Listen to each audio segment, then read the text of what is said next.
Good morning, folks. I figured, what the heck? I'm going to have a morning cup of coffee with whoever's out and about.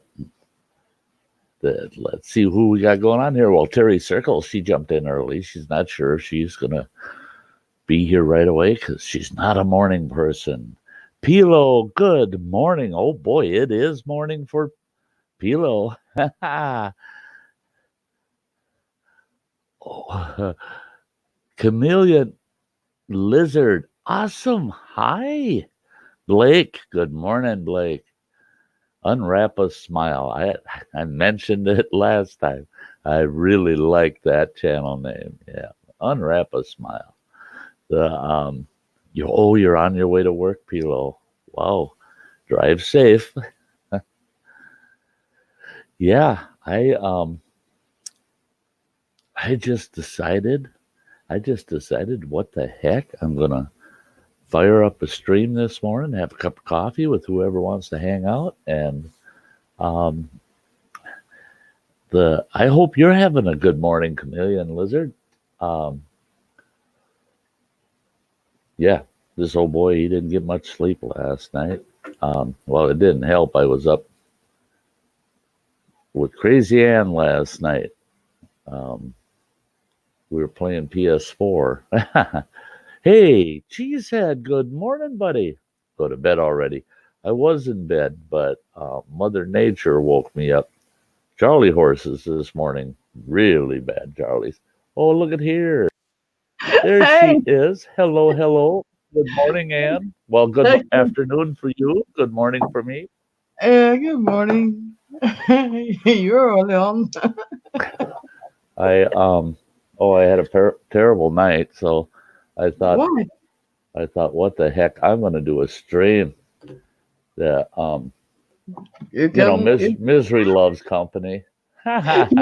you couldn't handle the heat last night, or Oh man. I well, I when I finally went to bed after we got done streaming last night, it didn't take me long. I headed right for bed. Um, I fell asleep, and about an hour and a half later, I woke up, and oh my gosh, the worst Charlie horses I've had in years. My right leg, my calf muscle just balled right up. Just I got up trying to walk it out, and it just did not want to go away. And now, just about an hour, maybe an hour ago, it finally. Now it hurt, it aches, but Mm. yeah, oh, it hurt like the devil. Woke me right up. I thought, why the heck do I have a Charlie horse in my leg from playing Rocket League on PS4? Oh my God, yeah, you was crazy last night. Oh, Hey, 2Q, 2Q, hi. Yeah, I figured. good morning to good unwrap the smile. Come along, pillow. She said, pillow. Yeah, Blackhurst, Terran circles. Yeah, my stomach hurt so bad when I went to bed today. I was like, oh,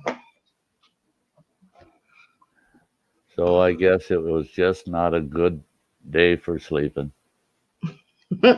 well, maybe you could take a nap a little later today. You know, That's the problem is I usually don't. I just okay. can't take naps. I try, but it just doesn't work. Uh, hey, 2Q, 2Q. I had to start wearing these because Mhm. I mean I'm getting like Ann over here. Hours and hours of sitting in front of these screens.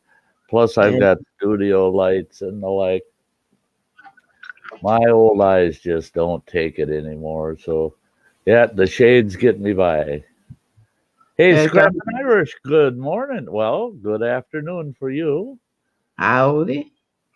I need some stuff, and in the morning makes getting up early worth it. Oh, Now you I'm should be gonna in have the stream last night. now I'm Oh, gonna have a good day. Well, I'll tell you what, if we're good morning medicine for you, oh boy.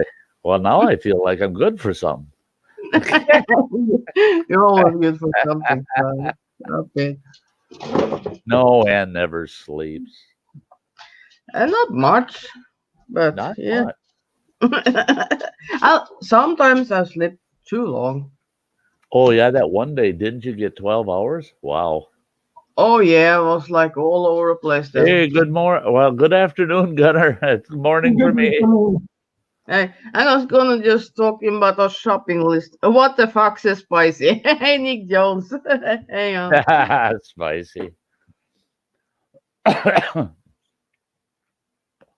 Sty never.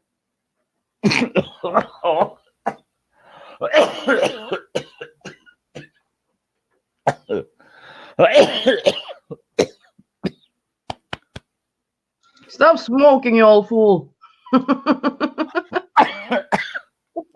I've got I've got a cough drop in my mouth and I damn near swallowed it. Oh, yeah, before noon. I am always up before noon, but I'm rarely ever on YouTube before noon.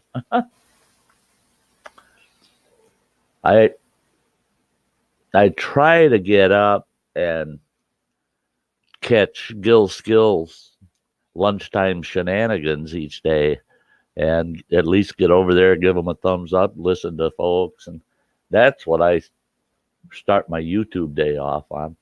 But this morning I thought, what the heck?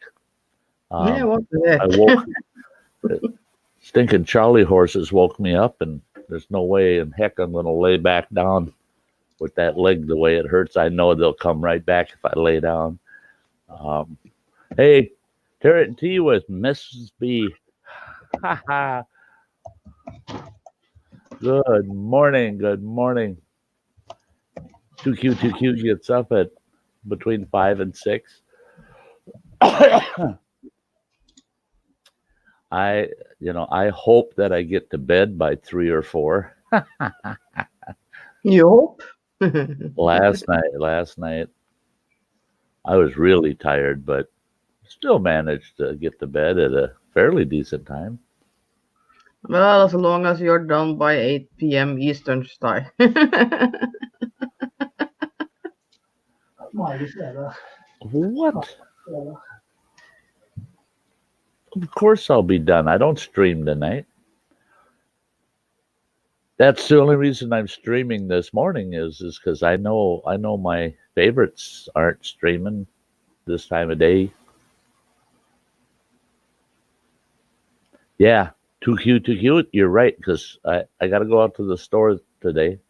So I'm picking up a fresh bunch of bananas, and low potassium. Hey, Native Grammy, good morning. Good morning. It's early morning for Native Grammy, too. Yep, potassium and staying hydrated. I think that was the problem.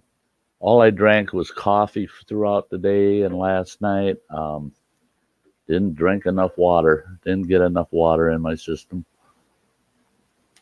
Made up for that this morning, though. Boy, I drank about a half a gallon of water when I got up, walking that Charlie horse off, drinking water. Yeah, peanut butter. I was thinking of that too, peanut butter sandwiches, but I looked in my cupboard and had 2 slices of bread. So exciting day today. Sty gets to go to the store and get bread.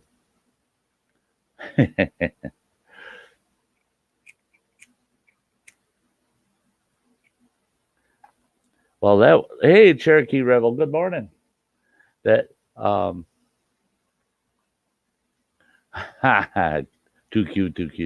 I drank a lot of beer last night. You. Thank God it's Friday. Yes, ma'am. You betcha, Pilo.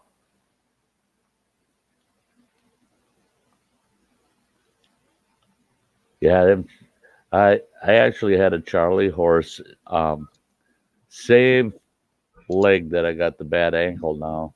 had a Charlie horse in that foot back in the, well, it would be the late 70s. That was so bad that it actually fractured two bones in the foot.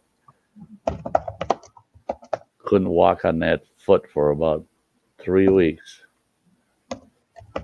Whole dang foot turned black and blue just from a Charlie horse in the foot, in the arch of the foot. Yeah, Terry, you're right. They're evil. Charlie horses are evil. And maybe Terry wants to come up. Eh? Yeah, Terry, would you like to come up this morning? Pilo? No, she's. Pilo's on her way to work. Yeah. Hmm. It is a little long since I get up, but. Okay, Pilo, you have a good day at work. I hope it goes good, and then we'll see you probably somewhere during the weekend. Mike, wow, what a way to start. Morning coffee, good morning coffee money. That, oh man, Thank you. that's Hey, awful nice of you, Mike. That's cool. That is cool. Yeah, that's waking me right up. Hey, Mountain Man. Good to see you. It's been a while. Sure didn't expect that this morning there, Mike. Here locally, when usually about once a week I go down and meet up with the guys down at a local cafe. And I only do that once a week because them old bummers, they all skip out and they, of course, don't pay their tab. So I end up buying their coffee or their breakfast. Yeah, I just put a hat on it, Terry. Everything looks better. And then a light socket, and I have no makeup on. I do not want to lose your audience. Oh, put a hat on. Yeah, like Ann said, put a hat on. Pilo. There you go, guys. You getting there on your trip now, Sty? You see that? It's all going into the travel fund, all going into the trip fund. Going down. Oh my gosh, girl, that is so sweet of you.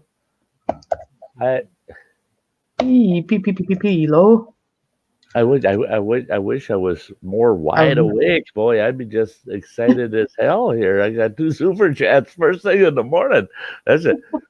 You guys are my first morning super chatters ever, because I'm never on in the morning. And you need to start going in the morning now. Hey. Oh wow, yeah. Don't be spending your lunch money on me here for your lunch. Don't go hungry at work because you're helping me out. Terry laughing her ass off. Hey Terry, put a hat on it. Whispering Cauldron. Morning, Sty and Ann. Good morning, Whispering Cauldron. That's Carol. Good to see you. Yeah. Good to see you. Terry said next time, guys, I have to get cleaned up and have to find a storage shed for my stuff. Yeah. We understand. Life sometimes gets in the way. Life gets in the way. Yeah. Well, anybody that was watching Ann and I play Rocket League with Nicholas Green last night. I don't think anybody of those are up yet. I don't know. Hey, Sean. No, they should be sleeping, staying up that late watching us. Hey, Shane, great to see ya.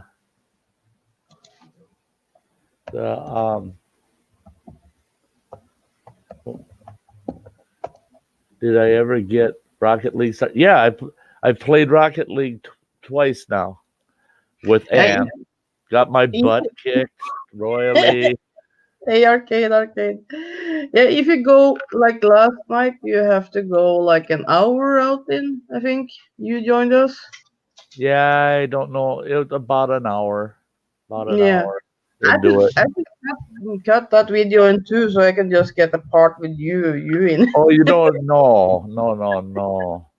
Hopefully people watch that first hour and say, well, that's enough. and then they don't No. have to. I totally forget because I've got my headset on with the mic and I'm playing and I'm not on screen, so nobody can see me. And I can't see them because I'm just playing PlayStation. I'm not seeing the chat or nothing. Oh boy, do I talk dirty when I play that game. Oh, Oh yeah, you talk dirty. Oh man, you nicknamed me. Oh fuck it. You nicknames were all over me yesterday. Yeah, and you lose. oh, I did I lose. I scored once for sure because I really You scored got twice. noisy about that. I think maybe twice I scored, which isn't bad out of what, 30 games. I haven't played as much more. I think because I play once or twice and then I'll just let it down and Uh-huh. stop. I gotta But get in there. I gotta get in there and upgrade my car though. yeah, Arcade, it is awesome. That you're plain old here. Chuck. Get it on Granny. Hi, plain old Chuck. Hey, get it Hey, on dang Granny. it. Is it nighttime already? Is it Sunday? Am I totally confused now? Yeah, so am I. Yeah. Oh yeah, what is it? Witcher. Oh yeah. Oh, that kid was a pain in the ass. Oh, I want to do like that with that kid. Yeah. Oh, it was funny. It was funny. Yeah, bet it was. Yeah, yeah. Oh Oh, god. it's nuts playing with them. And Anne's gotten, for me, I mean, I've never played with anybody else. I played I think 3 times now practicing just by myself. And I jumped right in there with Ann the other night, got my butt kicked pretty good. And then last night, I didn't fix my dinner until, gosh, that was after midnight last night. And Yeah. I was sitting there eating my dinner, watching her and Nicholas play, and I'm going, nope, I gotta jump in there. Poor Nick is getting so beat up. I gotta get in there and help Nick, and we still couldn't beat her. We still Hey, couldn't beat her. it was Nick that was running over me and blowing me my ass up all the time. Yeah, but look at all the points you were earning. I mean, I Yeah, get that is at the end of a round, I go, oh wow, look at I got 24 points. She's got 433. hey, blue Hey, Blue Ink Crazy. Good morning. Good Oh morning. yeah. Oh, good, Whispering Cauldron. I'm glad that we were able to catch up with each other this morning. Yeah, morning streams for me are definitely going to be random. Yeah, not going to be scheduled. That's for sure. Not Not? not when she keeps me up all night. I mean, No, but you like it. oh, You talk dirty to me at nighttime, so. hey, Chuck, that's the way it is for me. Boy, my adrenaline was all pumped up, and and that's why I felt bad because I was just cussing like an old sailor, You were worse than me. I was bad the first hour with Nick because I wanted to just, bug him a little bit. But I yeah, when I but I only slept for about an hour and a half, arcade, and a very severe Charlie horse in my right leg woke me up, and I just managed to walk it off, and I decided I'm going to start a chat because there's no way. You know how it is. You get those Charlie horses, and if you put your leg in a certain position, you know it's going to come right back. So, how can I beat Mr. Sty? Well, I just lay him on my lap here and I spank that's him. there. Yeah, she beats me. He She likes to beats me. be That's beat. how she shows me she cares. I love him. Oh, we did have fun last night playing. That was great. Oh yeah. Oh, I, Mrs. B's phone is dying. Gotta go for now. Have a lovely day, everyone. You too, Mrs. B. Have a good one. Have a good day, Mr. B. I really needed that stream last night because I was a little bit down then. So I really needed that. And when you come in, it just like lifted me like 10 times up. Yeah, like Yeah, it was fun. Hey, yeah. Cherokee Rebel. Yeah, I gotta pick up bananas when I head out to the store here later. Banana? Bananas, they're really full of potassium. They're really good for Charlie horses. Oh, I The didn't know. Yeah, yeah. If you want to get rid of Charlie horses, bananas are a good way to do it. And you eat them. You don't rub them on your Charlie horse. Or stick it up like Yeah, okay. yeah. Don't be. Just eat your banana and be quiet about it. Oh. Oh, and pickle juice. Yeah, Chuck. I looked in my fridge and I don't even have any kind of dill pickles or anything in there. Usually I've got a jar of pickle juice. After I eat the dill pickles, I leave the jar of pickle juice in there just for occasions like this. No, I hell no. didn't I'm look at my cupboard though. I might have a jar of pickles in there. no pickle, no pickle. That yeah, for some people drinking the pickle juice, they just like, whoa, no. But I can drink pickle juice. I'll have to look in there after this stream. Maybe I got a jar in the cupboard. Otherwise, I need to pick up some pickles too. Here goes my shopping list again. Crying out loud! I'm gonna I'm gonna be broke. I spend all At my this, money at the grocery store again. at Last this time I time, went, wasn't it me was this time. all her fault buying all that food. Oh, Sty, look at this chicken recipe. Oh, Sty, look at this. And I'm writing that stuff down on the shopping list. What about the cheese balls? Cheese balls? those pretzel balls, stuffed Mm-hmm. pretzel balls look pretty darn good. Wow, Cherokee Rebel, that's cool. Making an itinerary for art supplies for Ronald McDonald House. Neat. Gunslinger, good morning. Got the cups of coffee out. That's me. I'm packing Brian, bubbles for coffee. Brian, good morning. oh my god, I keep bananas away from her. Hey, what, Terry? It has a nice shape on it, you know. Yes, we have no bananas. And how was it? Yay, yay, yay. No, I don't remember that song. Yes, we have no bananas today. And the rest? When I was a little kid, we had an old hand crank record player, and we had that song. Yes, we have no bananas, and us kids would play that thing all the time. Drove my dad crazy.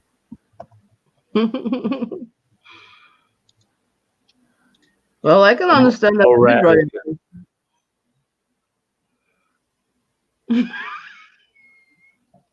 that's it, Cherokee. Getting the resources to be able to do it. Yeah. Yeah. It's expensive to go to the grocery store. Oh, man. Yeah. Hope all is good with everyone. Yeah. Yeah, Beside all the I think it is. yeah. It's Friday, so for a lot of folks, this is the last day of work for the week. Um, I don't know what that feels like anymore. I don't know. Me neither. Me neither. It don't matter what day it is. It's my last day of work. Every day is my last day of work. My first day off for the rest of my life. I'm allowed to have a work, but There's times I kind of wish I was still working, but yeah.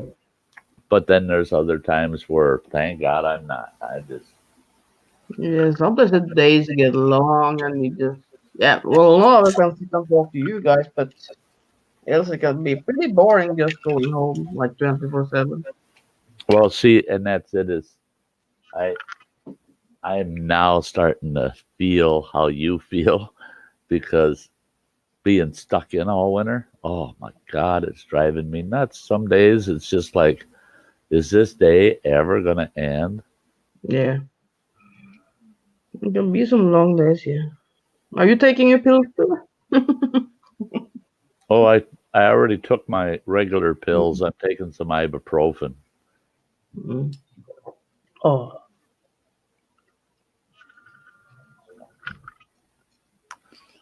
I'm at work now. Unfortunately, owning your business means it never lasts. Yeah, I know. Yeah, yeah. No kidding. No kidding. The Cherokee. yeah, Cherokee. That's awesome. That yeah. The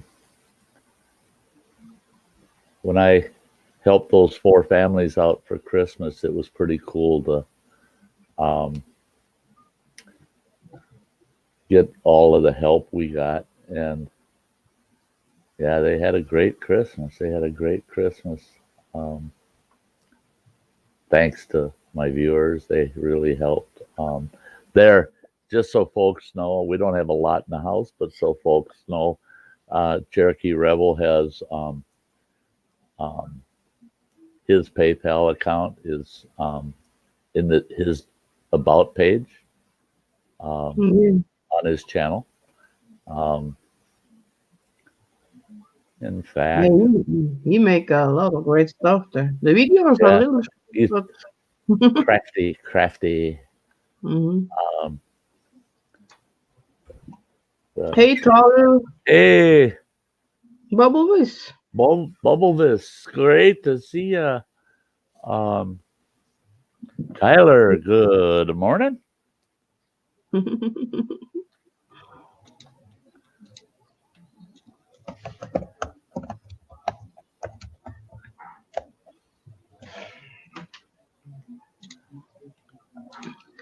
Yeah, is it a good morning?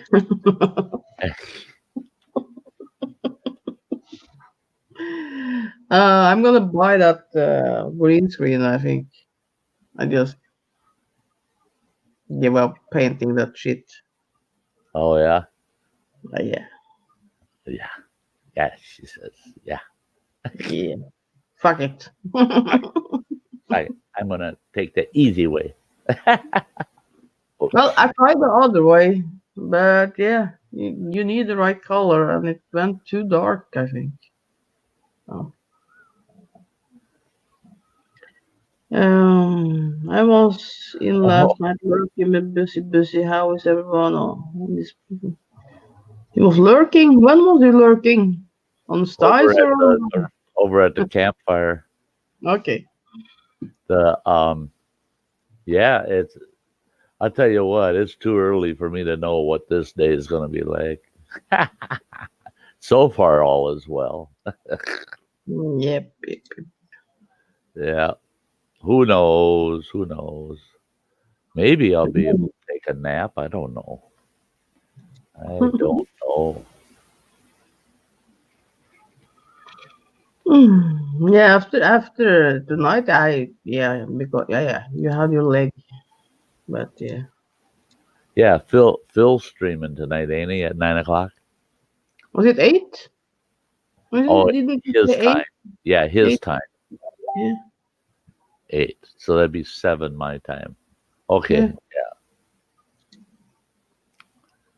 Yeah, he said as long as I'm done by 8. That's a, no, Phil. I'm going to stay on this stream straight through yours Yeah. all day and all night.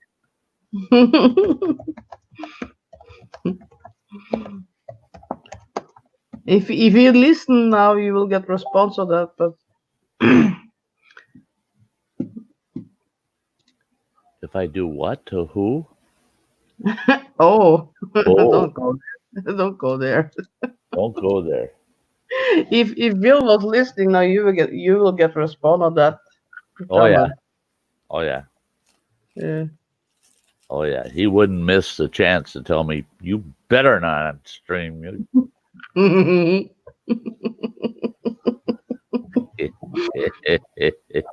Yeah. Oh, it's yeah. I I can't wait until he does the peppers or the the sauce. Ooh, I can't believe Oh I can't believe he's doing that. Well, I yeah. can.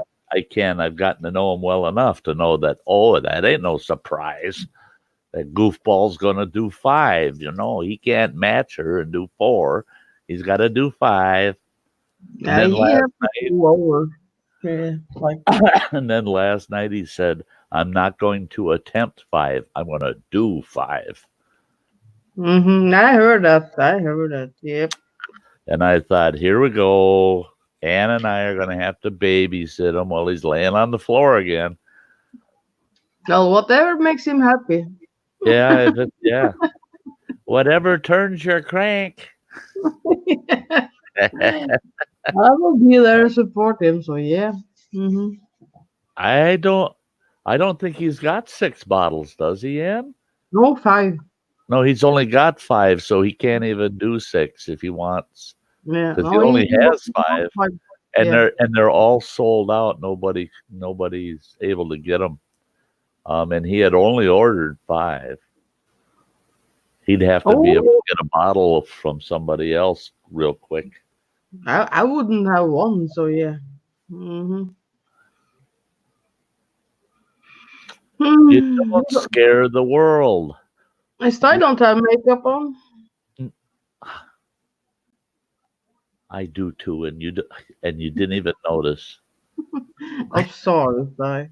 I can see you have a I little. spent an hour in makeup before I came on. Hey, Brody Fox Gaming. I'm not into pain that much. I'll just watch. Yeah. It's painful enough to watch Phil do that stuff. Hey, Hey, Chrissy. Chrissy, hi. Bloody Fox Gaming, hello. Good morning. Yeah. Good morning and good afternoon. Yeah. Yeah, good afternoon. And please share it out, guys, and smash the thumbs up. I'm a natural beauty. Yeah. Yes, you are. Hey, Nathaniel. Oh, fuck it. Nathaniel, hello. Too early or too late. I don't know. Cherokee Rebel makes Ah, Dreamcatcher. I made Dreamcast. Oh, you do? You haven't that on your channel there, Rebel? Yeah, that would be Yeah, you should put pretty those cool to out. have some of your dream catchers on your channel. That'd be cool. That will My definitely sell. my oldest daughter used to make a lot of dream catchers. Yeah. Raul Garcia fishing and outdoors. Hello. Hi. Good morning. Of course, Mm. Sty just loves it whenever he sees one of them channels that got the word outdoors in it. Yeah. And Tomorrow it will be outdoor. Is it? Tomorrow? Yeah. First. yeah, yep. That tomorrow night's my first into the outdoors stream. And it's just an introduction to the series. It'll be a couple hours long and talking about what to expect in the future. And the wow, I just went over to Raul Garcia's page. I gotta see his latest video he put up 4 days ago. Um, yeah, let's do some ice fishing. Ice fishing. Ice fishing. He's got a Fravel pop up ice fishing shack on there. He did a video about it, and definitely I want to see that one. I wish I still had my fishing shack. I'd be sitting out in that ice fishing all day. Hmm. Yeah, I don't want any ice on that lake here. Then it will get pretty cold. No thanks. When you got one of those shacks, they're pretty comfortable though. Yeah, Yeah, but it will be cold because this lake is so big and it will be winter for like 2 months more than it have to be. So yeah, no, I don't want that. Mm-mm. I can go to another lake and fish there. Yeah. our out here on Lake Superior, they don't have a ice road across to Madeline Island this year. There's people are driving, but they're insane because the ice right now we got 13 inches of ice is all we have, and usually this time of year we got about 30 inches of ice. But right now there's only 13 inches, just a foot of ice. You do not want to be driving out on that big lake when there's only a foot of ice. No, no, no. Big lakes like that one by you, and then like Lake Superior here, because they're Mm. so darn big, if the ice isn't thick enough and that wind gets picking up, that ice can start breaking up on you. And yeah. Hey, see you later, there, Cherokee Rebel. See ya, Cherokee. Well, last winter there was some stupid people was out on the ice down to Gjøvik, and they was out there like 10 or 12 people, I think it was out there, and suddenly the ice was breaking up. So yeah, they was like floating. They're floating. Yeah. Yeah, they're on a Oh chunk of yeah, ice on their own little iceberg. yeah, they floated for a while because it was no boat out that time of year. So yeah, they need to put up a reddings something. I don't know. They were out there for like an hour or something. I think just Wow. floating on that little thing. Yep. Yeah. Mm-hmm. They have that happen out here every couple of years or so. Somebody the ice will break up and there'll be a half a dozen fishermen on a piece of ice, and here we got airboats they run out with. You know, Oh, they they slide right over the broken ice and go out and fetch them no, guys. no, we don't have that here. So Good I don't. morning, Alexander. Hey, Alexander. Good morning. Yeah, they we've had airboats up here for a little over 40 years. Have a good day, there, gunslinger, and see you later. Okay, gunslinger. Thanks for stopping in. And be sure to catch up with Phil when he's doing his chug challenge. Yeah, yeah. Everything spicy tonight. He's chugging down 5 bottles of hot sauce. Yeah, yeah. You want to be there? Be witness to it.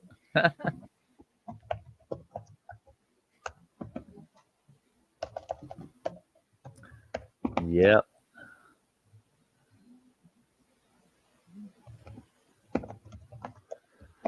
Yeah. Hey, JBD, good to see you. Camelman 73. Hello from the land of Fort Knox. Hang Great on. to see you. Good morning, good morning, good morning.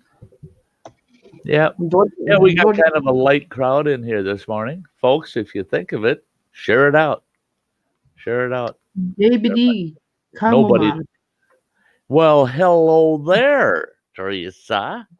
Hey, Hello Teresa. Hey there, sexy mama. there. How you doing? How you doing, eh? I do. Eh? Ah, Good yeah. morning. Good morning. 3, Live on 3. yes, on live.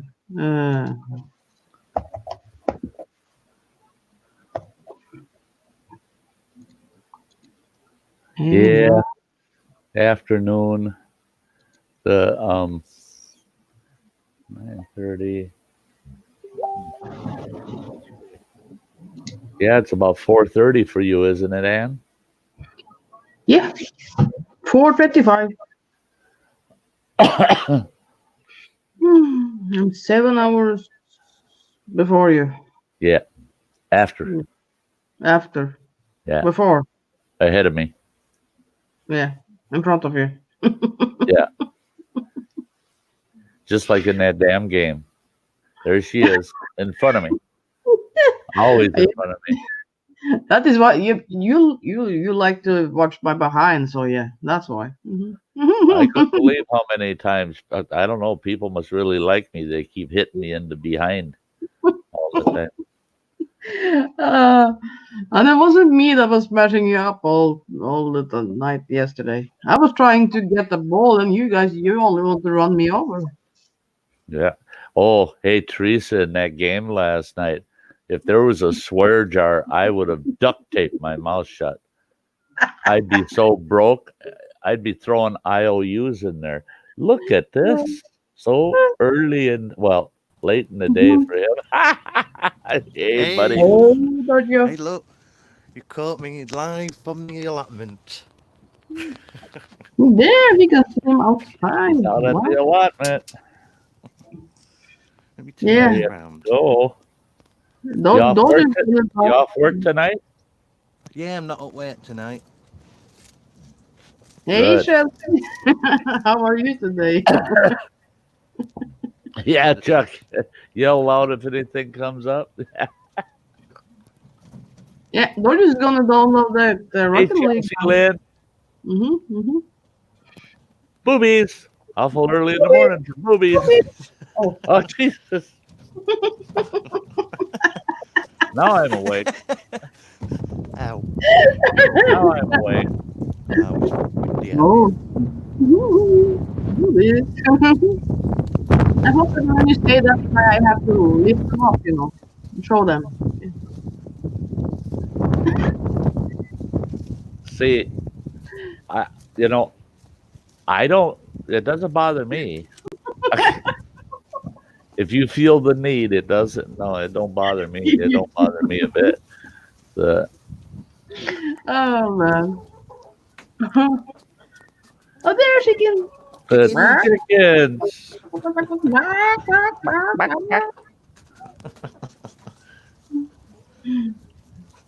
It's fun teasing the cock, or the rooster, as you say it. Hey, I That, can really piece of the rooster. Yeah. I did that with my mom's rooster, and he gets so mad at me. Hey, Eric Polly. And he's so goofy and lover. Only got two today. Oh, there you go. You got 2. Mm-hmm. good to see you, Eric. How many The, chickens do you have, Gojo? I did have six, but one died just before Christmas, so I've got five now. Okay.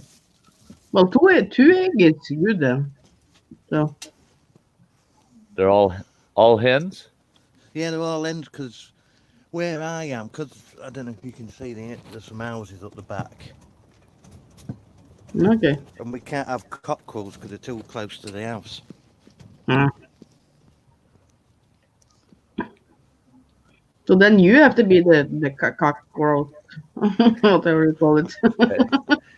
They'll love, Got to they'll be love there and me. They'll probably crow look at for me the as well. hens. Uh, Oh yeah. out on my farm years ago, yeah, I had a couple dozen. Well, we started out with 50, but we had a dog get a hold of them and killed off half of them. Oh, But we Oh, hey, ended up Chelsea. with 26 of them and had 26 hens, and I had 4 bantam roosters, big. They're real pretty roosters, but they're nasty, big, nasty birds. Boy, they got talons on their feet that long. They're fighting chickens, and oh, and it was so funny because I wouldn't let them roosters with the hens because I didn't want them fertilizing the eggs.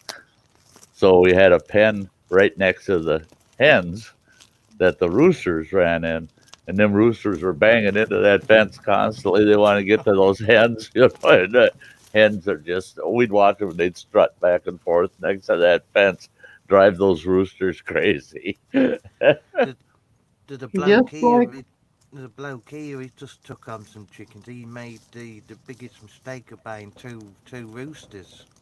Billy Bird Outdoors. And he went Hello. to take bites, and I went, I will too. Roosters will fight. Not always. Not always. It depends if how they've been brought up together, innit? No, they don't. Like Mama, she has like 50, I think now, and she got like I don't know if it's 2 or 3 roosters she got, and they don't fight. Brexit? Who's on about Brexit? And will you sing us a song? What? Billy Bird?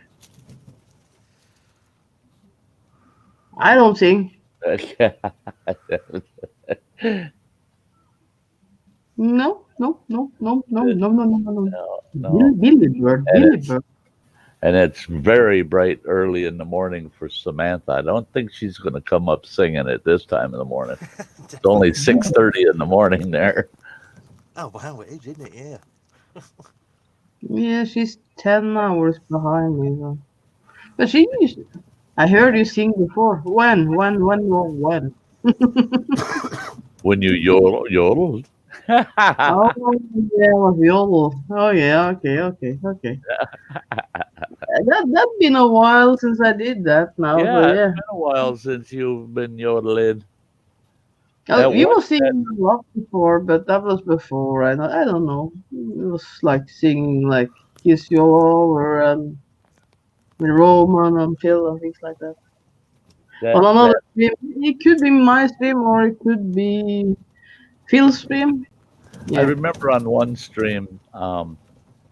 I don't know if that was my stream or yours, but you were playing that yodel song in the background, and you were singing along with it all the way through the whole song. That was pretty cool. Oh Yeah. yeah. I don't know all So the so lyrics.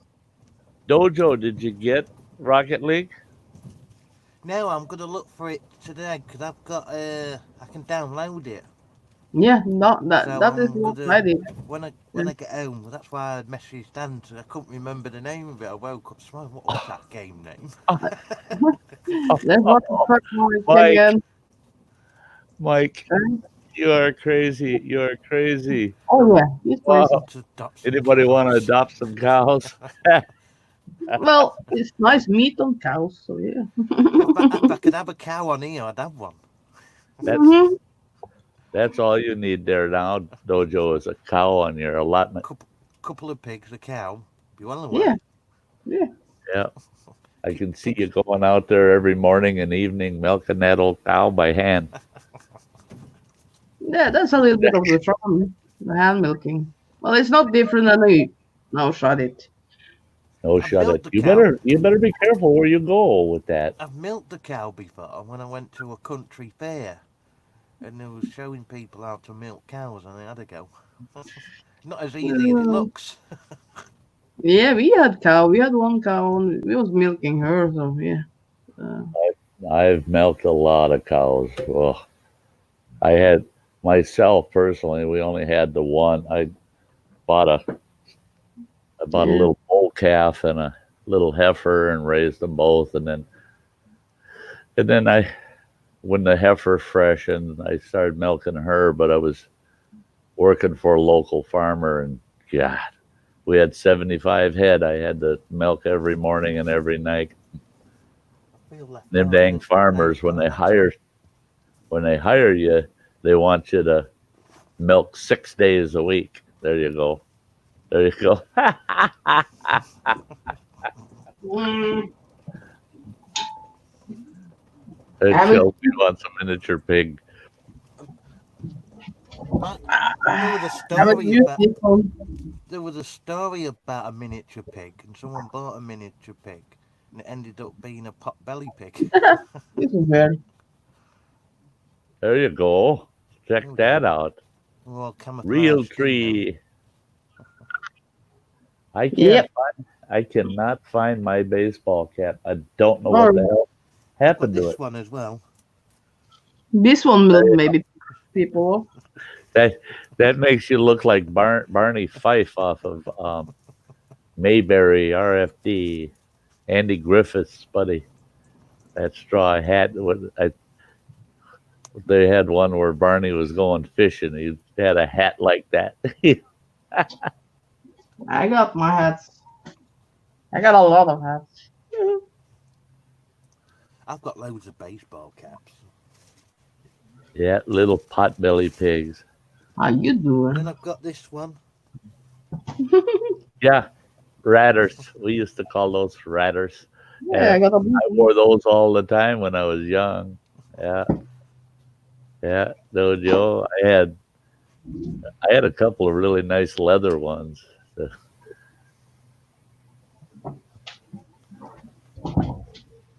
Oh wow, you went out. You're out feeding the cows. Get in, and there's no fresh hot coffee waiting. Oh, Oh, hey, me dibble. Good morning. Well, good morning on this side of the pond.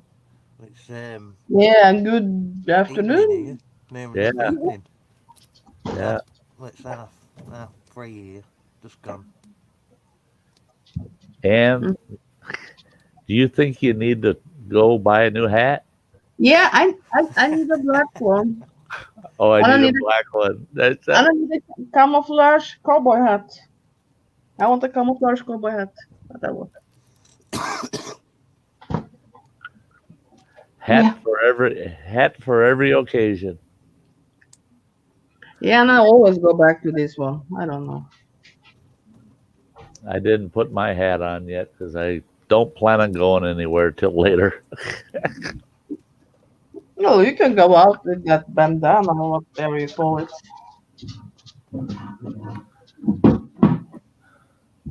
Hey, Dibble. Hey, Dibble. Sorry. Oh yeah, I'm glad I'm not wearing my headphones.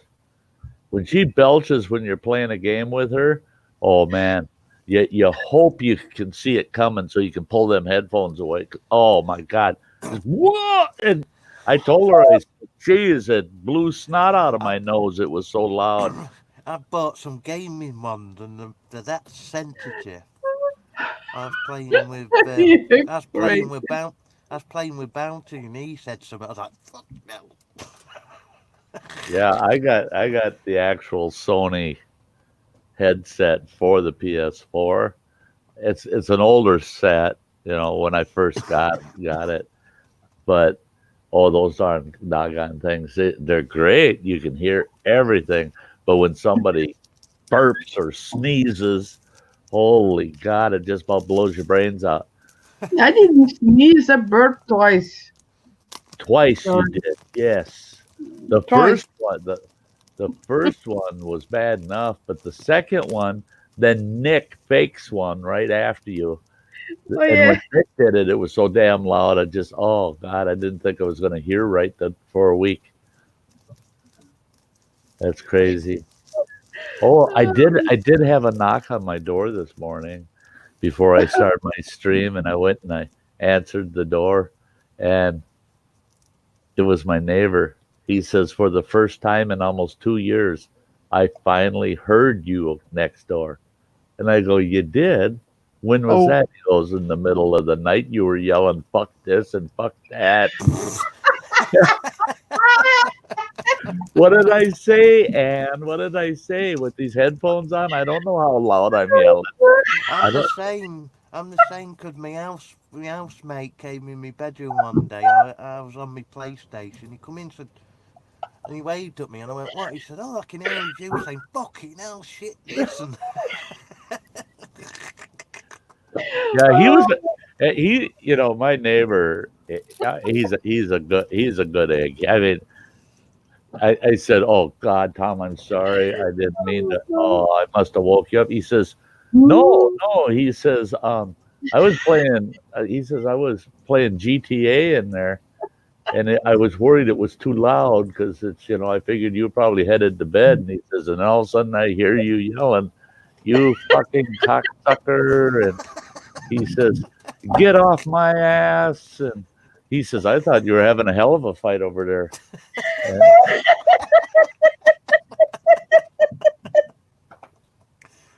I told him, "Oh shit! I wonder what the neighbor on the other side was thinking." And he goes, "No," he says, "somebody new moved in that apartment right next to you on the other side." I said, "Oh yeah? Oh shit! They'll be complaining tomorrow." And he goes, no. it's an old gal and she's deaf. Oh, She can't hear shit. She can't hear Oh, there you nothing. go. Then you're all right. oh, And that- I said, well, she better shut off her hearing aids. And he goes, no, she doesn't wear them. She hates them. So she's got, everything's got lights on it. Her phone lights up when it rings and shit. And she texts. She don't talk. She'll just oh, text on the phone. And he said, so she ain't hearing nothing. You can be as loud as you want then. And I said, well, okay. He says, the only thing I see though is the way you're yelling and cussing. If you had an incident over there at your place, I'd just say, he's fucking playing that game with his friends again.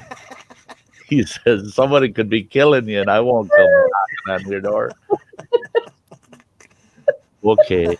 It'd be like, oh, it's all right, Sty's playing GTA again. oh. Yeah, my stomach was hurting all night when I was trying to go to bed. I couldn't lay on my stomach that I used to do, but I gotta find my GTA. It's here somewhere. Dang it. I'm always playing it. See every game. I've got 7 games and GTA is always in. yeah, I don't know how many, but yeah, I downloaded a bunch of it. I haven't played Oh. GTA 5 except when it first came up. I can't Yeah, get a grip. that's like one I did for like Yeah, 10 my years kid ago. my kid and I, we were both playing it when it, Uh, because he pre-orders all the games that come on. So as soon as he got it, get over here, we're gonna play. And so we mm. played I'm the in the shed death doing out of it at first, and then I haven't touched it since. And I had a copy, and I just, hey Hey, Bradley, Bradley, Hey, you missed Bradley. out tonight. morning. You missed out tonight, definitely. Oh yeah, last night, Bradley. Yeah, you have to go to my channel, my last live stream, and go about 1 hour in the last live stream. And you will see me, Sty, and Nicholas playing Rocket League. Well, Um, I was shocked because Mike, I went Mike, on to. Sorry, go on. Mike, I'm gonna throw the link in here. Grab it real quick because I'm only gonna leave it up there for a few seconds, then I'm deleting it. Mhm. Well, I was shocked last night. I went on to Laura Leah's channel and Anne was in the bath. Oops, I gotta go back and get it. I had the wrong link. I can Well, put that. what? I can put it out. Um, don't leave it up long. No, yes, there. Yeah, I was in the bathtub, with not with Laura Lee. That'd be wrong. I was in the bathtub, but After tell me flicking when. through after flicking through the channels, and I went, oh. Grab that quick, Mike. The Yeah, I was like, maybe I'm gonna go live on my own, and then I saw Laura, and I was like, fuck it, I'm going on hers for a bit. So, okay, and yep. hey, Mike. What's Hey, going Mike. on? Good morning. Morning. Oh, you were loud. Good morning. Jojo's so quiet, and Mike comes in loud and clear. Oh Headphones. Headphones. I've only got one side of my Yeah. headphones working. This one doesn't seem to want to go. Yeah, I can't hear you very well there, Dojo. yeah. Speak up, Dojo. These headphones are rubbish. Mine seems to work fine. Oh yeah, yeah. Yeah, you sound loud. They're $90 a pair. They should. Yeah, Oh, yeah. Everything is $100 nowadays. Anything for a phone. But that's it. That's it.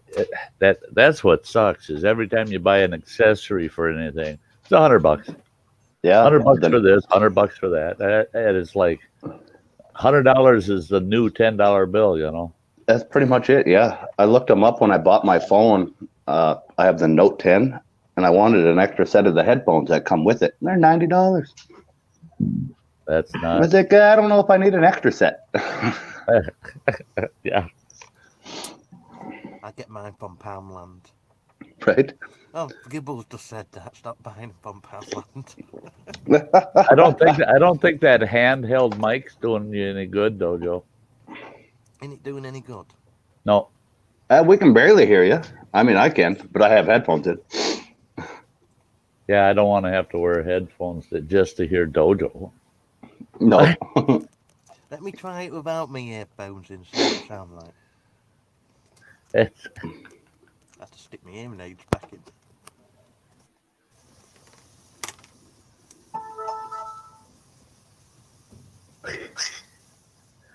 That was my laptop, sorry. Is that better? Yeah, but you got to turn your speaker volume down. Because that's what's giving it the echo. yeah, huh?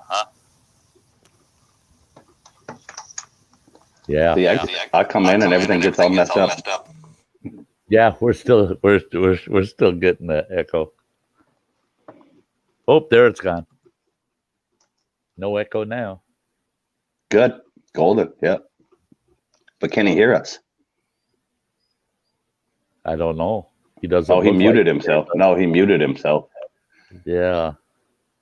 Yeah, so he's not hearing us. Oh, he can hear us, but his mic's not picking up anything. There, now he's back. What's that like? You're still echoing. Hey, you might as well put the earbud back in.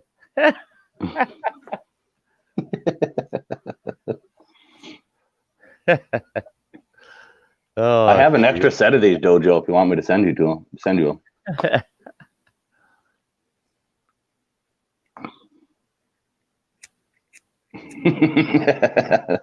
I seen the red cord and the look on his face. Fine. Plugging back in. Yep. Rubbish. The rubbish. Oh, there now. Yeah. Now you're clear. Weird. Yeah. Crystal clear. See? All I did is Hey, Crystal. I changed the settings because it was on the phone mic and not the headphones mic. Oh yeah. Oh, that did it. Yeah. Yeah, you're way better now. What did you make for breakfast? I don't know. What did you make, like? For breakfast? Yeah. I didn't make no breakfast. You guys are shit out of luck for breakfast. I know. I got home. There was no coffee made, no breakfast, no nothing. I could, man. When we had our farm, that would pee me off. I'd be out doing morning chores. I'd be out there 1.5 hours, 2 hours. Come finally get my butt back to the house about 8 o'clock in the morning. And everybody's still sleeping, and the old lady's sitting there with a cup of instant coffee, drinking her instant coffee. And no coffee? You could have, at least warmed up a frying pan or something. I don't know when you're coming in from the barn. Oh, really? I mean, it's maybe 15, 20-minute swing is all it is any day. I said, hey, JJ. Yeah. Hey, good morning, John. Good morning. Hey, John, do you want to come up? You want to Yeah, come normally. up? Hey, JJ. So Normally, the wife's pretty good about having coffee at least made and something to eat. Even if she puts it up in the microwave to keep it warm. Right. Only time she doesn't is she sees me in the woodworking shop or in the metal shop because she has no idea how long I'm in there. Yeah. A little hard to judge there. You get going on a project and it could drag up. Yeah. Some of that Pennsylvania crude. Yeah. So Mike, you got beef cattle? Yeah, Red Angus. Oh, there you go. Mm-hmm. Num. Nice meat. I used to have 712 of them until we had that last winter, and I lost 3. So. Oh. 700? Yeah. What the hell? You're a big farmer. Holy shit. I knew he had cattle, but I didn't know if it was exclusively beef or not. So That's Yeah, why I asked. tried dairy cows. We had them when I was real young. It's a family farm, but we Oh. tried them when I was real young. That's a lot more work. Oh, it is. Damn right. Yeah. Oh, And I I heard your story earlier. You said you'd milk twice a day at 75. I'm like, God, he was lucky. We had to do it 3 times a day. and I didn't like that milking 75 twice a day. I've got A buddy of mine, he's got 150 parlored, and him and his wife and kids are running the farm all by themselves. The only time he has hired hands is during, putting in and pulling crops. That's it. Otherwise, no hired hands on the farm. It's just them guys. Yeah. We have 6. Those kids don't know what it's like to not have to be in the barn every day. Yeah. We have 6 hired hands, but they work in the metal shop. Oh yeah. Me dibbles, they're crossed with Semitol. They're crossed with Semitol to help out with soft hoof and stuff like that. So we breed them with Semitol. Don't you scare me. I had back in, oh God, when was that? Hey, Ronnie. It would have been. I was going to make a joke about that dojo, but I couldn't do it. Not on somebody else's channel. That's it. So some stuff slips through, Mike. Yeah. Yeah. I'm pretty sure that was a rooster. He was carrying around pretty proudly. Well, good morning, Runny Egg. Well, it was a good hand, afternoon, Runny Egg. Great to see you. Hey, dirty puppets. Hey. No, she got out of the pen. I don't know how she got out. That. Are you working, Ronnie? How has your Australian friend been, Sty? Which one? I just lost his name and I just had it. I just had it in the tip of my tongue. Bryce, you thinking, or are you thinking of that one. It's not Bryce. Oh God. Not Zach. It's not. No. See? See what you went and did? Oh. I mean, and I could use if I would have brought him up, I would have whipped his name out. You thinking of Mad Kiwi? Yeah, something like that. Yeah, I think it's his YouTube name. Yeah, I haven't seen him for a bit. It's been a couple of weeks. No, I ain't seen Mad Kiwi either. Yeah. I see Bryce once in a while, and Evie Bubbles. She's popping in all the time. My Kiwis from New Zealand. I knew he was having some family stuff going on, but. Yeah, there's quite a few, isn't he? You got Evie Bubbles, Mad Kiwi, you got Tams. Mm-hmm. Yeah, I'll tell you what I found out. Don't put all them Kiwis on a single panel. No. I've been on one of them panels. Demonetized. You throw all them Kiwis on one panel, and it's live from New Zealand. It's no longer your channel. You throw one or two up. You can manage them, but boy, you get 3 or more. Oh God, yeah, a flock of Kiwis can really, really tear you up. Well, welcome from Korea. Good to see you. Good morning. Morning. Yeah, I don't have a clue what time of day it is in Korea. Wow. Korea isn't that same? No, it's not the same time as Japan. It's close. It's very close. They are 8 hours before me. Okay, so Korea's got to be close. I think it's 1 hour more time. Yeah, at most it'd be an hour difference. So that's midnight. No, what? Midnight. 8 hours before you? Yeah, it is 2-3 o'clock at night or something, maybe. You sure is your family? It's your family. Well, hello. Welcome over here to the Sty Shack. Yeah, I'm getting a lot of new folks this morning. Yeah, thanks for inviting Runny Egg. You're all coming in thinking there's that crazy guy everyone's talking about. Runny egg? The dirty server? Oh, me? Yeah. Yeah, there's that crazy old fart. Boy, if they would, all these new folks, if they would have saw me or heard me playing that game with Ann last night, they'd say I'd never go onto his channel. That old boy's out of control. Oh yeah. Oh, I Runny. cannot. I don't know about doing lives with you playing that game. Yeah, you go live with me tonight. You and me tonight. Yeah. You know, You should hear me and Bounty when we're not live playing GTA. We're swearing, we're saying this. I thought, good job we're not live. Yeah. Oh God, there was a couple times last night I wish we weren't. Did I say that? Yeah. I forget that. I figured it was middle of the night.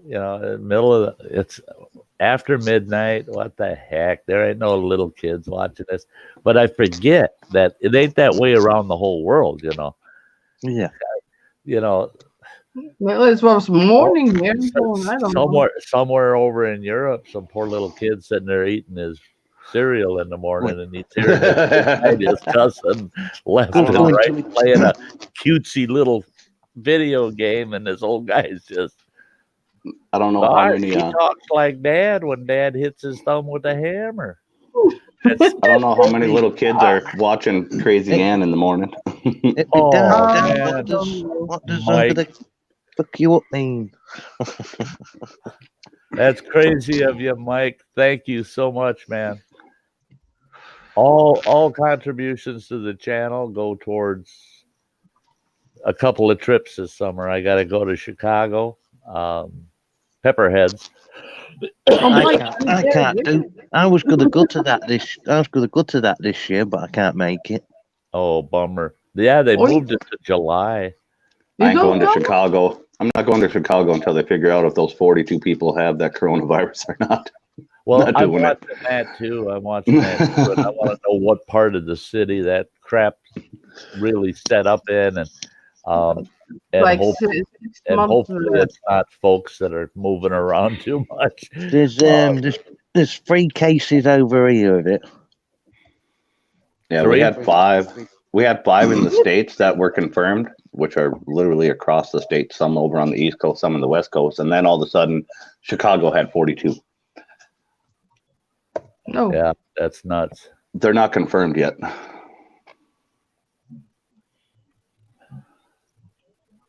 $200 people has died in China. 4 cases. I don't know. I think it's actually probably higher than that, because you got to remember that information's coming from China itself. They like to kind of fake those numbers. They understate. Yeah, they'll cut or pad those numbers. Whatever, yeah, exactly. Yeah, whatever fits their agenda. Yeah, China's always been real secretive of anything they let out of that country. Anyway, I'm gonna jump off and put the girls to bed and head home. You lay down now. Hey, AK. Hey, James. Good to see you. Yeah, right. I'm going to jump off. It's good to see you all. Yeah, it was great seeing you, Dojo. Have fun on the allotment. Have a good sleep or something. Hey, Bounty. Hey, Bounty. We'll get good, buddy. Hey, Bounty by observation. Hey, how Bounty. are you? Hey. Arcade. See, you start playing some video games, and you get the game channel coming in too. Arcade's in here. Oh yeah. Oh yeah. He's been there for a while. I got quite a few gamers following now, and I followed them. So I was lurking on your channel last night after I got off live with Jimmy. I caught the tail end of that little live stream. Of which one? Crazy Ann's. Oh. When we were then he was calming down. Yeah. Yeah, I started mellowing out towards the end there. Oh yeah. Yeah. Well, it started out real good, and then it just escalated. I'm just trying to get. It just ain't right. It just ain't right. Both Nicholas and I are on the same team, and all of the rigs on our team. Twice I watched our teammates drive that ball down to our goal and set it up for you to knock it into the dang goal. Our team puts the ball there for Ann, and she just pink, there it is. Yeah. And I'm a really good friend with a guy who's an actual real professional at that game, the Rocket League with the cars that playing soccer. Mhm. He actually truly plays on a professional level, and I can get him to come over and give you a hand. It takes about 4 or 5 guys to try and stop him. He's like bouncing off of walls and hitting them in. And Yeah. I'm like, I'm not even playing with you. I'm like, get out of here. See, those are the kind of guys you want to know them, you want to get to know them, and make sure you're tagging on the same team.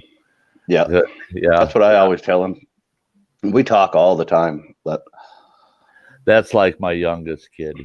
I was playing online, and he doesn't live too far from me. We were playing online against my nephews, and my nephews were whooping my butt, and he just happened to stop over at the house, say hi. And he come walking in. He's like, Rocket League, huh? He's like, you're sick of losing? I'm like, yeah, I'm getting my butt whooped by my nephews. And he grabbed the controller. In about 5 minutes, I was, I don't know, 20 points ahead. Wow. Hey, JT, 10K, Jezzy, good to see you. Hey, Underrated. Jezzy. Good to see you. Yeah, we're just hanging out, drinking coffee this morning. Just I don't have that kind of time to practice that much to become that good at that game. Oh, me either. Yeah, preset right at the end. I was being a good boy. Yeah, yeah.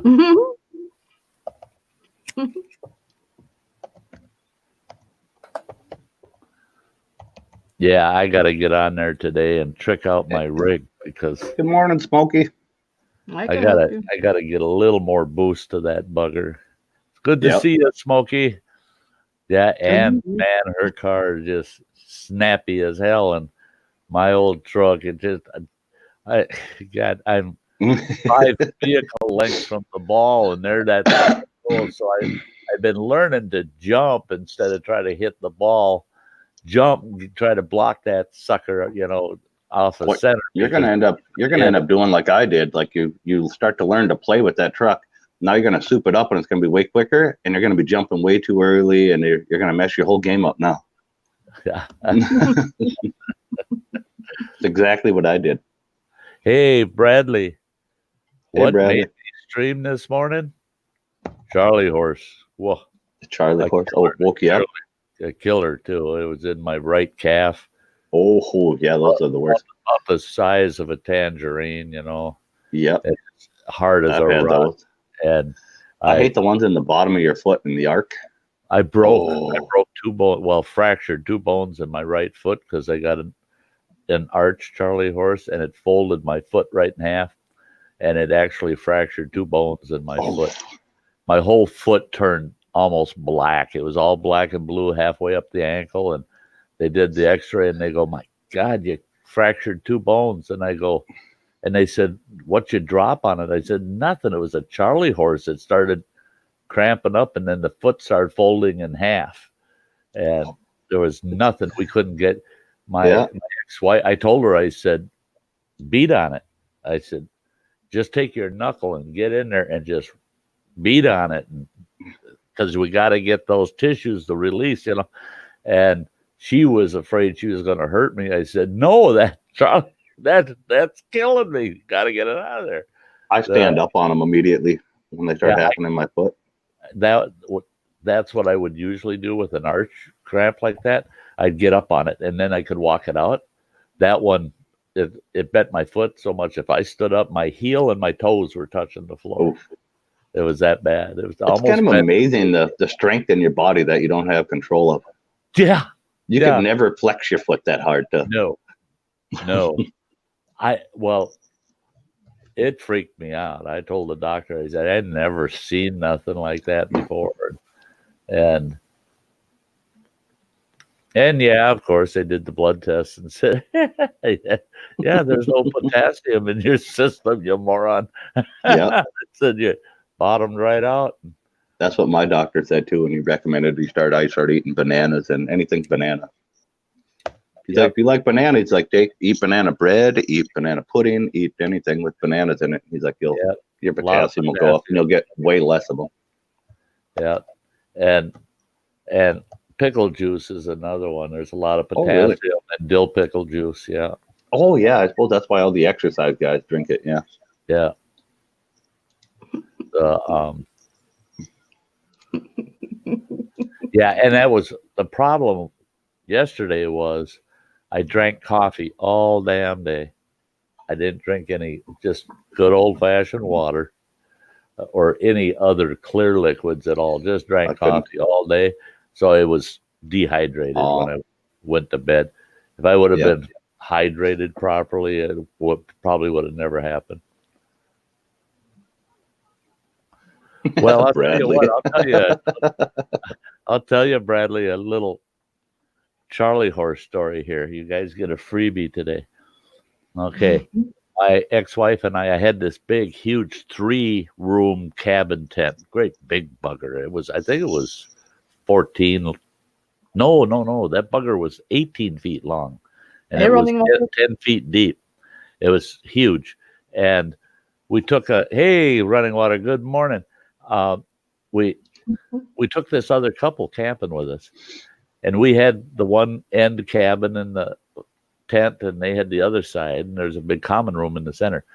Our first night in there, I got the nastiest Charlie horse in my calf. Oh my God, it was killing me. So I woke the wife up and I said, God, Charlie horse in the calf. And she grabs at my calf and she goes, oh God, Sty, that's a big one. That's bad. And I go, well, rub it. I started yelling at her, rub it. And I'm going harder. And then she's yelling at me, would you shut the hell up? I think it's coming out, she says. And I said, I don't care. I said, it's not out yet. Just keep rubbing it. Don't quit until I tell you to quit. All of a sudden, we heard that other couple over there laughing their asses off. And then we realized, oh, if you're not seeing what we're talking about, oh, you could write any story you wanted on that one. And it was 110% innocent, the whole conversation. But boy, they thought we were having a wild time on the other end of that tent. Oh, I seen that come. My eyes are watering. That's a good. Yeah. One of those, oh my God, how many feet can you stick in your mouth at once? Oh, Lord.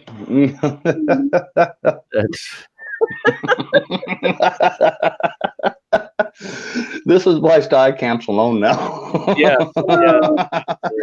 Yeah. Oh, man. But yeah, I mean, it hurts so much, so I'm just bellowing, and and the worst part is the next day we're sitting out around the picnic table having some breakfast. I'm watching campers walk by, and they're looking at us as they go by, and I thought, shit, the whole campground had to have heard it. The whole, the couple that was with us were right next to us there, but the rest of the campground, they had to have heard it for at least 5 or 6 campsites around us, and they're wondering what the heck's going on at campsite number 12. Yeah. You're hauling hay, running water? Jeez, I wish I could haul hay. Loaded with hay in North Dakota, just hopped off the truck to refill coffee. I'm in North Dakota. That's I ain't hauling no hay. That's my oldest boy running water. Oh, yeah, I'm up at the top of North Dakota. Oh, are you? Yeah. On my mother's side, her family originates from Devil's Lake. Oh, okay. Yeah, I was just up there. I got a great uncle that he had 4,000 acres up there. Yeah, we're over by Judd, between Wimbledon, Courtney, and Judd, North Dakota now. We farm about 11,000 acres, and we have the cattle with it. Yeah, he had 4,000 acres. He put it all up. Oh, he's in Tappan. You are about 60 miles from me. Wow. Yeah, just drop that hay over there for Mike. Okay.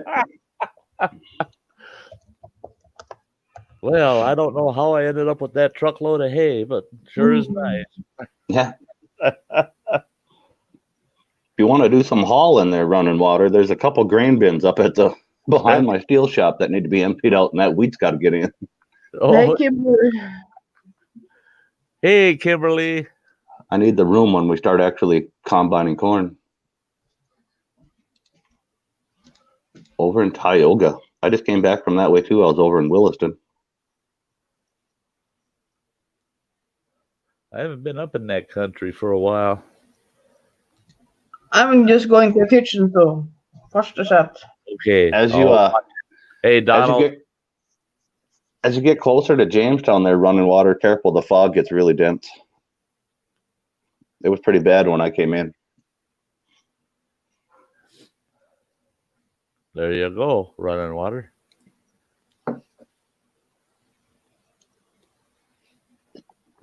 Hey, Donald.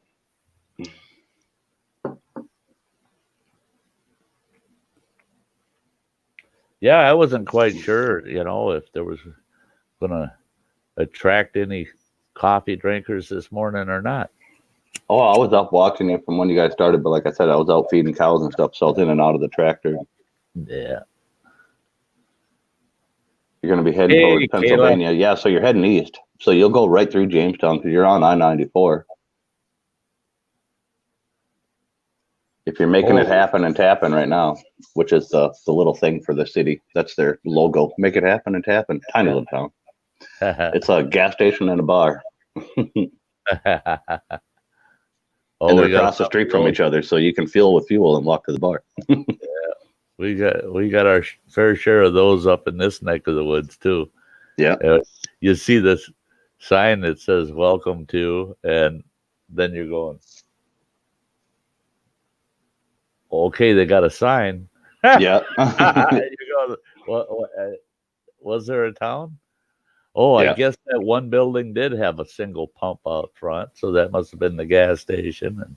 And then that little tiny shack with the American flag out front must have been the post office. Yeah. My dad and grandpa collect old fuel pumps. Like the old Glasgow ones. Well, they restore them, but we actually use them. It's what we fuel off of in the farm when we pull into the yard. You would not believe how many of my friends think we got to be like, they're from bigger cities that I talk to on YouTube, think we got to be completely loaded because we own our own gas stations. I'm like, that's not what it is at all. Right.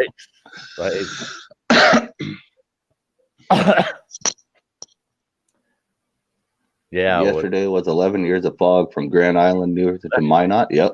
It's going to be that way when you get toward Jamestown here and heading east. The fog gets worse. And then east out of Jamestown, you got to be careful. The interstate heaved. You'll go airborne if you're sitting at 70 miles an hour, even in a loaded pickup. I'd watch that regular driving lane. If you're in the passing lane, it's fine, but that driving lane's got a big heave in it from the frost. Me and the wife did that in the pickup already. That was good fun. Boy, the ground's been moving a lot this year. Yeah. It's been moving a lot. Warm, cold, and that frost keeps heaving. And from where I sit right now, he'll pass about a block away from me when he goes through Jamestown on I-94 from the house in town. I can probably step right outside my door and watch him go by the interstate when he gets over here. Jeez. So running water, how many more weeks are you going to stay out? Thanks, Bounty. Yeah, it's pretty cool. Hit 3K yesterday. I hit 3K. Oh, wow. I didn't even notice that when I come up. Look at that. Yeah, I hit 3K over at Runny Eggs. At Runny Egg highlighted me, and I needed 11 to hit 3K, and he put me up.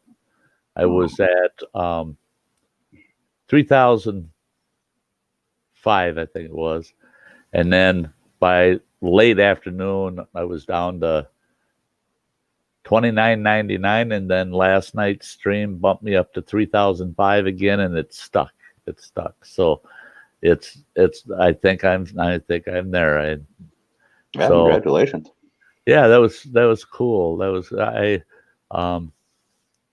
I don't pay a lot of attention to those numbers, but I don't.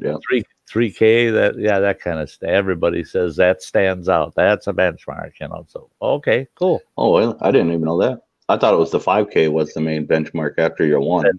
That's what I thought too. And somebody said, everybody seems to hear different.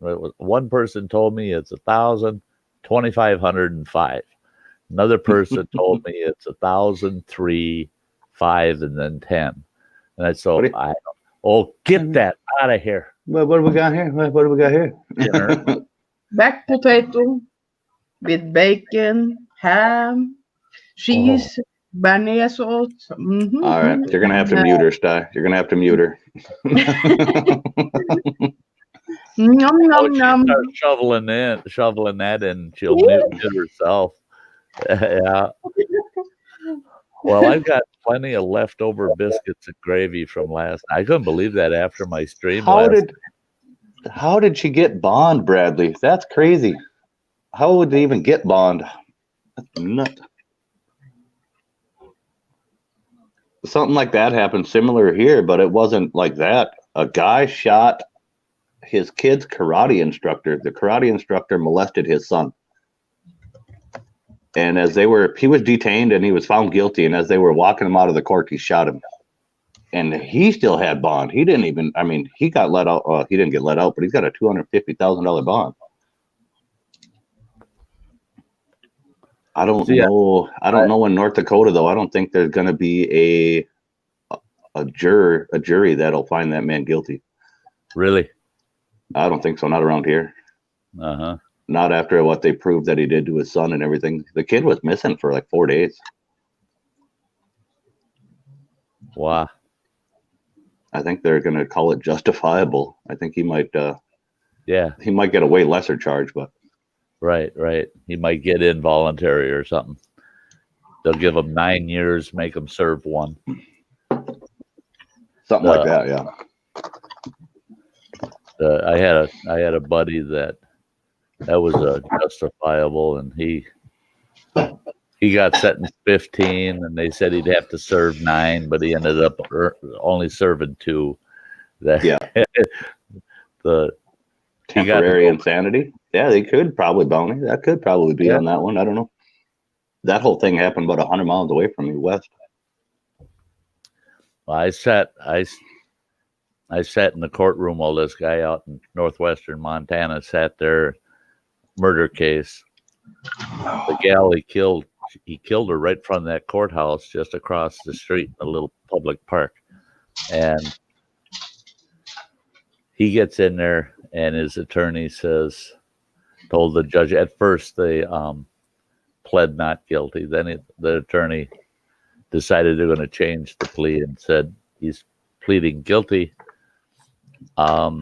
because we realize he'll never win in this county.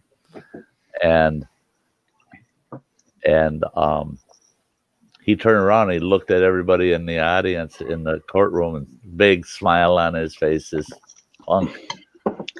And the judge blew up, and the judge says, "What in the hell do you have to smile about?" And he goes, "You got no death penalty in this state." He says, "And I'm good with living in prison the rest of my life." Oh my God. You should have seen it. They got every county officer they could in that building because everybody wanted a piece of them. We were going to drag them out and hang them from the nearest light pole. Just hang the son of a bitch. Proud of what you did, and there ain't nothing we can do because you get to live, Oof. Hey, Ian Matthews. Yeah, Dibble. Biscuits obviously have a different meaning in the UK. Yeah.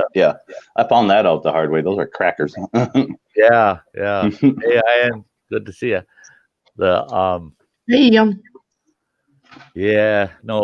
For me, a good biscuit is a nice, big, thick baking powder biscuit, Kimberly Ferris, good morning. Her 25-year-old boyfriend's in jail too, charged with manslaughter for killing 2-year-old. What the heck is wrong with these people? That, I'm sorry. I know a lot of people, I don't want to dramatize nothing, but to me, that's where I can't blame the judge. I can't blame the jury. I blame the community. You go grab that son of a bitch before they put him behind bars and you take care of it. Right. people say, "Oh, you can't have vigilante justice." Well, you can if the facts are there. If it's like that guy was talking about in Montana, he turned around and he's proud of himself and says, "Yeah, I killed her, but there ain't nothing you can do about it. All you can do is put me in prison and pay my way the rest of my life." He just admitted it. Haul his ass out in the street, string him up. And when the judge says, no, that's not the law. Oh, yes, it is. It's now the law. Yeah. We're the law, not you. No. Don't, and they say, well, the death penalty is inhumane. What's inhumane is you put a moron like that behind bars. Now you just gave them a license to hurt, kill, mistreat anybody they want the rest of their lives, because you cannot sentence them beyond life. Yep. And that's and when I think life in Montana, isn't that only like 40 years, life in Montana? Well, when it's the maximum charge, it's 40 years to life. So a lot of them get out in 40. Yeah, and North Dakota, I think it's only 25 years. Yeah, a lot of states 25 to life. 25 to life. Yeah, I do like states that are. Now Wisconsin has life without parole, so they can go 25 to life or life without parole. Yeah, and life without parole, fine. Yeah. A friend of mine in high school got life in Mexico.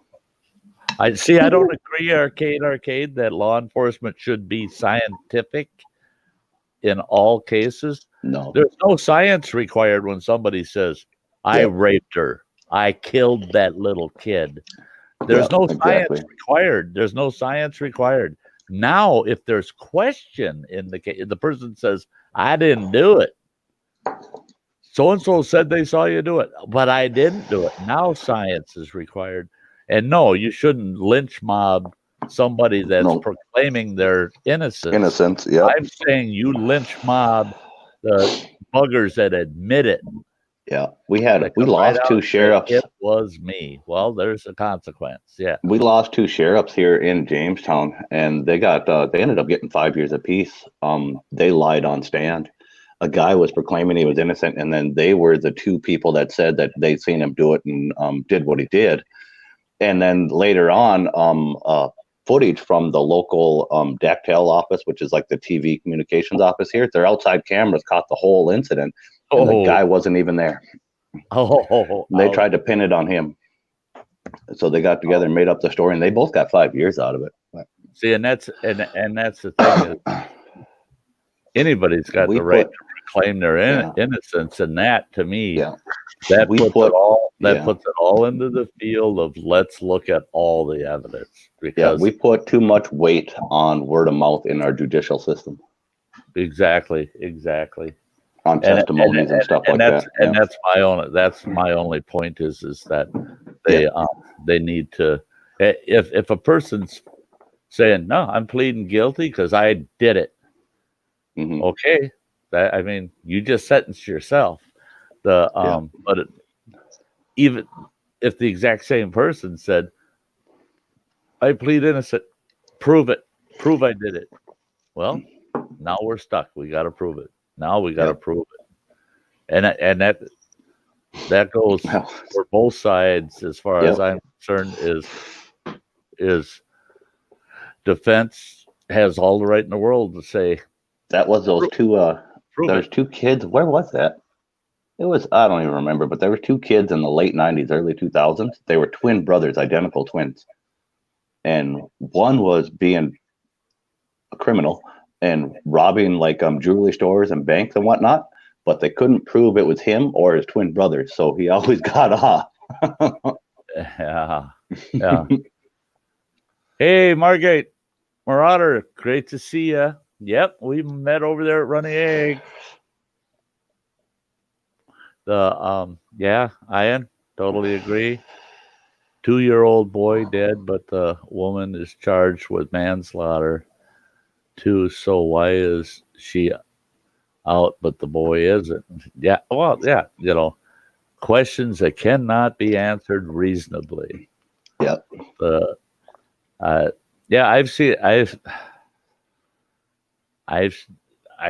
judges that post are willing to set a bond on somebody in a murder case or in most cases manslaughter cases. I think it's absolutely insane. Absolutely insane. Because a lot of people, they go, oh wow, they put a $250,000 bond on that guy. Oh, he's walking out. How the heck where'd he come up with $250,000? He only had to come up with 25 grand. He signed over the deed to his house to the bond agency, and out he went. You only have to come up with 10%. That's why we have why there are bail bondsmen out there. Yeah, here they don't. They can sentence people here and put it so that their bond can't be bail bonded though. Oh, really? Yeah. The judge can order it has to be an all cash bond. But that's what a bail bondsman will do is you're paying them a surety. Sometimes he gives them 40%. But they have to pay the whole amount to the treasurer. Yeah, they use a bondsman check. Yep. Yeah. But that's up here they can. The judges often did it. He did it to my brother when he got a DUI. We had to go bring the $5,000 all cash in. We couldn't use the bail bondsman. Yeah, the best you could do there is go to the bank and hope you can float a note, right? Well, we had the money, but cash.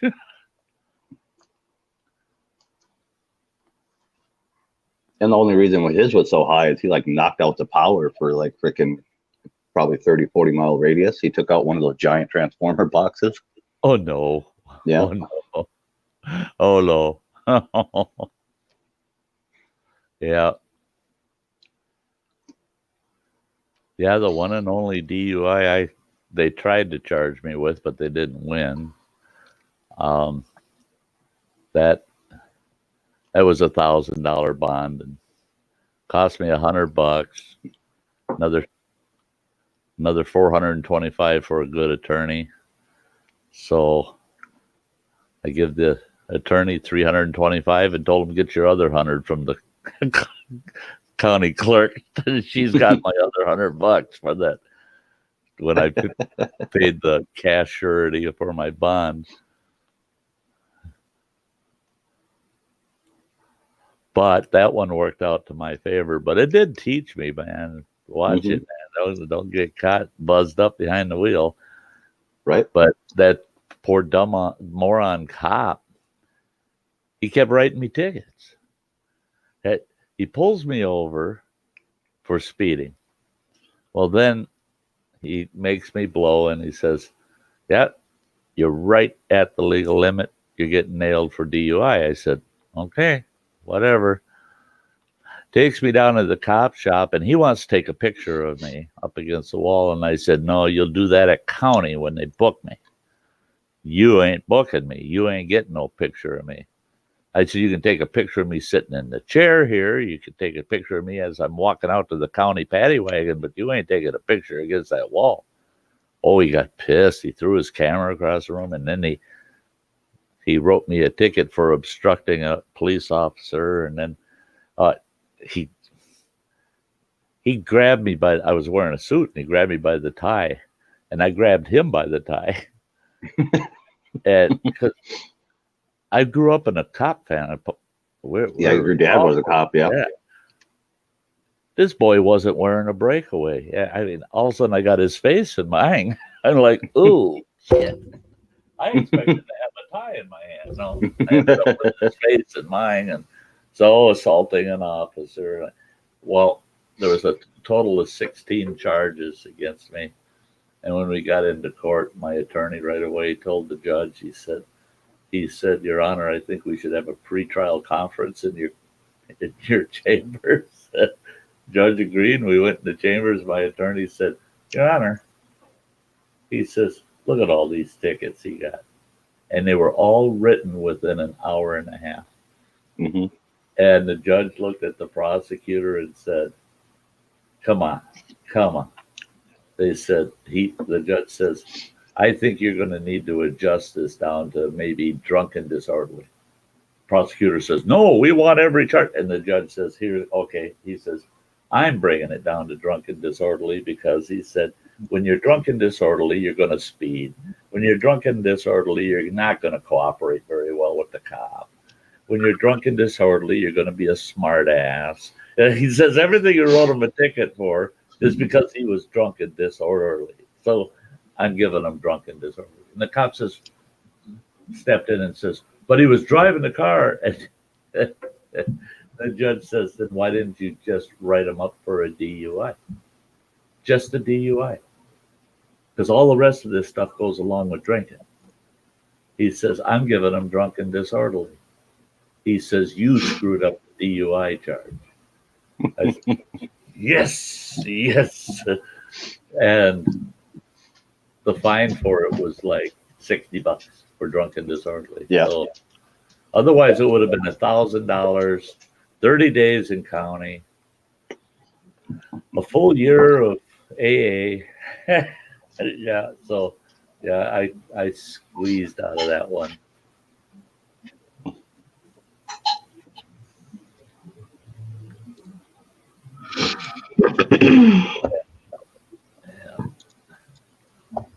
Yep, I've had my share of run-ins with that.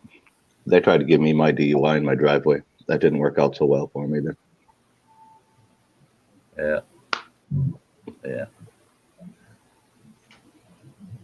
You know, and that's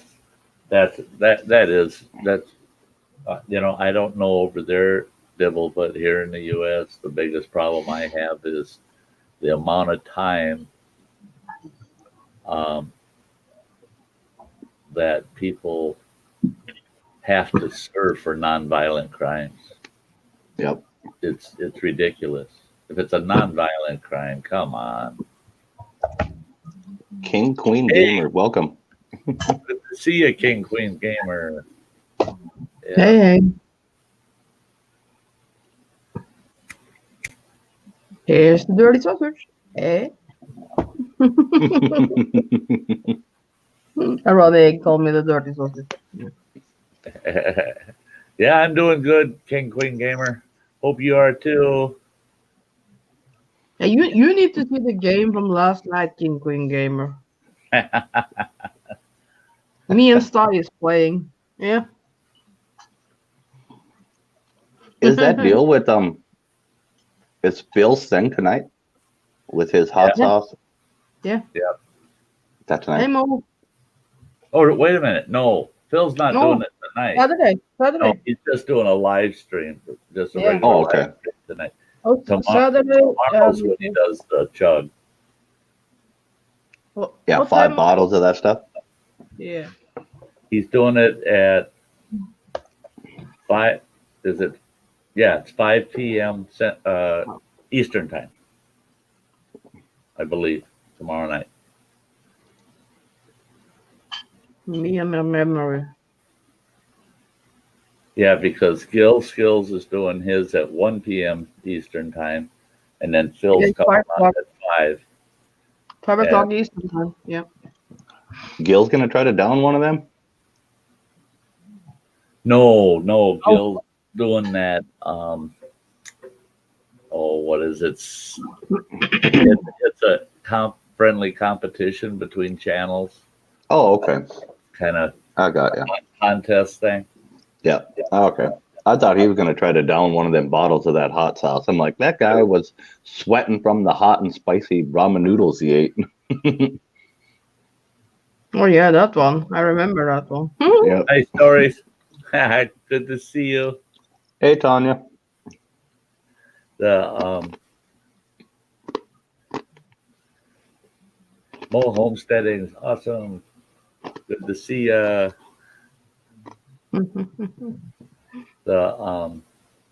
Yeah, Bradley, let's get off that topic. Yeah, Hey, man. use it, Bradley. Yeah, come on. You know. By the sounds of it, Bradley, you need to move. Yeah, I've told him that before. Yeah. Let's you know, tragedies happening every day, everywhere around the world, and yeah.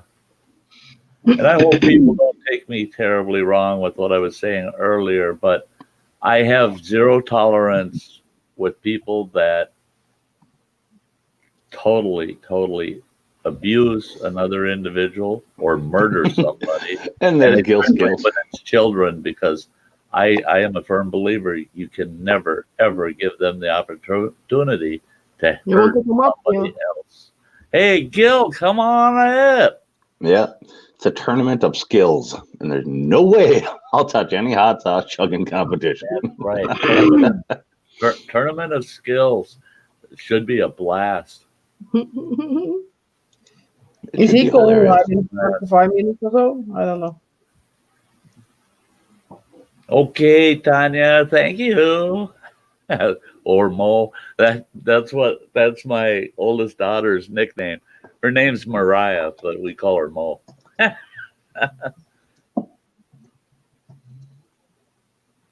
come up, Gil. For a little while. I'm busy as balls today. Hello, thank you. Those invites coming, but I can't right now. Hey, you busy. Thanks, Arcade. Yeah, I just wanted that understood. I don't believe in mob rule, just so people know. Yeah, There, to my me, God. it's whatever the wishes of the people are. Hey, yeah, Mike, you're crazy, man.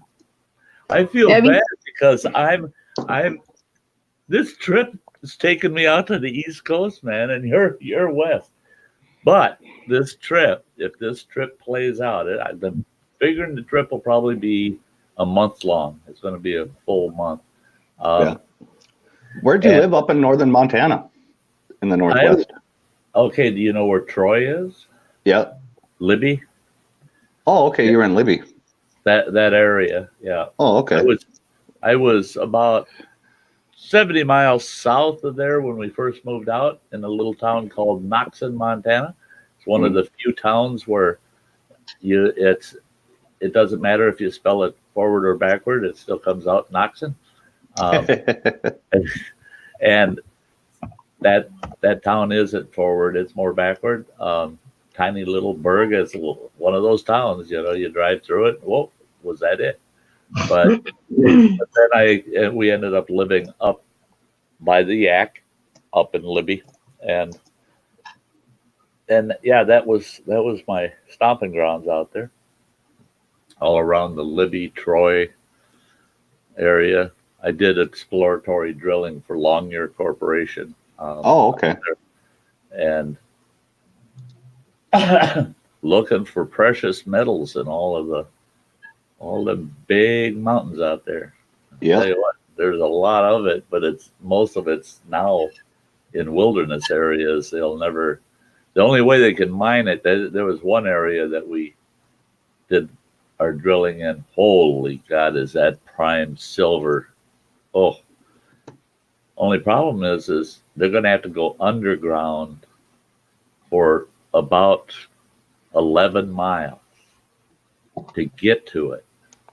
Yeah. Because they got to go in the ground outside of the wilderness area, come in, and then they come up under that vein because they can't punch in within the wilderness area.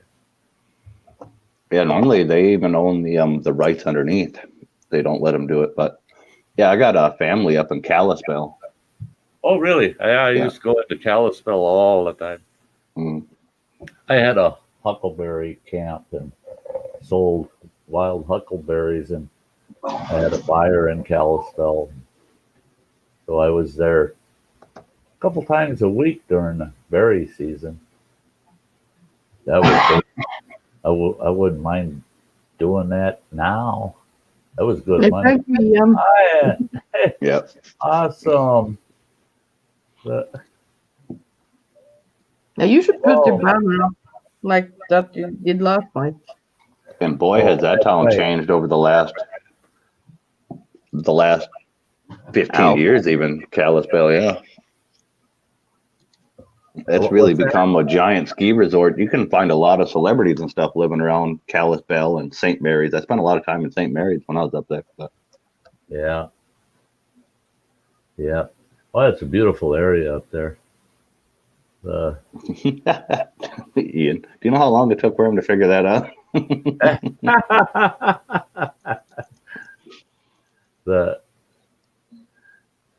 That's very, very kind of you. Like I said, anything that comes into the channel between now and July, it's all going towards my travels this summer, and it's going to produce content. Oh, yeah, Alexander, everywhere. We've got problems with heroin and meth right here in Ashland, Wisconsin. Population 7,500, 8,000 people. Where the heck is Ashland at? It's right on Lake Superior. Superior? Oh, okay. Yeah. I partied in Somerset a lot. Oh, yeah? Yeah. That's it used to host a giant rock concert. I can't remember the name of that rock concert. It's been years since I did it, but I had a sister that lived in Somerset, so we'd stay with her while the motel prices went through the roof. We'd just stay at her house for that. They did it every year, and it used to be really huge. It's still going, I think, but I can't remember the name of that heavy metal rock concert. Yeah, I can't remember. Ozfest? I think so. Something like that. Yeah, it's held. It starts out in Somerset, Wisconsin, but when they do their tour, yeah. Yeah. It turns the tiny little quiet town of Somerset into a frickin' war zone. Yeah. Yeah. Oh, there's a ton of Ashlands in the U.S. Yeah. Yeah. Yeah. Hey, Ian, do you want to come up? Washington and Oregon have Ashlands. I think every damn state in the union's got an Ashland. We have an Ashley. I don't think we have an Ashland. Hey, I haven't heard of Ashland, North Dakota. But let me know when Ian is in the basement. I'm watching.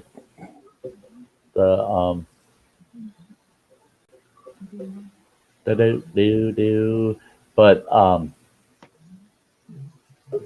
there we go. Okay. Hey there. Good to see ya. Hello, Stan and mate. Hey, Ian. I don't know what time it is over there, but here it's it's almost 5 o'clock, so I can crack a beer. Yeah, definitely late enough in the day.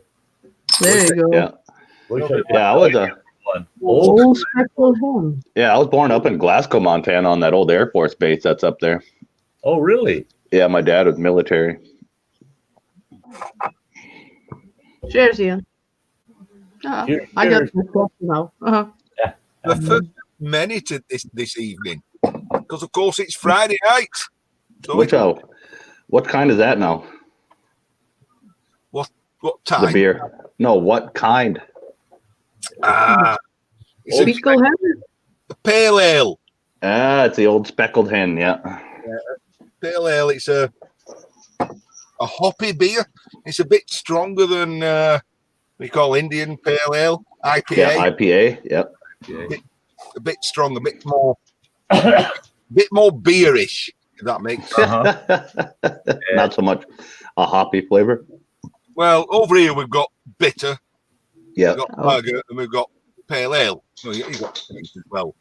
Mm-hmm. Bitter is nasty. Yeah. That's why they call it bitter. You know, it's Yeah. Guinness over here is under bitter beers. All right, okay. I have Guinness now and again. I've just been talking to real wicked. He's having a Guinness as we speak. It's not even bitter to me, I guess. I don't know. No, it can be sweetish, can't it, Guinness? Yeah. And you should see people freak out over here if you drink Guinness warm the way you're supposed to. Oh. I have this argument with Cruiser Mac all the time. He sticks his beer in the fridge. I'm like, what are you doing? You don't drink beer cold. You drink lager cold, cider cold. You don't drink beer cold. In fact, I tell you, when I was a young lad going into the old pubs, the some of the old guys, if the beer was too cold, they'd take a poker out the fire and warm the beer up with it. Give it a douse. Give it a douse. Yeah. That was the old guys in the old pubs, like. But yeah. Even when we went to Germany and stuff like that, it was so weird having beer poured warm right off of the floor out of a box. It was. Yeah. Oh, Americans on, they would reach for warm Bud Light, and my dad's like, I'm not drinking that. That's right. Uncle of mine, he spent probably about half of his military career in Germany. He was a missile tech, and go visit him down in White Sands, New Mexico. And first day I got there, I said, "Where's Uncle Jim?" And they said, "Well, he's in the backyard." They said, "Sitting underneath the pear tree back there." So I go back. I figure he's sitting in the shade drinking a cold beer. I get out there. You got a case of beer sitting on the lawn next to him, and he's been sitting there all day drinking beer. I get there, and he goes, "You want a beer?" And he flips the lid open, and I go, "That ain't a cooler." He goes, "What?" He says, "You want a cold beer?" He says, "Oh, God, that's going to take an hour for me to cool off a beer for you in the fridge." He says, "Because there are no cold beers here." Yeah. Oh, yeah. He was a warm beer drinker. Something else as well. You don't chill spirits. No, it changes the flavor of spirits. Yeah. Yeah. In fact, you're supposed to kind of warm up. Mm-hmm. That's if you're having like a single malt straight. If you're having something like this, which is this is just a normal whiskey. Yeah. Yeah. You could mix that with pop. They often tell you to take a teaspoon of hot regular tap water and add it to your spirits. Yeah, not our tap water though. Full of chlorine, full of fluoride. Yeah, maybe where you live, not here. It seems like I'm steaming up on the camera a bit. So it's maybe a little, yeah. You're getting a haze. It's not your eyeballs. The temperature's dropping just a little. Yeah. You got to fire up that big heater with the world's best created pipe on it. Yeah, I've just put the chimney on and just got myself some. It's going to take a week of Sundays for the smoke to find its way through that maze of chimney pipe. Got myself some stuff to fire it up. We have a tumble dryer. So the fluff makes excellent fire starter material. Oh yes. Oh yeah. And then steel wool. Steel wool, yeah, that's a good idea. Steel wool makes an excellent fire starter. Sure does. Then the wife throws these. This is what we're having for tea tonight. There's some kind of joint in that, so that is full of fat. When the fire, I'll stick that in upside down. Win-win. Cleans it of the fat, and I get some aluminium.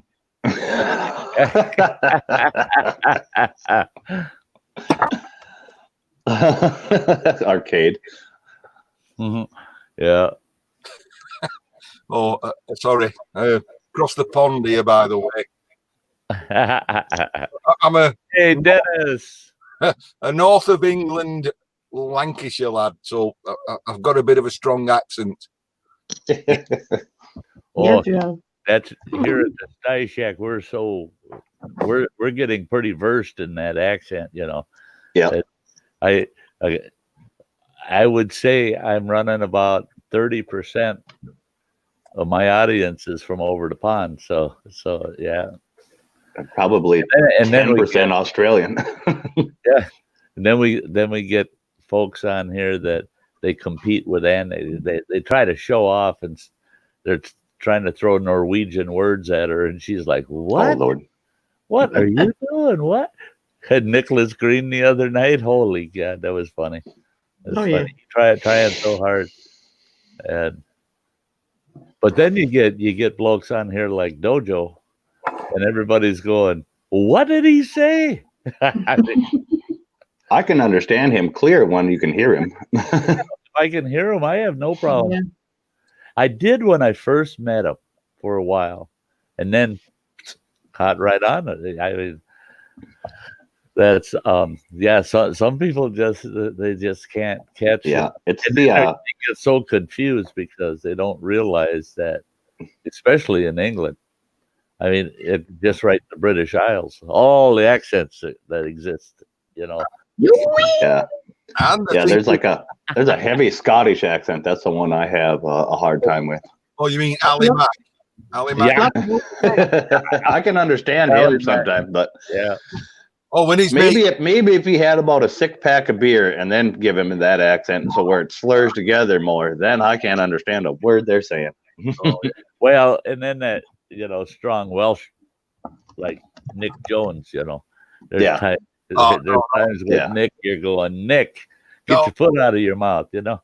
Let me put it straight. Nick Jones only lives about 30 miles from me. He's just over the border in Wales. He's hardly even in Wales. He doesn't even sound Welsh. He keeps putting on he's from Wales. It's like, no, you're not. You're just an overspill from Liverpool. That's good. So I keep winding him up. He's almost, you know, Yeah. well, he's English. Never mind calling him Welsh. Yeah.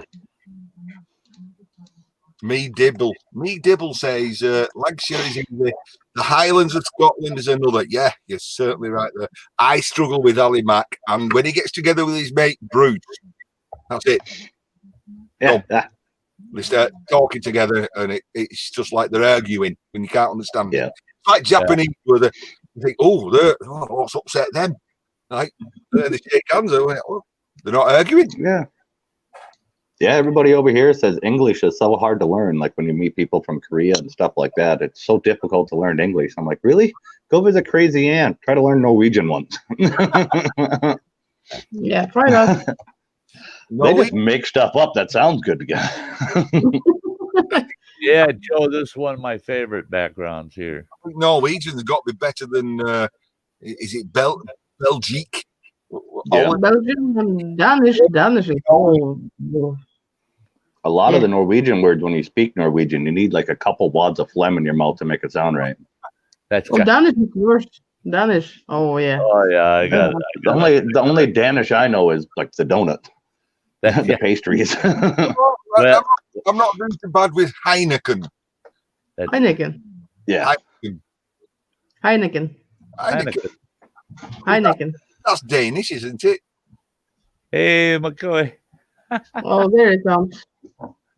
Heineken. There you go. There's a Heine right there. There's a Heine. Yep. Yeah. Thunder's showing off his Heine.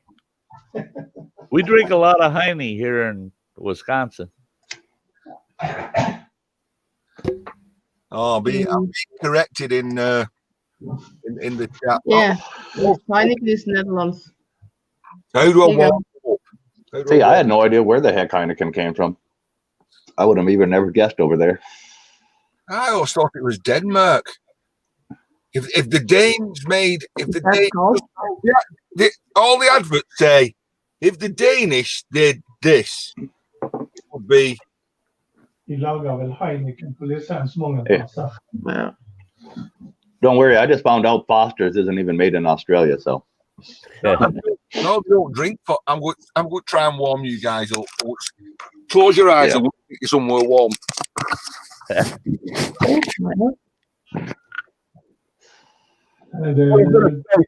Det måste Heineken i Amsterdam. Yeah. It's so weird hearing him speak. It sounds just like Crazy Ann, but with a lower voice. Yeah.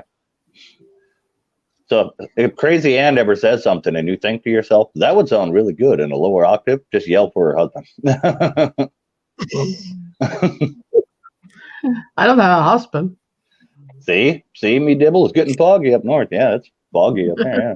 Oh, it's definitely.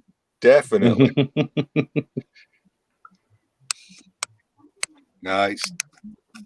I hate doing this. This is a waste of good whiskey. What are he doing? He's going to take whiskey and clean his lens. Yes. Okay. It keeps it from fogging up. It's the alcohol in it. See, there you go. And it evaporates very quickly as well. Yep. Now I've got to cover it up, haven't I? Then release it and it'll autofocus. Or not, as the case may be. Yep. I think you officially made your phone drunk or your camera drunk. Because that's exactly what it looks like now. a little blurry eyed there. Yeah. How many fingers am I holding up? I don't know. Yeah. Oh my goodness! Come on. Well, if we had a palm reader in the house, we could have definitely caught that. Oh well, never mind. You know I'm here. 2 years Flat Frog prank. You used the cheap whiskey, didn't you? There's coming in. Ah, that's that. There we are. I use the cheap whiskey. Yeah. That low octane stuff. Hey, Flat Broke. Good to see you. I know we Frank. didn't waste any 30-year-old on cleaning the lens. Oh no, definitely not. Oh, I haven't put a scissor to this beard for a year and a half. I can't do it. I've had mine. I grew it real long. Not quite as long as yours, but I have to trim it off now, especially like calving and stuff like that. I don't know if you've probably pulled cows in your life, calves. Oh yeah. And sometimes a lot of that stuff sprays at you like something out of the Matrix, and it gets stuck in your beard, and that's not the best smell to walk around smelling all day. It prevents you from licking your lips that whole day.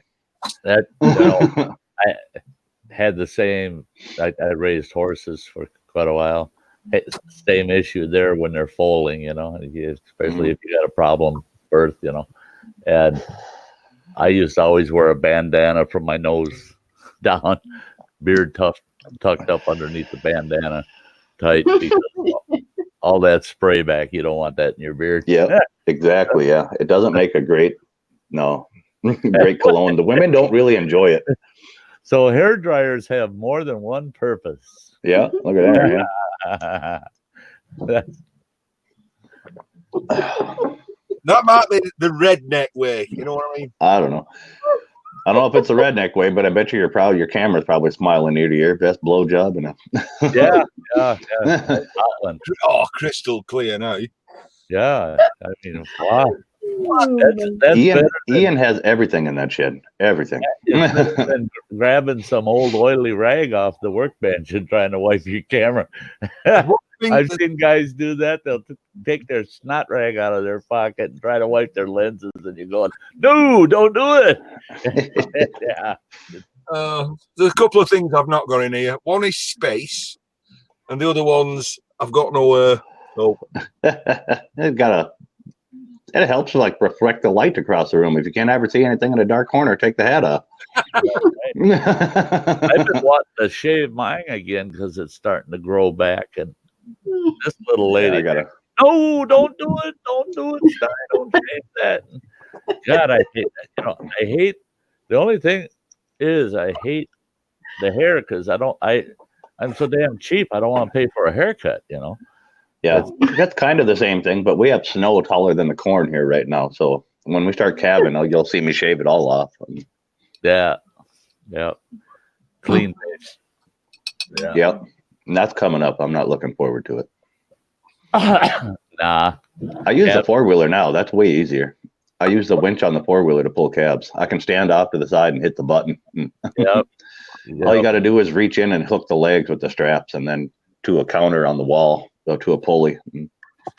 Yeah, Mike, you're gonna freak out all of the folks here that it's like some of them folks that they don't know where hamburger comes from. Yeah. Oh yeah, that's why I had a couple of those videos up, and you wouldn't believe the comments.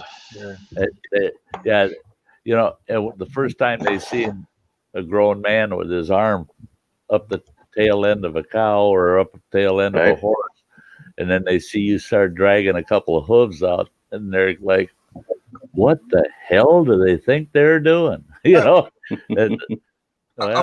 got to ask the question. It might be what we've done, with genetically modified cows and things, but of course, in the wild, they don't have any money.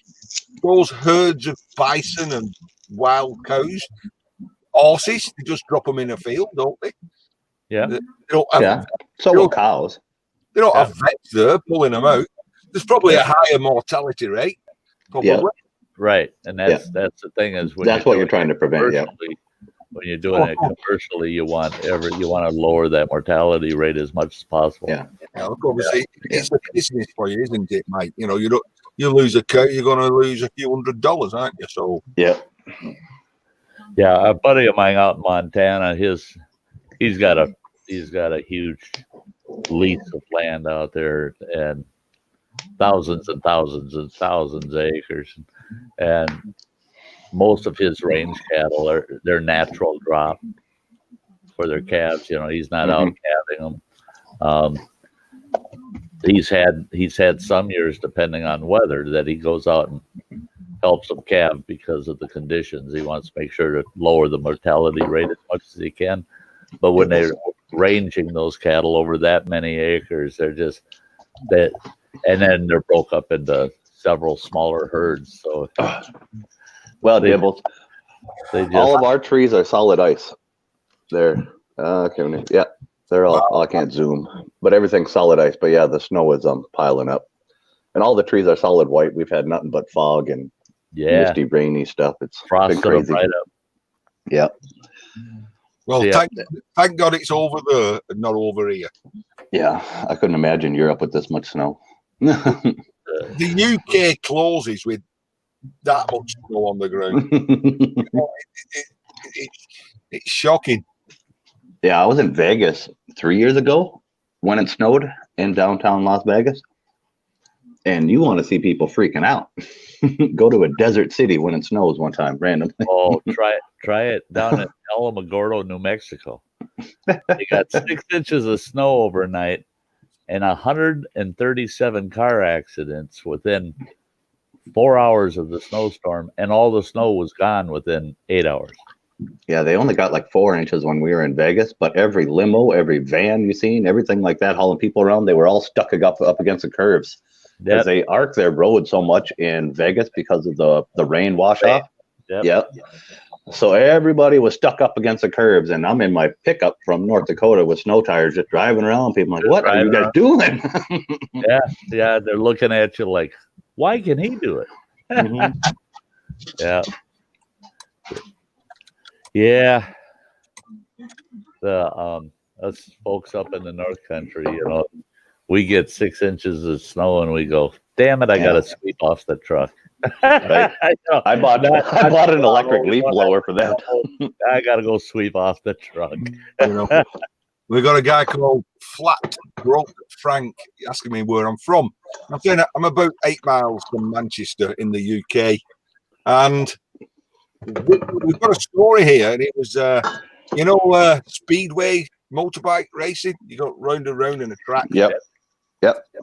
So there was a guy here, and it was only in the late 60s, and he came over from Africa, and he was racing, and it started to snow, and he'd never seen snow in his life, and he actually got off his bike and was like, what's this?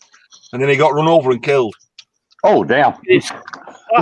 That story took a sudden sour. Yeah, I thought he was going to collecting up the snow or something, and no, you got run over and killed. Yeah. Way to ease into that one, Ian. It's not an urban myth. It is actually true, you know. I mean, yeah, I get that, but I mean, the way you suddenly turned it, I mean, you didn't even ease us into that one. Yeah, he got off the bike and he was checking out the snow, and I thought this was going to be like a cute little story, and he got run over and killed. Well, it's like I did a video on this when I got one of these cameras that you can put in your car and drive around. Yeah. Of course, they invented the first train over here, and it was called the Rainhill Trials, which is about 2 miles away from me, not so far. And that was the first death by a train. And it was some pompous guy, and he stood on the track giving a big pompous speech. And the train was coming, Stephenson's rocket locomotive. And he saw it, that's like a quarter of a mile away. I'm fine. He didn't realise it was a train going at about 10 miles an hour. And it run him over and killed him. So they've actually put a monument, and I show that on my video I did when I go for a ride out. First person ever killed by a train, a mile and a half. Yeah, we had a lady here do that. She was drunk on the tracks or on some kind of drug or something, but she was going to try and fight the train, and it hit her. It hit her square on, and it broke a bunch of her bottom ribs and knocked her unconscious. And like 3 miles of the train drove over her, and they kept going, and she lived. Didn't even kill her. She stayed right in the middle of the tracks, and all of it went over. If she would have been conscious, it probably would have killed her because she would have been trying to sit up or get out of there. I saw back in it would have been 1967. I saw a guy with a Chevrolet Corvair. He trying to beat the train to the tracks, and now he's really had bad time. And he come in right behind the locomotive, and that first car, he went right under that first car, and it rolled his Corvair over up on its side and up against the back set of wheels of that car. And the engineer didn't even realize he had a car stuck under his train, and he's just going along, dragging that damn car down the railroad tracks. There's a whole bunch of us right in the middle of town, whole bunch of us watching his car go by underneath that train. And he drug him about, oh, geez, it was a good half a mile before the engineer realized, oh, God, I got a car stuck under my train. He stopped that train, and they run back, and all of a sudden you see this guy crawling out the back window, and I tell you, going back to big kiss mark down in front of his pants. It was pretty good. I thought he learned. It's that almost Welshman. All right.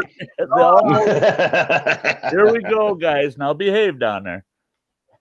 Of course I'm going to behave. It's Ian. He looks like bloody a compo reject. Hey, I'll just tell something, Mike, something. When I did my first aid course at work, yeah, the paramedic that came down, and he happened to be the first paramedic. Ambulance men didn't do.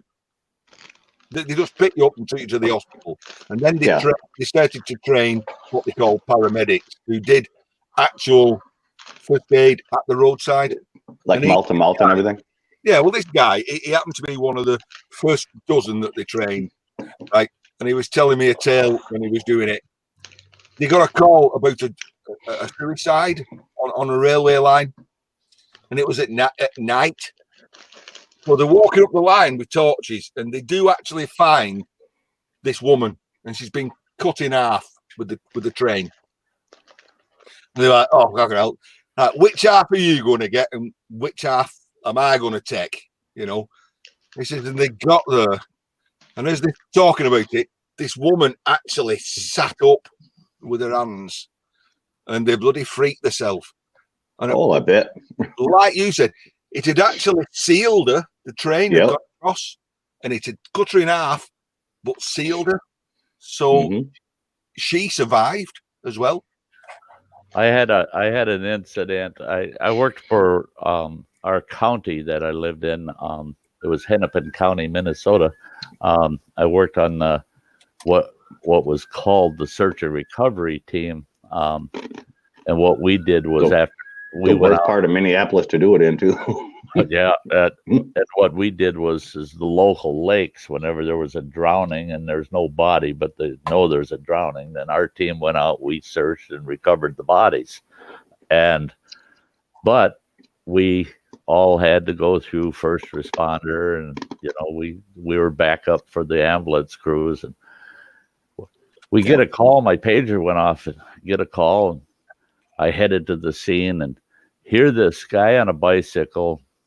Some old gal, she had a heart attack or something behind the wheel, and she's driving this big old Cadillac, and she hit this guy on the bicycle and slammed him up against this big short concrete wall. Slammed him up against that wall. We got there, and right away I dove under the car, start checking him out from under the car, and when the ambulance got there, just as I was getting under the car, and I could hear the 2 EMTs coming around the front. I get under there and I'm going, there ain't no way. There's the boy's feet and his legs. But I know damn well that's about 8 feet to the waist. Sure enough, that had sheared that boy right off at the waist and had him pinned up against that wall. And because he was fully pinned and because he was going into full shock, he wasn't feeling any pain from it. Yep. And his spine is severed. So, and he keeps asking the EMTs, am I going to be all right? And I'm going, whoa, shit, I'm getting out of here. I don't want to be asked that question because I'm too damn honest. I would have said, no, you're fucked. You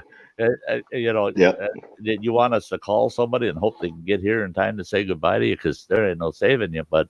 And there really wasn't anything we could do. The minute, he pulled that car away. Yep. That he held on long enough that when we moved the car away, he was gone that fast. I mean, literally within seconds was when we pulled the car away from him. But it's amazing what the body can go through. Whoa. Mm-hmm. Shit. Yeah, and I was just glad that this boy wasn't feeling the pain. He had both of his arms and his hands on the hood of that Cadillac, and he kept asking the EMTs, you think I'll walk again? You think I'll walk again? I'm just like, God, I cannot get close to this guy. There's not a good answer to anything he's going to ask. There's not a good answer. Yeah, and even if, the toxic shock would have killed him anyway, probably. Yep. Depending. Oh, yeah. We had a case like that. It actually, a girder, an overhead crane, collapsed, and it landed on it was in I think you have a little, do you know these like little bobcats? Like a little blade at the front? Yep. Skid steer, yep. But it landed right in front of him, like this. Right across his knees. Oof. Okay. And they called the ambulance of people. And it was fine, he was talking, but it was like an hour. And they're going like, can you feel your legs? And he's going, no, nope, can't feel my legs. And they're like, oh, we're going to have to amputate his legs here. How do we do this? If we don't do this, he'll die of toxic shock almost instantly as soon as all that trapped toxins is released. But they went ahead, pulled everything off. And what had happened, the crane had just landed just enough to, like when you sit on your hands too long, the pressure was just enough to numb him. Oh, Jesus. And they kind of like took it off. They've got the doctor there with all his amputation stuff ready. And he was like, oh, thank God for that. That don't look so bad.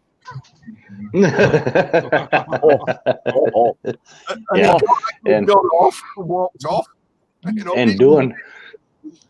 That's all you need is some doctor cutting off a perfectly good leg. Yeah. Yeah, and doing that job in Minneapolis there, Sty, I wouldn't want to do that one in January. I've done cold water rescue. That's all right.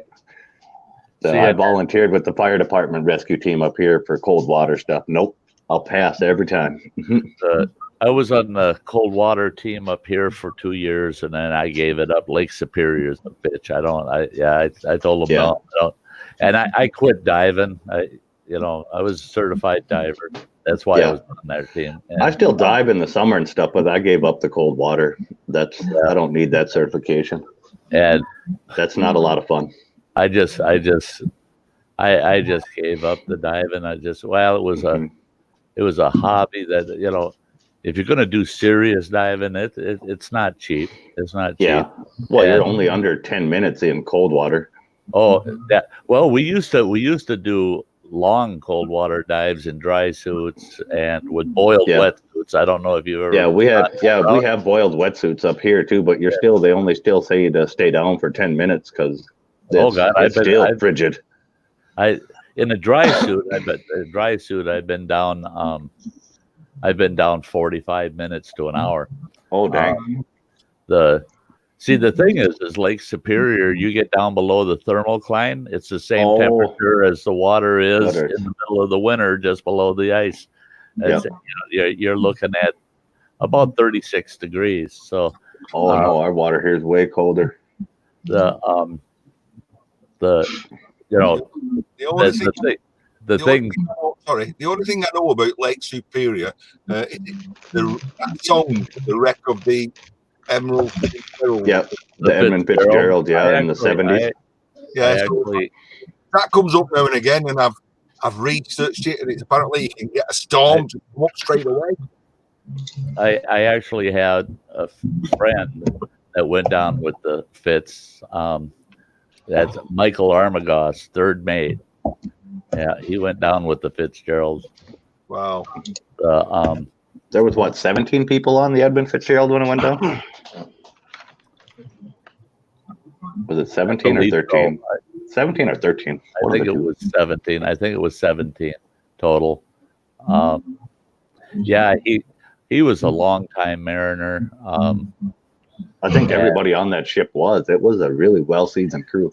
They only had a what couple of greenies that were, you know, mariners for like 4 or 5 years. Everybody else was 10 plus year. You know, it was a very seasoned crew. Yep. But see, the Edmund Fitzgerald got all the publicity, but people don't realize the hundreds and hundreds of ships that went down out in this body of water. Oh yeah, there's tons of them. Yeah, there's tons of them. There's ones that still aren't even found that they know they're out there, but well, you know, the deepest end is 1,800 feet. I mean, there's boats that went out in the deep water and disappeared, and they never did find them again. You know, they're still looking for some of these wrecks, but I dove on a lot of them. I can think of about 30 wrecks that I'm aware of where I know where they're at. There's one just up the bay from us that if you fly a drone out over it, you can see the hull still down there, stuck in the sea, in the water, you know, bottom of the water. Yeah, there's one out in off the coast of California we dove on like that. The whole ship is made out of concrete. Oh yeah, old concrete. Yeah. People go, that's impossible. No, it ain't. No, it was done by the military back in the day. It's water displacement is all it is. Yeah, it was done by the military back in the day to save some money or whatever. And try to, and then this one was sold off and used as a shipping tanker for a while, and then it got sold to the mafia, and they used it as an offshore gambling site because it couldn't be touched. And then it was finally like abandoned in a storm and kind of floated along out there, and then it was pushed up against the shore by the storm and sunk or scavenged right there. Yeah, we've got a couple. There's one up here, the Emperor, that I dove on. We're going to get salvage rights on it, and then we found out there was a gravesite claim on it, so we left it alone. They finally did get a gravesite claim on it, but that puppy, that, you know, you're talking a 700-foot laker, and it's sitting at about a 45-degree angle, and the bow is in 40 feet of water, which isn't deep at all. It's one atmosphere. That's no big deal. 40 feet. The stern of that bugger is down there. It's 286 feet down to the stern. She's just standing at a 45-degree angle. That's slow rise. That's slow rise depth right there. Yeah. Oh yeah. Oh, we dove on that puppy with mixed air, and that was interesting. You go down and you got about 5 minutes. Yeah. You got 5 minutes. You got to get your. Then you got to go through about 2 hours of decompression. Yeah. I'll tell you what, my hats go off to the guys who do the welding underneath at that depth. You know. Oh yeah. I always wanted to learn that underwater welding. Yeah, those guys are sharp, man. Yeah. Oh yeah, I've watched them cut a ship apart out here. They're down there using gas. I watched that, and they're cutting iron plate that's 1/2 inch thick off of some of these ships. Yeah, I did that in Duluth. I watched them cut one up, and then they were salvaging it off in the depths. But they used a giant chain in between two excavators, and they pulled that chain back and forth and cut up through the ship like a saw. Yeah, like a saw, but it was just a really big chain. I've never seen that. I've seen them use them with big carbide cat paws welded to the chain. Oh, and okay. they're just big carbide cat paws with about 8 teeth, and they just as you were saying, Mike, they just drag that chain back and forth, and it'll cut the hull right in half. That's got to be a boring job in that excavator. It's like sitting there watching it was getting kind of boring because you don't see what's happening underwater. But he's just sitting there raising and lowering, and boom, is it. You know, Mike, that's a bit like trying to get your 4,000 nose in this time. Right? It's one big grind. Yeah. Come on, Nick, are you still here? Of course I'm still here. Can't get an edgeways in with you two old farty and Mike bloody talking. Hey, Nick is always here. He's just not all there.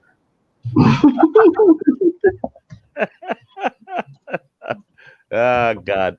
Yeah, I got to have Nick around because, you know, he's got thick skin. I can really pick on that bugger. Well, because we're only, 25 miles apart, we're going to have to meet sometime, Nick. Oh, yeah. Definitely. You better buy an American pickup if you're going to pick Nick up. I don't know if he's going to fit in one of those little utes you guys have over there. I think I better buy a backhoe. Hey, Tanya, yeah, I've restored a couple of cars. Heck yeah. I hot rodded a few of them out. Hey, Boomer D, good to see you. Your dad probably got you into that, Sty, from the story I heard the other night when you were talking about his police car, or his sheriff's car. I'll tell you what, that 65 Chevy Impala was the hottest stinking car in central Minnesota. I'd have loved to have been alive back in that day with those things. My dad has a few, and they're not restored, but they're original condition. They sit in the back of the shops. He has a 70 Chevelle SS, and I have the other one that I restored and redid it because him and my uncle rolled it, but I have his 67 Camaro RS. Wow. Sweet. Tom Noble. You have to look up a guy called Tom Noble. Oh, I know Tom. And he's got a 67 Camaro. He's been doing it up for 10 years. It never finishes. It never finishes if you're really meticulous. But I think the word anal. Yeah. We did meticulous is that word, but it's just the gentleman's way of saying it. we did a full breakdown and restore of a 1940 Ford Deluxe Coupe. And there you go. And I mean, that was right down, bare frame, everything, every nut, bolt, everything on that car was either restored or replaced. And that bugger was sweeter than coming off the factory floor. And then my buddy, we were working on it together. It was really his car. So he gets a new girlfriend, and I'd love to drive that nice deluxe coupe. And he said, yeah, go ahead. And she rented a school bus with it. And I told him, I said, that's sweet watching 2 years of work go right down the tubes. Mm-hmm. That shout was my beloved saying, Ian, your dinner's ready. It's either in you or in the dog. So I'm going to have to say to you all, I'll probably see you all about somewhere tonight. Oh, yeah. Yeah, it's been great. Thanks for coming up and hanging out with us. The funnest one I got to rebuild was a 1913, the Model A. That was a good time. Oh, that had to have been sweet. I think my favorite rod was I had a 33 Plymouth 5-window coupe that we put a Hemi in it, and boy, she was a dangerous little car though. I mean, you do that now and people will frickin' sentence you straight to hell for doing that, especially in a 33 or anything classic like that. If you don't restore it to original, oh my God, people freak out. They get really whiny about it. I have so many original in the box Model A parts from when they came out from my grandpa. that he had that it all got left behind, like going through all his stuff. We kept finding boxes and boxes of these goofy, weird looking spark plugs. I had no idea what they were for. Uh-huh. And I was looking at my dad, and my dad's just shrugging his shoulders. And we found the Model A in the back of the barn, and it'd been eaten out inside out from rats and mice, but it's all restored now. And then we have a 1923 Buick. Yep. Sweet old rigs. Sweet old rigs. Anymore I wouldn't rod any old real steel. I wouldn't rod any real steel anymore. I wouldn't mind buying a glass 32 coupe or something and taking an old Model A frame that that doesn't have anything left to it, just the frame. Well, I'll donate you the frame if you ever find yourself the glass. I got one. I got one rotting away right up in the tree row there. Oh wow! It's still got the engine block and stuff on it, but the rest of it's all gone. Yeah. It's all rusted and fell in. But I have the flip down windows and everything for the Model A's that are still brand new in the boxes. And jeez. Mm-hmm. Yeah. Yeah, that 33. That was. Yeah, I just bought 6 engines at an auction of my uncle's. Huh. So, or it would be my great uncle, I suppose. My grandpa's brother. Uh-huh. We bought up their farm. We bought their farm on the auction, and we bought up most of everything that was on the auction.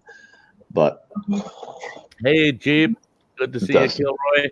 The amount of engines and stuff he had for them is just crazy. We bought all 6 engines that he had sitting there on stands, completely running originals. Tons and tons more parts. I have so many carburetors, but he was also a tinkerer. So some of the carburetors they're original, but they're not original color because I don't know what he had with gold spray paint. But he spray painted the big old air draft carb on the Model A's. He spray painted that gold with the up tube. And I'm like, why in the world would you do that? My father-in-law, he had a sweet 44 pickup with a 80 flathead in it. Ooh. But it had a 6-pack on that flathead. And boy, it was a classic hot rod. Do you remember the old Ford 8N tractors? Oh yes. That was a huge I got one. I bought it at that same auction I was just talking about. But that was a huge thing that everybody did is they put that flathead V8 in that tractor. Yeah. It bolted right in there. Yeah, it would. It would bolt right in there. Yeah, it was crazy. I couldn't believe it. I was looking up parts and everything else because all I needed was a carburetor and stuff to get this thing running. So I was looking up parts. Well, to buy the rebuild kit for the carburetor, the updraft carburetor, was like only $30 but for $50 I could buy a brand spanking new original carburetor, tuned like on the bench tuned carburetor and bolt it right on and go, not have to tear it all apart, and then I could save the old carburetor. But it's amazing that how many guys did that. They pull that flathead 4 out and drop an 8 in there. Yeah.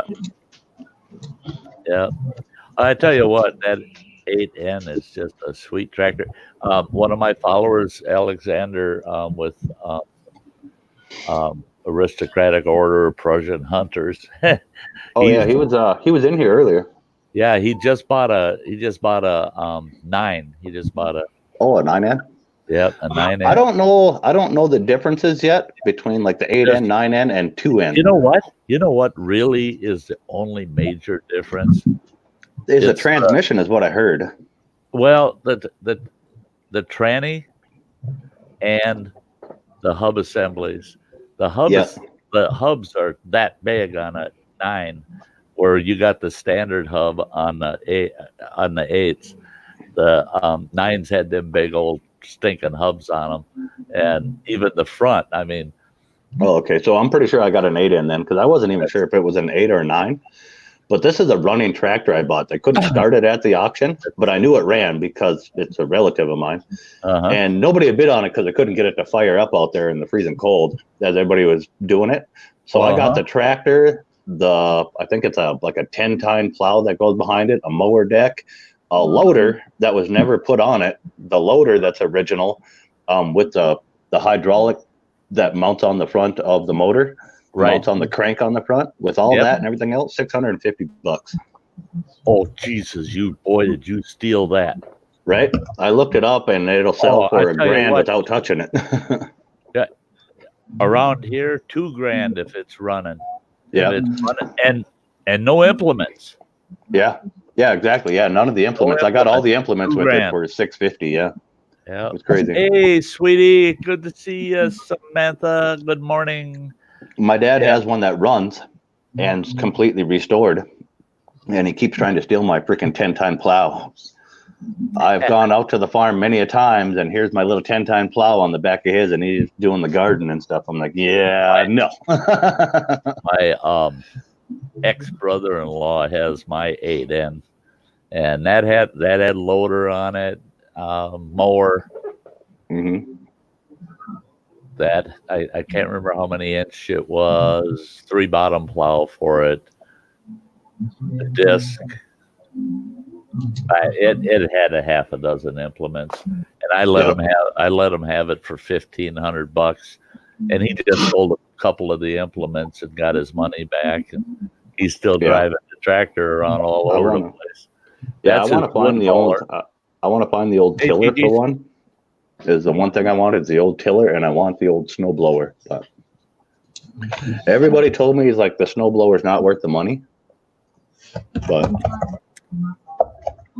they said they didn't work. They didn't work worth a dang on the old 8N because the PTO ain't live and the reverse gear is way too fast. But I never liked it. Yeah, I never liked rear mounted. I couldn't. Yeah, I couldn't believe the stuff that I found for him when I started looking it up. There's a guy in Minnesota, not too far from me, 100 some miles. He has one completely done with all the factory original accessories you can get. He's got a snow cab that came down, and then to get in it, you came in through the back, and then you zip the canvas down. Yep. Yep. And then it had a giant V plow up in the front, a really big V plow up in the front, and tracks. It had original metal tracks that went up over the wheel and went to a little secondary bogey wheel that was mounted up in the middle of the frame. Right. I couldn't believe that thing when I seen it. I'm like, wow, that thing looks cool. And I'm like, there's no way he had to make all that. No, he found all the parts original, and he found me another cab in Iowa that's the same as his, and it's complete. But the guy wants way too much money for that cab. Oh yeah, to get your hands on one, they know. Yeah, $7,000 for the cab. Yeah. And it was $150 add-on back when the tractor was made. Right. Yeah. That's sick. Yeah. Yeah.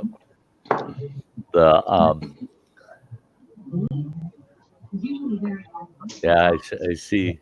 Yeah, there was all sorts of stuff we got at that auction that we found out worth so much money. It's like, well, my uncle was military too, and he'd served in Nam and everything, and he was in the airports and a pilot. But he bought himself a Rolex watch in 1973, and it was $400. It was like almost $400, which was about a month's salary back then. Yeah. And it was too spendy, he said, for him to wear it, and he never really wore it. He put it on his wrist twice in his life. I remember the story, and I knew he had it. And this thing went into a lockbox in his basement and never ever got actually wore. It still had the sticker and everything on the backside of it. And there's a video floating around of somewhere, my uncle talking about it. And to tell you the truth, Sty, he looks just about like you. He's got the Ray long beard, and he wears his bandana all the time. And he's never really wore it. He always had like the military chronos and stuff like that. Sure. So he never bothered wearing this thing. And it went up on an auction place. They're really famous. They have a TV show, and they tell people what their stuff is worth. But he did that up here in North Dakota, and he's talking about this watch, and it's valued now. What he bought it at $400, $700,000. Yeah. Oh, was that the Rolex one? Yeah, it's a Rolex. Yeah, it's a Rolex. It was Oyster. On the Antiques Roadshow. Yep, there you go. That's the show. Yeah, he was on there with it. Yep. And he passed away now, but my dad has the watch. It's part of what we bought out of that auction, and he got that way under $700,000. But he has all the paperwork, the box, the inner box, the outer box, all the stuff where the warranty is completely unfilled out, so it's blank, as a collector would want them. and it's all in original condition. It's never been touched, and it's only been put on his hand twice. So all the original stickers and everything are still on it and in excellent shape. And yeah, I've seen Awesome. that. Awesome. yeah, that's my uncle. If you've seen the video with the big long it's on beard, and he's it's wearing on his YouTube. camouflage bandana. Oh, is it? I'd have to Yeah. look it up. Yeah. My dad told me, he's like, yeah, there's a video somewhere of him floating around talking about that watch when he bought it. Yeah, yeah, I remember watching it, and he told him, and he fainted. Oh, I don't know. Yeah, it probably sounds like him. He was quite the dramatic character sometimes. Really long grey hair and really long grey beard and a camouflage bandana tied. Yep. Yeah, they were talking to him up in, well, right in town here. They were talking to him up in, I guess in the background of the video you can see it, but they're in an old pioneer village up here. I went to an auction up here. Oh gosh, that was about 25 years ago, and they had a crate sitting there. It was an estate auction, and they had a crate sitting there that was probably about 4 feet tall and about maybe 4 feet long and a couple feet wide, and didn't have any. It had some shipping stamps on it and stuff, but you could tell it was ancient crate, and it looked like it had never been pried open.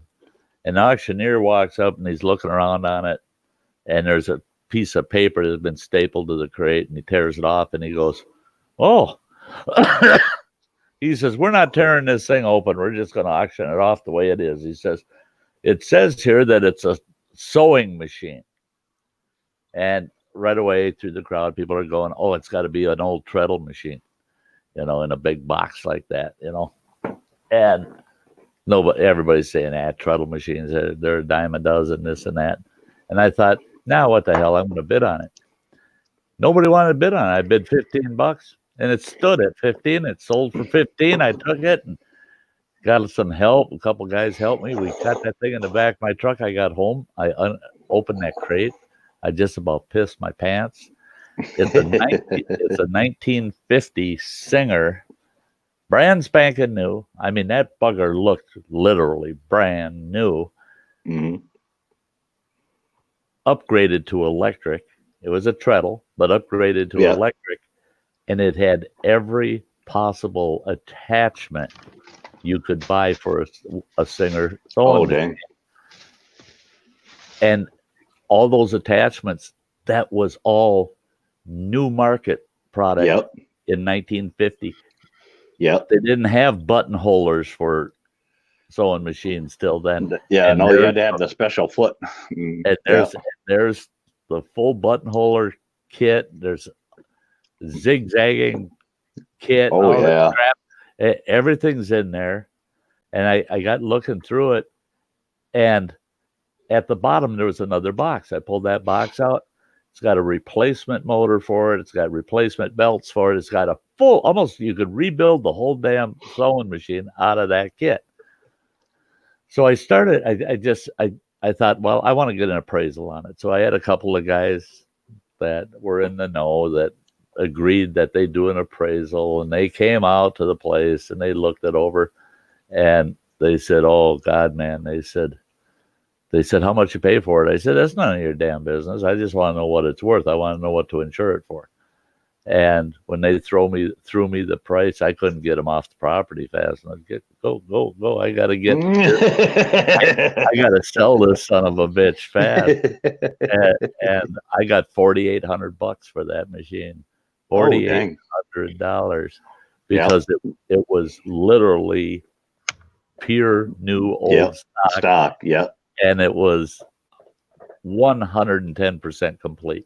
And oh God, there were people fighting over that machine, and that made almost $5,000 for $15 at the auction. I was pissing myself on that one. I didn't need no Singer sewing machine, but boy, I sure could use that $4,800. Dibble, you found the clip? You have to. I don't know. You can't share the link. You will have to share the link. I haven't seen the clip. No, if you go in the private chat. Oh, you put one in there? Yeah, you go in the private chat. Oh, okay. Just copy it. Yeah, I got it now. Yeah, I'll have to watch that here later. Or just go on YouTube and just put in Rolex. You'll find it.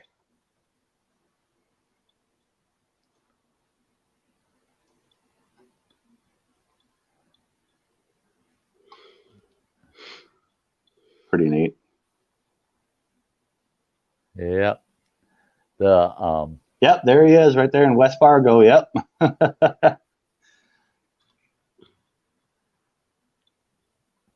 Yeah, they're at the Bonanzaville. Yeah, like I said, it's an old town. Yeah, you guys are right. Yeah, you found. That's all I had to do. That's pretty neat.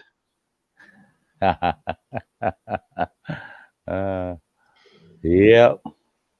Oh, you should have seen me. What was it, yesterday morning? A little pipsqueak tried to challenge me in a. You know what we done, Mike? Yeah. When they start ripping into each other. Yeah, a little roast show. I was just laughing my head off. Yeah. Go on, mate. We'll have to do another one of them. There's one tonight. Where? Over at the ladies and gentlemen of the round table. Everyone's roasting Muggsy apparently. Oh, I'm going to be over there then. All right. I just found out about it last night. Jimmy was telling me about it. I had to go to my mother-in-law's birthday party, which was. Yeah. I'd rather have my toenail slowly pulled out with a needle nose. Yeah, one of those fun occasions. And I like all my nieces and nephews and stuff, and I love my mother-in-law. She's a saint at heart, but I can't. The screaming kids, I just get a headache too quick. And like all 12 of them were there, and they're all about 9 years old and younger, and just running around, jacked up on Mountain Dew and freaking juice packages and candy, and Lord, they were in prime condition. Yeah, see, that's my problem. I got 15 grandkids and one great grandkid, and when they get all together, they say, "Yeah, Grandpa Sty, you got to be there." And I go, "Yeah," for about 5 minutes, and I'm the hell out of there. Right? We were there we got down there. I came back from the farm and went straight down there, so I was still in all my work clothes, which my mother-in-law didn't enjoy. Hey, but Nick. We were there about 5:30 till 10 something at night. Yeah. Nicholas Green, good to see you. All right, Nick. Oh, my head was pounding by the time we left there. Yeah. I bet.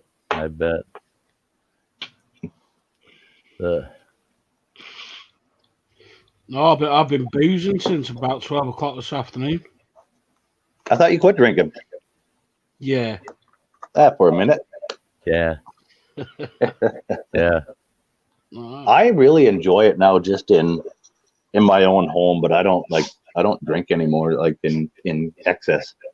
Yeah. No, but I got on a phone call with all my brothers. I'm the one of 13 kids, and I got on a phone call with all my brothers the one night, and I might have had 7 beers, and I couldn't believe it. The next day I had a headache. I mean, I wasn't like bad hungover, but I could feel it.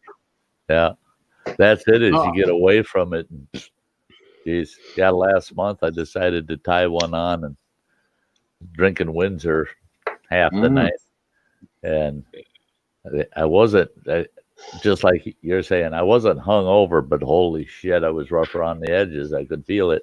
Yeah. And, I've been away from it way too long to be doing that. You know, I can casual drink, but boy, to try to tie one on anymore, no. All 7 of us boys on a phone call. Yeah, all 7 of us on that phone call talking about the old days and stuff, running around the farm, and like a bunch of them moved off to Montana and Oregon and making their own way. They didn't stay around the farm like I did.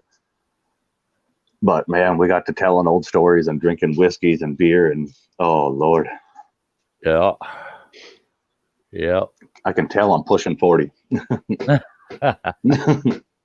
How old are you now, Mike? 39. I'm older than you. Well, yeah. Yeah. Well, yeah. We knew that, Nick. Come on. Yeah, but I look younger though. No, you don't.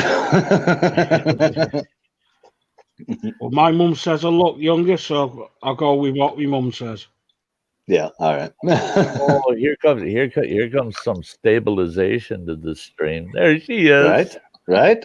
Oh Lord. Hi. Hey. Is this our first time on a panel together? No, second time on a panel together. Yeah, at least. Yeah. How's it going? When are you doing a CD, Faith? Actually, we have all the equipment. I just need to learn how to use it. So that's been the Oh, you're just gonna burn them at the house there? Yeah, I got a That's a grand idea. soundboard and all that fun stuff. So I need to Oh, get software for the computer installed, and then I have the software if you want it. Really? Yeah. What? I have like tons of blank CDs because we don't burn them anymore either. If you need a bunch of blank CDs. Yeah, we've got tons of those. Oh yeah, I have tons and tons of them. I even have a couple stacks of the rewritable ones still in the sealed container in the big thing that they used to come in. Oh yeah, nice. I'm excited. Because apparently, like, nobody listens to CDs anymore. It's what my nieces and nephew tells me. Well, tons of people have been asking for them, so I dispute that. Yeah, it's like a great way to like get your music out like that, and I understand it for that part. But apparently, if you buy a CD now somewhere, you're either trying to be a hipster or you're lame. Yeah. If you go, like, we went into Best Buy, and I had my nieces and nephews with me, and they ran over to the Xboxes and the PlayStations and all that stuff. And I was looking at CDs because you can buy all the explicit CDs and everything there. And I'm looking at CDs, and then they come like, what are you doing? I'm like, checking out CDs so we have something to listen to back in the. That's lame. Are you trying to be a hipster? I'm like, hipsters listen to CDs? I mean, for crying out loud, they're really starting to pound the market with turntables again. Mm-hmm. What the? Yeah, vinyl's coming back. I mean, vinyl's made a huge comeback. Yeah. My mom's record collection that she gave me is going to be worth a bunch here in a minute. No. Oh, I even hate to think about what I lost. Whoa, whoa, whoa, whoa, oh yeah, I got a Beatles album still in the plastic, original. You're tired there, huh? Hey, running water. She told me I can never open it. That's the only one I know about. That's worth money in there. She told me I can never open it. It's still sealed in the plastic, and it's Sgt. Pepper's Lonely Hearts Club Band, but it has the messed up album cover. She told me I can never ever open it. Yeah, and I don't even know what it's worth. No, my mum used to have a big collection until me and my brother got older when we were using them for frisbees. Mm-hmm. Hey, Saucy Shane, good to see you. I can't tell you how many of my mom's records I did that with when I was younger. I used to put them out. We had a redwood deck, and I put them out on that redwood, and the sun would bake them hot and make them all wrinkled, and then we'd use them as a frisbee. But we used to take the old 78. Yeah, the big ones. Yeah, that's what these are. Yeah, the big 78. Skeet, throw them Skeet shooting. And we go home and we go polkas. Boom! It's a polka. Boom! Yeah. It's a waltz. Boom! Yeah. Do you remember the old? You probably remember, Sty, the old giant round. They were solid wood dinner tables, but they had a crystal glass center that dropped down into them, and normally they were fancily etched and stuff. Yeah. Well, this one we had the glass center, but the table had all rotted away. It was really old. It was like my great grandma's table or something, and it had the crystal glass that went down in the center, but it had none of the fancy etching. It still looked like diamond. Yeah. And my mom had it all professionally wrapped up and packaged and stuff, and it sat up against the garage wall for forever. And we had found it the one day, like wondering what it was, and we tore it open, and it was this giant round piece of crystal. And we were thinking like, oh, we were going to build this big fire pit, and we are going to lay that glass over it, and we could like watch the flames hit the bottom of the glass and see what it looks like on the inside of the fire. And so we built the big fire pit and everything else at night, and we weren't even thinking, and we did it at the farm right behind my mom's bedroom window. So we like started making her whole room light up with the size of this fire we had. And she looked out and she yelled at us, but we didn't have the crystal out there yet, so she didn't stop us.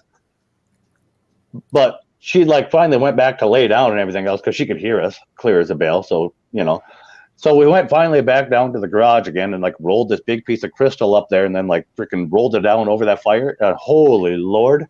It looked like we had chicken pox when that glass blew up, that crystal blew up.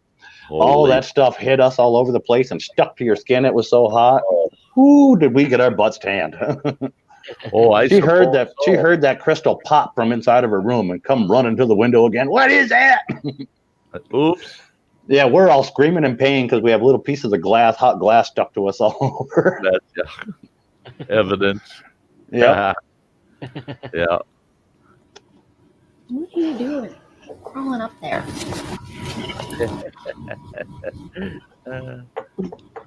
We tried all sorts of stupid stuff when my mom still lived on the farm. Well, I I tell tried you to- what, you can really get into some shenanigans on the farm. Yeah. Oh yeah, I tried to put a fireman pole in my bedroom. My bedroom was right above the kitchen, so it would have been like perfect. And we had it planned out in my head and my brother's head because I told them how we were going to explain it when they come home and there was a big pole into the kitchen, that we'd never be late for the bus again because we could slide right down that pole and be at the breakfast table and eat and be out the door. Save us time. That whole 30 seconds it took for us to run down the stairs. And this was our idea. I think the worst whipping I ever got on the farm was my granddad. My uncle had a narrow front tricycle, Macy Ferguson. Oh, yeah, tractor. And as a kid, I was only about 6 years old. I loved to sit up on that old tractor and pretend I'm out there plowing like the rest of the men, And my grandpa, he'd see me on that tractor. Get the hell off that tractor. That's your uncle's tractor. Get the hell off of there. Don't be messing with his tractor.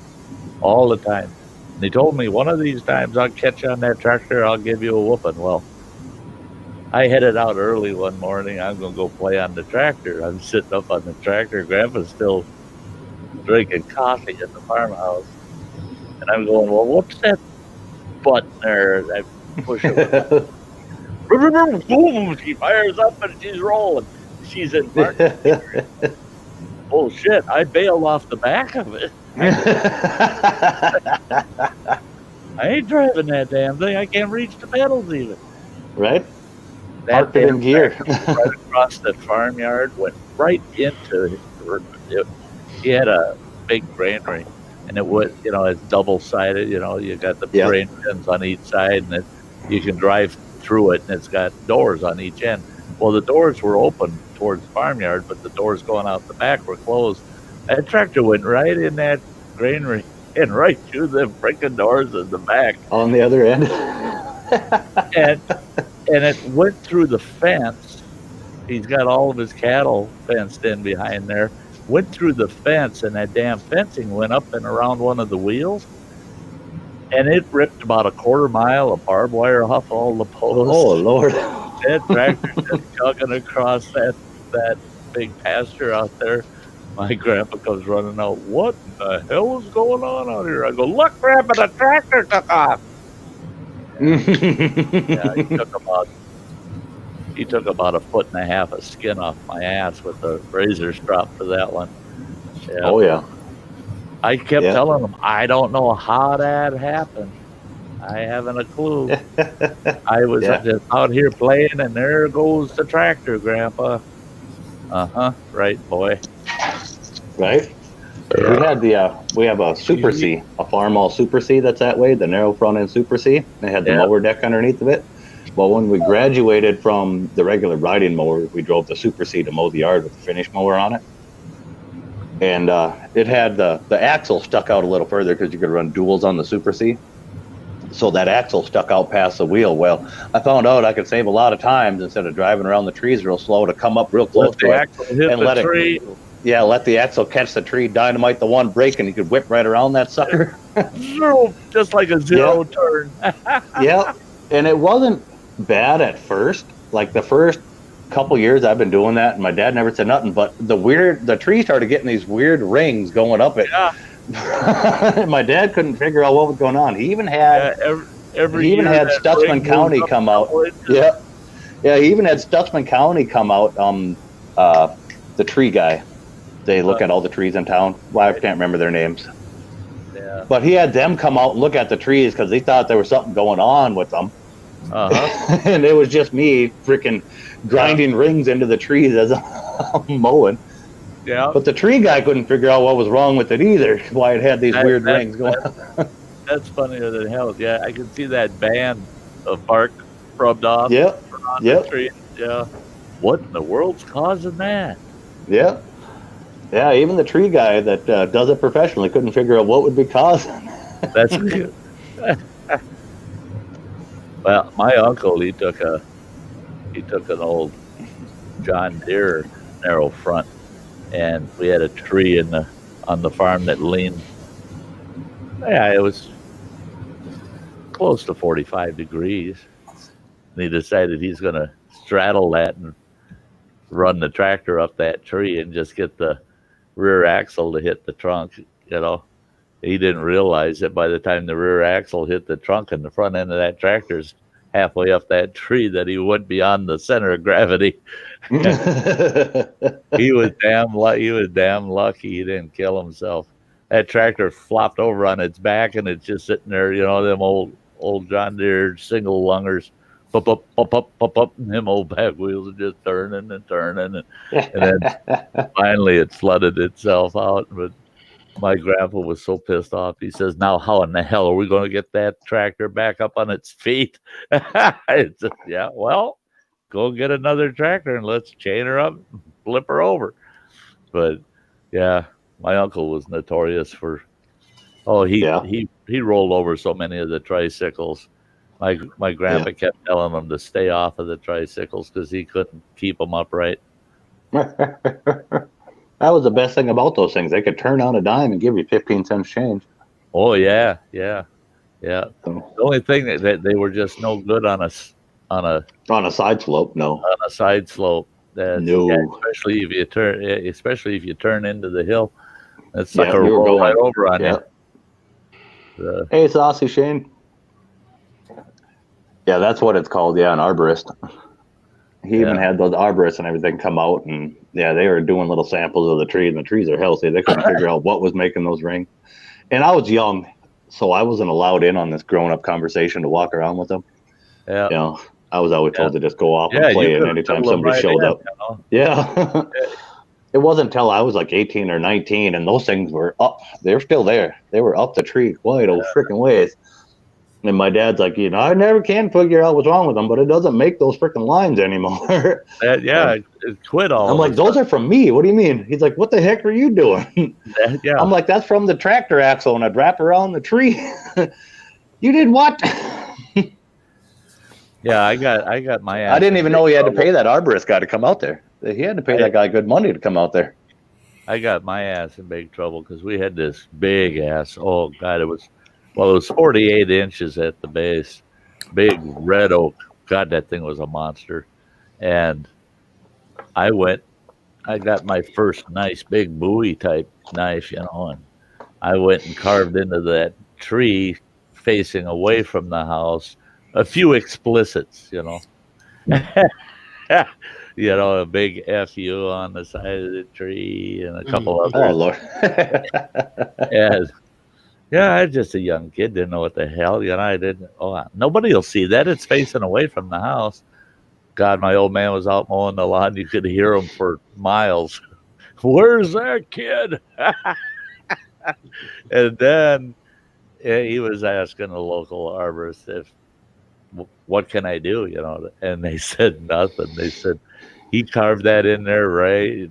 They said, you can't take enough bark off of it to hide it. It's going to heal up. It's going to stay in it for the rest of it. It's like, and it ended up about 7 feet off the ground before that tree finally got taken down. But yeah.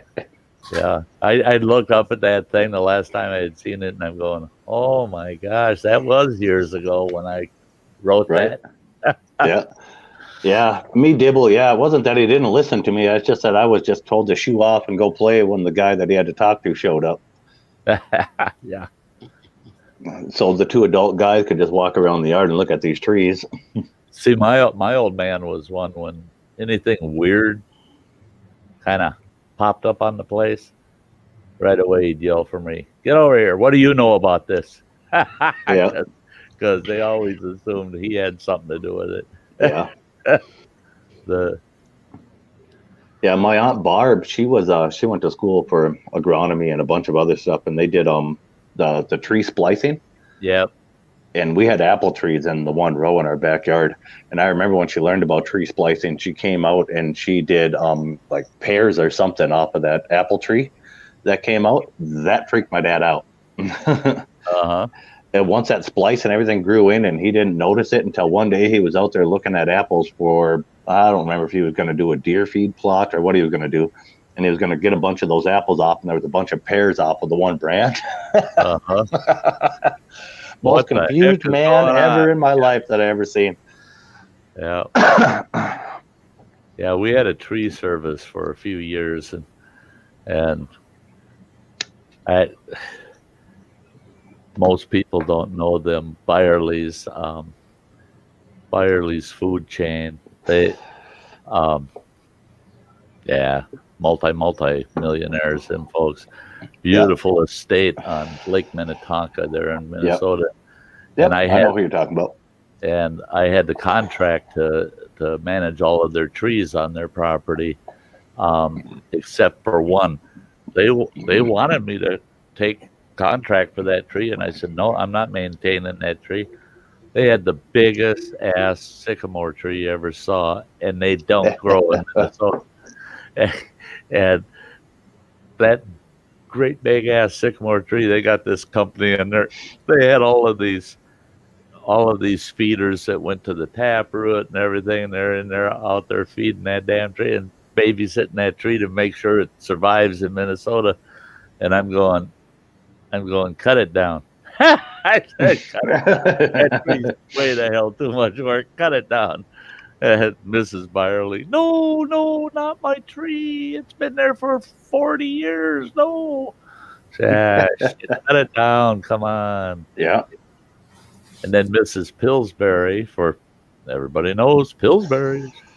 Mrs. Pillsbury had she had the state's largest and oldest silver maple on her estate.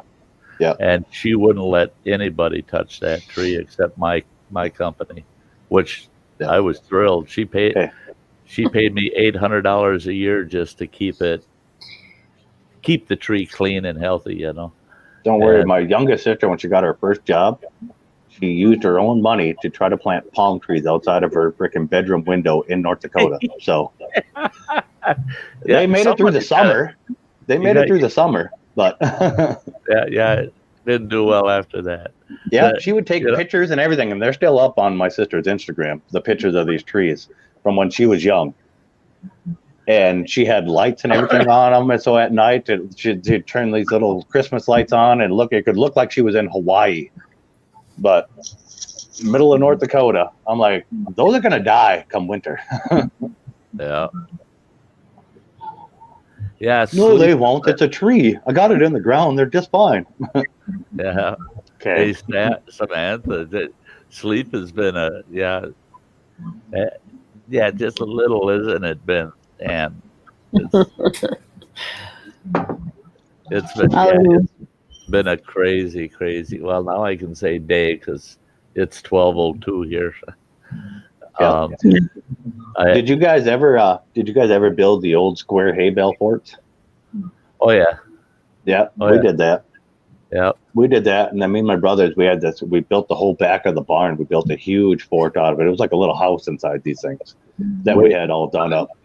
We did a castle one summer, you know, castle walls, and then staggered bales for shooting holes at the top, you know, and that was cool. That was cool, and it had like one little square box hut in the center, you know. That's the center of the castle, and we thought it was awesome until we're in for lunch one day, and my grandmother's looking out the window, and it was me and my cousin on the farm at that time, and she goes, there's a bunch of smoke coming out from behind Grandpa's electronics shed. You boys know what he's burning back there? And we're thinking, there ain't nothing back there but our castle. The castle's on fire. Yeah, we should not have had a campfire amongst all the hay bales. Should not have done that. And that's exactly what we did. But I didn't, thank God it didn't burn the barn down. But we weren't supposed to be playing with them anyway. But we just arranged them so that we could like walk down in between them and had a big room in the middle and stuff. Yeah. And you only had to move like 3-4 bales to like see this doorway we built. So we had the little doorway in there, but it was getting chilly outside. So we had to warm up our little room. So we just took a bunch of twigs and put a little fire in the middle of the room. Yeah, fire And hay it bales never, just don't make- it never caught the bales on fire because we had a plywood roof holding up the roof bales. Sure. But it never caught our little fort on fire. But oh Lord, it smoked us right out of that little section. Oh yeah. Oh yeah. Yeah, see, ours caught fire because the fire was outside of our little shack we built in the center. Mhm. And the wind blew it into the shack, into the side of the shack, and one side started burning. Then that blew over to the Yep. castle wall, and half the damn castle wall was on fire when we got out there. Yeah, just trouble. Oh yeah. Yeah. The, Same stuff. Hey, straight from the dome. Hello. And we didn't learn our lesson with that one either. We even tried a campfire in my dad's old pickup toppers, the old toppers you put on the pickups. He had like a little pyramid of them out in the tree row. He'd just like stack like 4 wide on the bottom, and then 3 across it, and then 1 on the top or whatever. All these old toppers that just sat there. Yeah. So we'd like open up the hatch on the back and like crawl in there and shut it. And it was like a little fort in there. Yeah. And it was the same thing, but to way smaller space. We tried to like a little fire in that thing. Oh Lord. Choke you right out. Terrible idea. Yeah. God, I can remember, our farm, the family farm, was in Wilmer, Minnesota, over way out on the west side. West side. Yep. I know where it is. Yep. And of course, the farmhouse sat on a hill with a lot of pasture all around. And in the winters, God, I'll never forget, every winter, stacking hay bales 6 feet up the outer walls, all the way around that damn house. Straw bale. Yep. Insulation. Yep. And you're laying boards across, and then bales Yep. across the top for the windows, so you got the depth of a bale to the window. And then to the window. Yep. Yeah, and all the way around that damn house, and then come spring, after that crap has been soaking all winter, and it's muddy outside. Let's tear the straw bales down. Well, there ain't a piece of baling twine that's not rotten. They're all busting up. You got to grab all that moldy straw and throw it in the manure spreader. Oh God, I don't miss those days. I don't miss it. We never had to quite do that, but yeah, there is pictures of our farmhouse the old farmhouse that are done that way. Yeah, which is now, it's not really abandoned, but it's in the process of being restored. Yeah, that was the only insulation that farmhouse had. There was none in the walls. If they did, it was the straw insulation in the wall too, but it all settles. Right. Yeah, it all settles out. They did have one add-on on the farmhouse that had newspaper insulation in the walls. It's just newspapers loosely stacked and set in the walls. And when we were remodeling that room, just before they sold the farm, we're looking at them newspapers from the 1930s, and we're like, holy smokes, we can read all about this area back in the 30s, Mm-hmm. And then you look and you go, bullshit, there's no way you could buy a car for $700. Well, yeah, you could in the 30s. Yeah. Yeah, that was a lot of money in the 30s. That was, a lot of money. Yeah. You talked about those old cars. My grandmother talked about how her dad bought the first car in their neck of the woods by Devil's Lake, North Dakota. And I can't remember what year it was. She said that she was a teenager, and she was born in 1901, so it was 1915, 1916, something like that they bought this car. He drives that thing home. She said he had a hell of a time driving it. Had never driven a car in his life, but he bought the damn thing in Devil's Lake, and he drove it out to the farm. Got to the farm, pulled it in, and he ended up hitting the tree with it because he couldn't figure out how to stop it. It nudged up against the tree, and it stalled itself. And he says, boy, he says, I need a cup of coffee, then I'm going to go out and practice some more. Well, he went back out, and he couldn't get the damn thing started. She said he never bought another car. She said we were one of the first families to own a car, and it sat out there in the yard for like 5 years. Just sat there under that tree. He couldn't get it started, and then wouldn't let anybody else mess with it. It's my car, leave it alone. And Yeah. she said, never used it. We were still Yeah. using horse and buggy, and everybody else was finally getting cars. But we got the first car, but it's sitting under that damn tree, and he drove it once. That's Yeah. Well, could you imagine being like just seeing a car? You have no idea how it runs, and if it dies on you, you have no idea what to do to get that thing running. She said he'd stand out there and crank on it and crank on it and crank on it, trying to crank start that devil. She said he'd be out there for an hour cranking and cranking. No.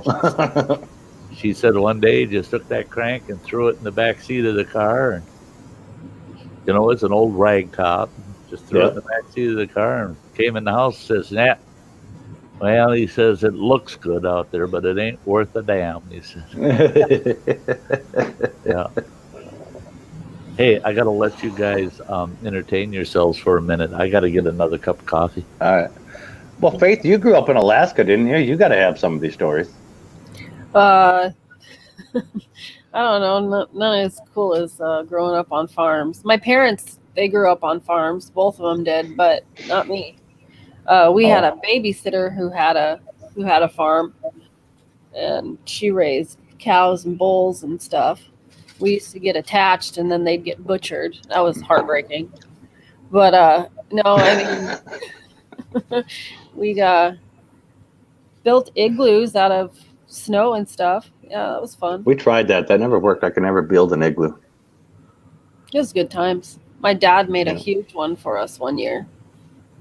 I could never figure out how to make them domed and right. So I could make a square structure. Yeah. I could make a square structure fine, but I couldn't do the igloo dome like the picture you see it. It like had an open top, but it kind of Yeah. He didn't do it all the way where it was completely closed, but he did. I thought they were supposed to have like an open top somewhere so you could put a fire in it. Yeah. And I couldn't even get them to half. I'd get about three stacks up in the snow blocks I was making. And that's all about the further I could go, and they would just slide off of each other and fall in. So that wasn't any fun. No, we've had some fun up here, but I tell you what, the winters are just getting too cold for me. I want to get a summer house somewhere. Too cold? I was colder than you all last year. North Dakota beat Alaska by a long shot in cold last year. You guys had mild winters. Yeah, let me check the temp today. It's been below 0 all week. And that's too cold for me. Where is it at? Oh. Hey, Creative Redundancy, good to see you.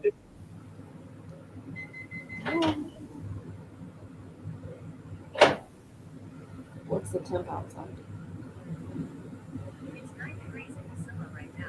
Yeah, it went up today. It's only 9 out.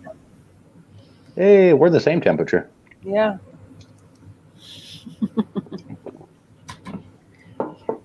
9 degrees and really foggy. Yep. Hey, Creative Redundancy. Good to see you. Hey, McCoy's Oak Hill Farm. Yep, North Dakota.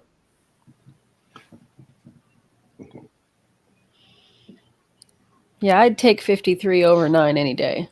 Yeah, I love it when people say that. Oh, yeah, it's really cold here, 53. One of the ladies I stream with all the time, Shannon's in Florida. She's like, oh, my God, it's freezing here. It's 65. Shut up. I know.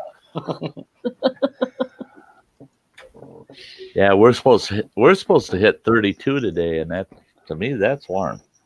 Yeah. Yeah. It was just last week. Florida got into like 55 down there. You would have thought she was going through a blizzard. Oh gosh, Sunday is supposed to hit 41. Woohoo! Woohoo! Woohoo! Heat wave. Yeah, right. That's t-shirt weather here. Yeah. Hey, Nicholas. Hey, Grandpa's Adventure. Good to see you. Creative Redundancy. Sorry, I was away getting a cup of coffee. Hey, Nicholas Green Outdoors. How are you?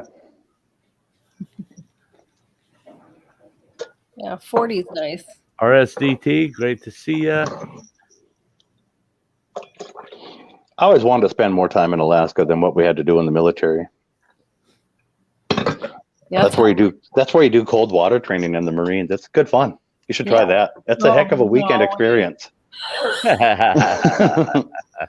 It's great for a family outing. Just go up to the Bering Strait up there and drop yourself in the icy water for 48 hours. Dude, no way. Yeah. That's good times. You get to really bond with the 30 guys you're floating around with, wondering if sharks can live in cold water. Yeah. Hey Mike, this is funny because it was only about a month or so ago. I was having coffee with a few guys in town, and two of the guys are on our cold water recovery team, and we're chatting away, and there's this young guy that he'd never sat with us and had coffee with us before, but he's sitting there, and all of a sudden he's rattling on about, I don't know how you guys can do it. I've been in Lake Superior in the middle of the winter through a hole in the ice, and he says, that water gets down to 26 degrees. I go, if it's at 26 degrees, buddy, you ain't swimming in it. You might be crawling on it, but you ain't swimming it. Oh yeah, it's good. I said, how in the hell can it get below freezing? Yeah, it does under the ice. It gets below freezing, but the pressure keeps it only about 3/4 of an inch. But it's the pressure keeps it from freezing up. But it's only about 3/4 of an inch that is below freezing. Yeah, because they come up here and did that. They were doing a bunch of studies on that, on how our water below the ice gets to below freezing but doesn't freeze, as kill off as if it was a shallow salute, because Lake Sakakawea or whatever freezes over, and it's deep enough where the water underneath and the pressure it won't allow the water to freeze because it's under a higher pressure. Right. Yep. But the water temperature is below freezing. I've actually participated. We did it for the fun of it. Our diving. I belong to a group called Go Mexico Incorporated. It's just a big diving group. Yeah, and I know who they are. We did that for the fun of it up in Grand Marais, Minnesota, on Lake Superior, and we were measuring water temps at 29 degrees within 3/4 of an inch of the ice surface. Of the ice surface, yeah. So it's actually they were doing it deeper up in Sakakawea there, but Superior doesn't freeze over real thick. Oh. Doesn't it? I didn't think out in depths of Lake Superior, I didn't think it froze over. We had, that'd be 7 years ago. Yeah. We had a snowmobile expedition across the whole lake. We had a complete freeze over, whole lake. Oh, I didn't think Lake Superior completely froze over. Average ice depth for the total lake was 38 inches. We had ice in the bay here that was 5 feet thick. Yeah, I was going to say that. I knew the bays froze real thick and stuff, but I never thought the center of Superior froze over real thick. Because, that's common up here. Even like a 4-foot ice auger, we have to buy extensions to drill through the ice. Yep. Even if you go up to Sakakawea and stuff where it gets way deeper. But, around here, even when I'm on a 30-foot deep lake here in Jamestown, up there, it's common to have like a 4-foot ice auger and have to buy, another extension to get through the ice. And they were measuring colder temperatures even down in depths up there. It was crazy. We had a snowmobile expedition about 14 years ago that was that we crossed 40 miles across Lake Superior by snowmobile, and we found one pressure break that we had to plank to be able to get across it because it was about 9 feet. Oh, damn. That's a big pressure break. Yeah. Hey, you big baby. I know. Hi, baby puppy. Big baby. Practicing being I think it's called, there's one out by Crystal Springs, North Dakota, which is a little lake over there. But there's a lake there that the scientists are at right now studying it. And they're trying to figure out how there's a complete saltwater, just like the ocean, lake in the middle of North Dakota. Yeah. It never clears off. It's salt water, never dilutes, nothing. They've been trying to figure it out. Trying to figure out where it's coming from, or if it's sitting on a salt vein, or what's it doing, but they can't figure it out. Well, see, that's what's weird too is right on the shoreline of Lake Michigan in Manistee, Michigan. It's one of the largest salt mines in the United States. Yeah. And I mean, it's right on the shoreline. Yep. And it makes you wonder, how the heck is Lake Michigan not salty? Yeah. I mean, that's all salt under that eastern shoreline of Michigan. I know, right? But none of it, for some reason, is getting into the lake. And but then it makes you wonder, was there a saltwater right inland sea there at one time? Yeah, they've been trying to figure out where this one. It's been a couple years already. They've been there. They're stationed right there at the lake. There's fish in it. There's fish in it. I've never caught a fish out of that lake. I thought it was dead, and hence the name, like Dead Lake, I think is the name of it. But there's fish in it.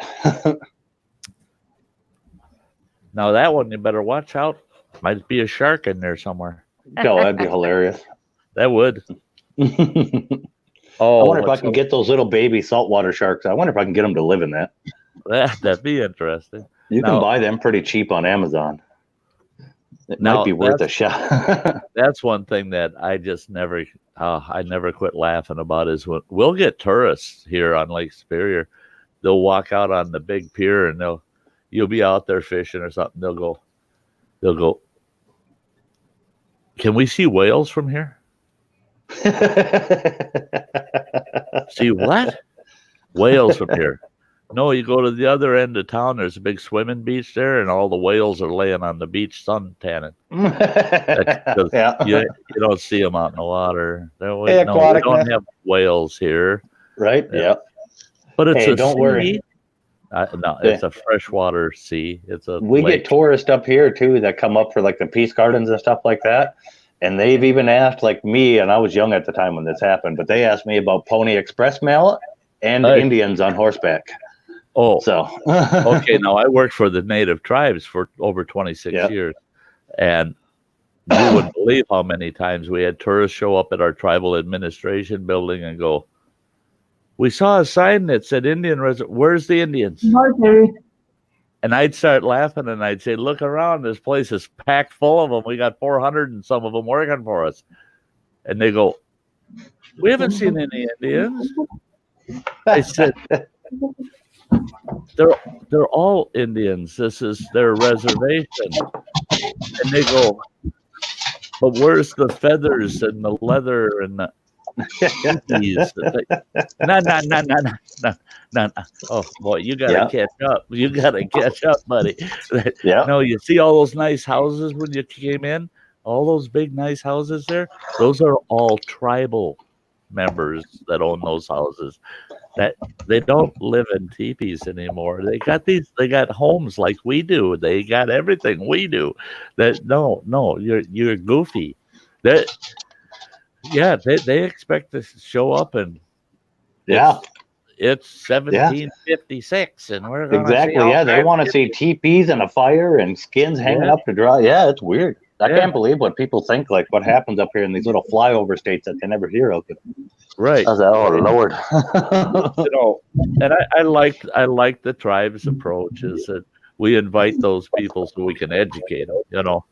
Not anymore. They're good about it. We want to educate them, let them know that we're as advanced as you are. Right. Yeah, I surveyed that pipeline that they protested hugely up here, the DAPL pipeline. I surveyed that when we were going underneath the lakes of Kakawea. Oh my Lord. You want to talk about a hassle. That's when it gets tricky, is when you're messing with bodies of water. 1 week I went through 9 set of tires. Yeah. From having to park my survey rig and actually walk with the GPS and shoot coordinates and all that stuff, come back, flat tires. Go to town, charge a new set of tires, go back out there, survey a bunch more, walk back, flat tires. 9 sets in a week. Wow. Yeah. They could never stab the tread where it could be punctured, like sealed up. Now you got to cut the sidewall. Yeah. Oh, and then the tires trashed. Yeah. Yep. Not everything is teepees. Yeah. And see, and that was the thing, is we had a cultural center. Well, at both tribes I work for up here, local, I work for, each has a really nice cultural center. You can go in and you can see traditional dwellings and everything. And Yep. and people don't get it. They think all Indians had canoes. No, Yeah. not all. No, not all Indians had canoes.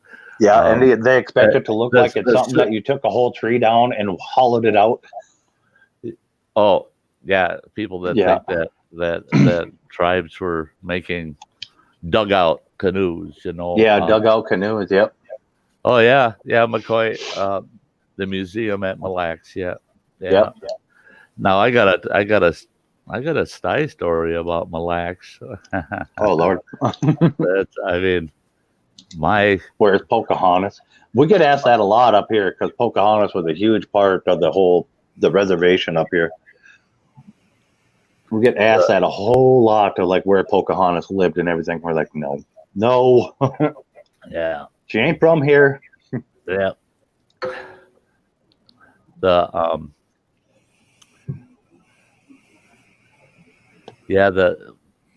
Mille Lacs Lake.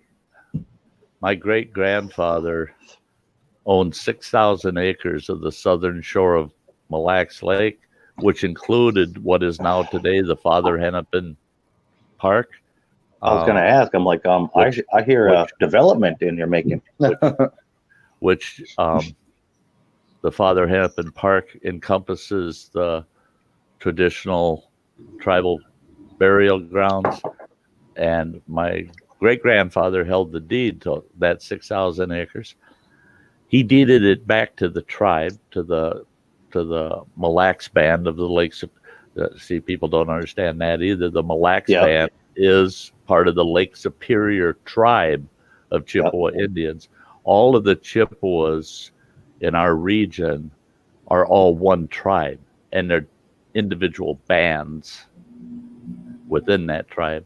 And the Mille Lacs band of Lake Superior Chippewa, it was deeded back to them for 12 cents per acre. Oh, dang. The tribe gave him 12 cents per acre. Federal government stepped in and told him he could not sell that land to the tribe because they were given a reservation to stay on, and they could not buy. At that time, they would not allow them to buy peripheral lands. Plus, my great-grandfather was a colonel in the cavalry, and they said it was a conflict of interest, him doing any kind of financial dealings with the tribe. So they seized the land from the tribe. The federal government seized the land from the tribe and then deeded it to the state of Minnesota.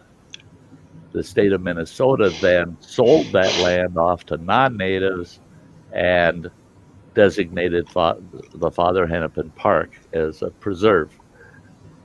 And we were approached in the 1970s by the tribe to help them in a lawsuit to try to get some compensation for the loss of that land.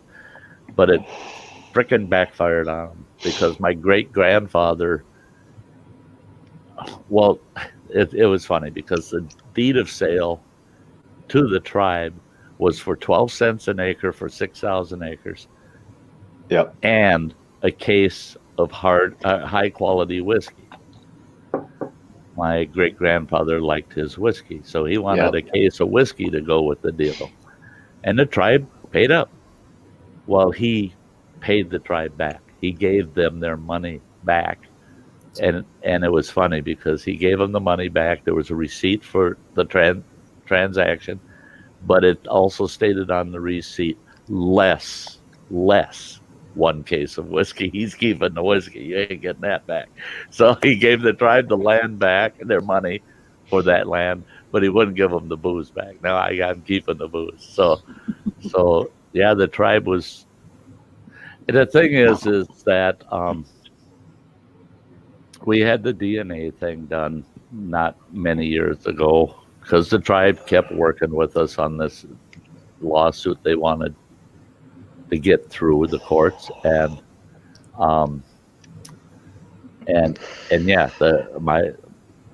myself and my siblings, we have Native American blood in us, and my brother and I told the tribe, you stand to gain a ton of money for your losses on that land. Yeah. we tried to give you the land back. Our family tried to give it to you at 12 cents an acre. That was just giving it away because at that time it was worth about $50 an acre. And we said, so what is in it for us? And they said, what would you like? And I said, just tribal recognition that we're part of the tribe. And they said, no, we won't do it. Not enough blood. Not enough blood. And I said, well then, no testimony. Sorry. This one-sided deal bullshit with anybody. No, that's not the way life works. That's, you want us to guarantee you millions and millions of dollars in a lawsuit. Guarantee that to you. But you won't even, and all we're not asking to have tribal privileges. We're not asking to be part of your gaming. We don't want anything from you except the recognition and be able to get our borough cards saying that, yes, we are tribal members. And you can deny all the other rights that go with it, but we want the tribal membership recognition. No, we're not going to do it. No, we cut all of that off. And unless you're X number of blood quantum, you can't be a member anymore. So, okay, then we're not going to help you. Too bad. So what did they do? They turn around and they call me a bad white guy. I said, but I'd be a good little Indian if you just give me my damn ID, and I'd help you get millions of dollars. Okay, I'm helping your cousins over in Wisconsin get millions of dollars for their tribes. Wouldn't you like me to do that for you too? They were being asses about it, and it's the New Agers within the tribe that were doing that, because a lot of the elders were good with it. They go, shit, that's better than any treaty we ever signed. That one old boy who's just on and on about it. That's better than any treaty we ever signed, he said. Yeah. Creative redundancy says it's special to see teepees and more traditional stuff that the Native Americans and that they did in person.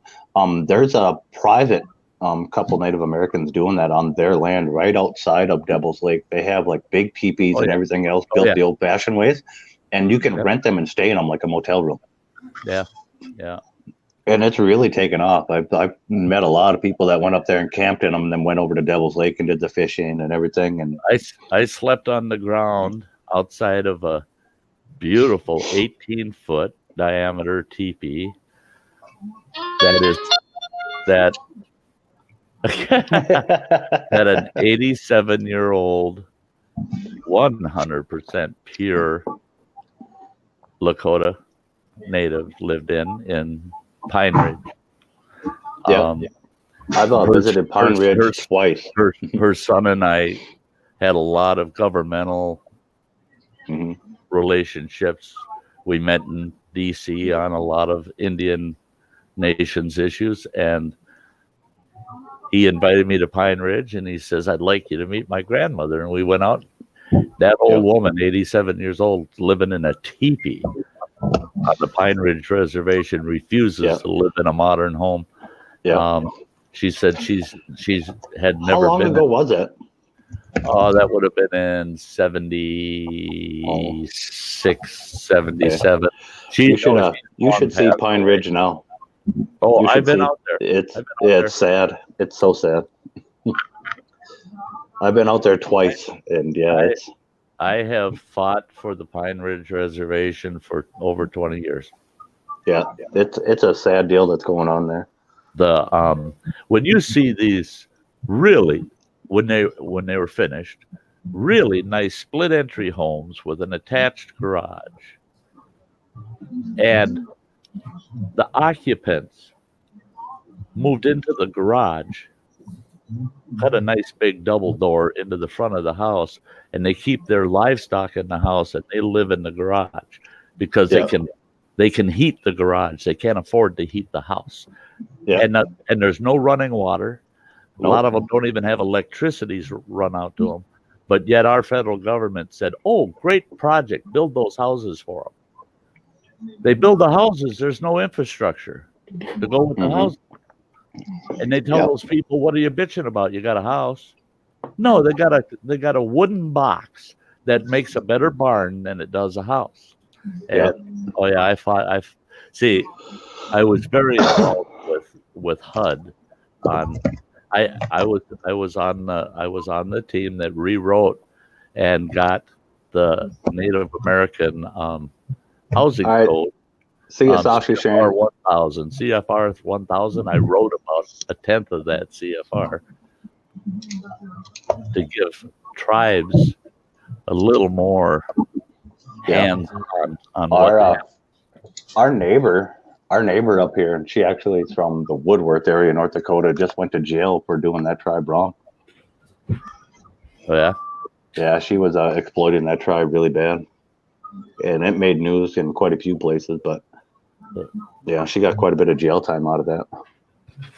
And she was a counselor. She was an actual counselor for that tribe at one point in time, but she kept lying about her credentials and everything else and was exploiting the tribe. And she got charged, I think it was 15 different cases of extorting a Native American tribe for its children and bringing children across state line and falsifying documentations. Yeah. And yep.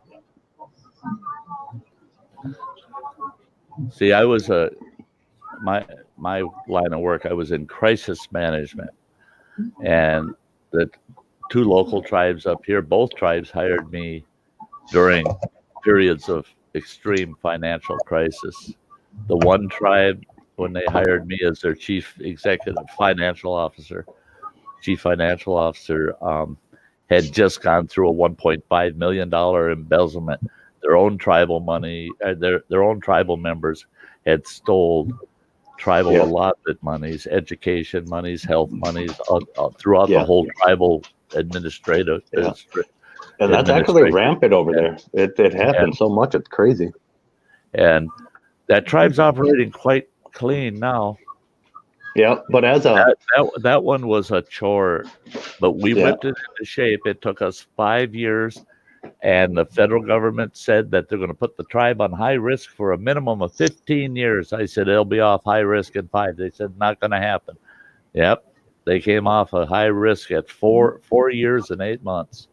And now the tribe's managing all of its funds, and it's well monitored and it's controlled, and the tribe's doing well. It's doing well. And but a lot of it goes back to the federal government was just throwing money at the tribe and not coming in and doing any auditing or follow-up. And they got some corrupt individuals in charge, and they just stole the money from their own people. Yeah. And boy, when their own people found out who was stealing their money, they're just like, I'm like, I don't want, no, I don't shoot the messenger. You know, I'm just here to clean it up and get you folks back on your feet. How you deal with your own is your business. That's, you know, and I never went so far as to give them advice on how to deal with their own. That's their choice. And they did well, though. They did so well. Hey, Lordy Bob's good to see ya. Yeah, because it's public information. Yeah, it was Betty Jo is her name, Betty Jo Krenz. She was falsifying adoption papers out of Devil's Lake, out of that reservation and out of Pine Ridge. And she was falsifying adoption papers and stuff like that for other families to adopt these Native American babies and stuff that were born. And these are families from these reservations that these kids were never even up for adoption or nothing. But she was falsifying the paperwork and everything else, and then finding other families to adopt these kids, and then charging them like these outrageous fees for paperwork or transfer fees and all of this other stuff. And that is why they passed the Indian Child Welfare Act. That is why they passed that. You can't. Well, this was just last year. That's why that. And you said she's prosecuted for it. Yeah, and they would not have been able to prosecute her for that prior to that act. Prior to that act, the government actually supported. Yeah, and she met with like the governor and stuff. She has pictures with him on speaking for the reservation. She's met with the president before and all this stuff like this. And then the whole time in the background, she's siphoning money off of them. And yeah. And finally, it was one couple, and actually, it was they were in Oregon. One couple that was supposed to be receiving one of these adopted kids had paid her a lot of money and everything already, and were never getting a kid. And she just kind of broke contact with them and wasn't talking to them anymore after they got the money off. You know, they squawked and complained. Yeah. Yep. Yeah. And they finally started doing enough research and everything else. And I knew she did this. I don't know. I knew this was like part of her job and finding places for these babies and stuff. And like I said, she was our neighbor. She's one of our. She was a shared farmer with us. I will check it out. I have GTA. Really, Ann? Yeah, I'll talk to you later. Not muted. Bye. Really? Yeah, you don't say Ann, huh? Ann. Yeah, you have GTA? You're having there, Ann. Oh, I forgot. Fuck you. Well, we know Ann has GTA now. Yeah, I was. Yeah. Sure you were. Yeah. Dojo was asking me if I want to play GTA, and I was like, "Oh yeah, fuck it, yeah." Yeah. 1 second. Okay, yeah. Yeah, there you go, arcade. It was bounty on Dojo. Yeah. This has been crazy, guys. I'm at 4 hours. Yeah, you're crazy. I'm crazy. I think, when Mike gets back, I think I'm going to shut her down. And Samantha, stick around after I shut down if you can. All right. Because I got something for you. Okay. Oh, it's not what you think it is. No. Oh, shucks. It's what? Ann, you Such are a downer. Yeah, I don't know. A boner? Such a downer, Ann. Gosh, we got to put a. Oh, I thought you said a boner. Okay. No.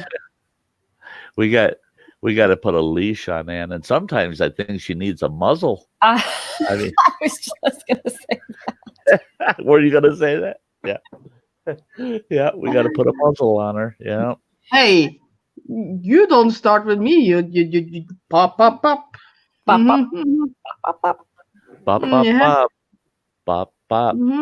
Kinky Sty, yeah, Kinky Sty. Did you listen to him? No, that's her trying to make it out that way. Yeah. Hang on.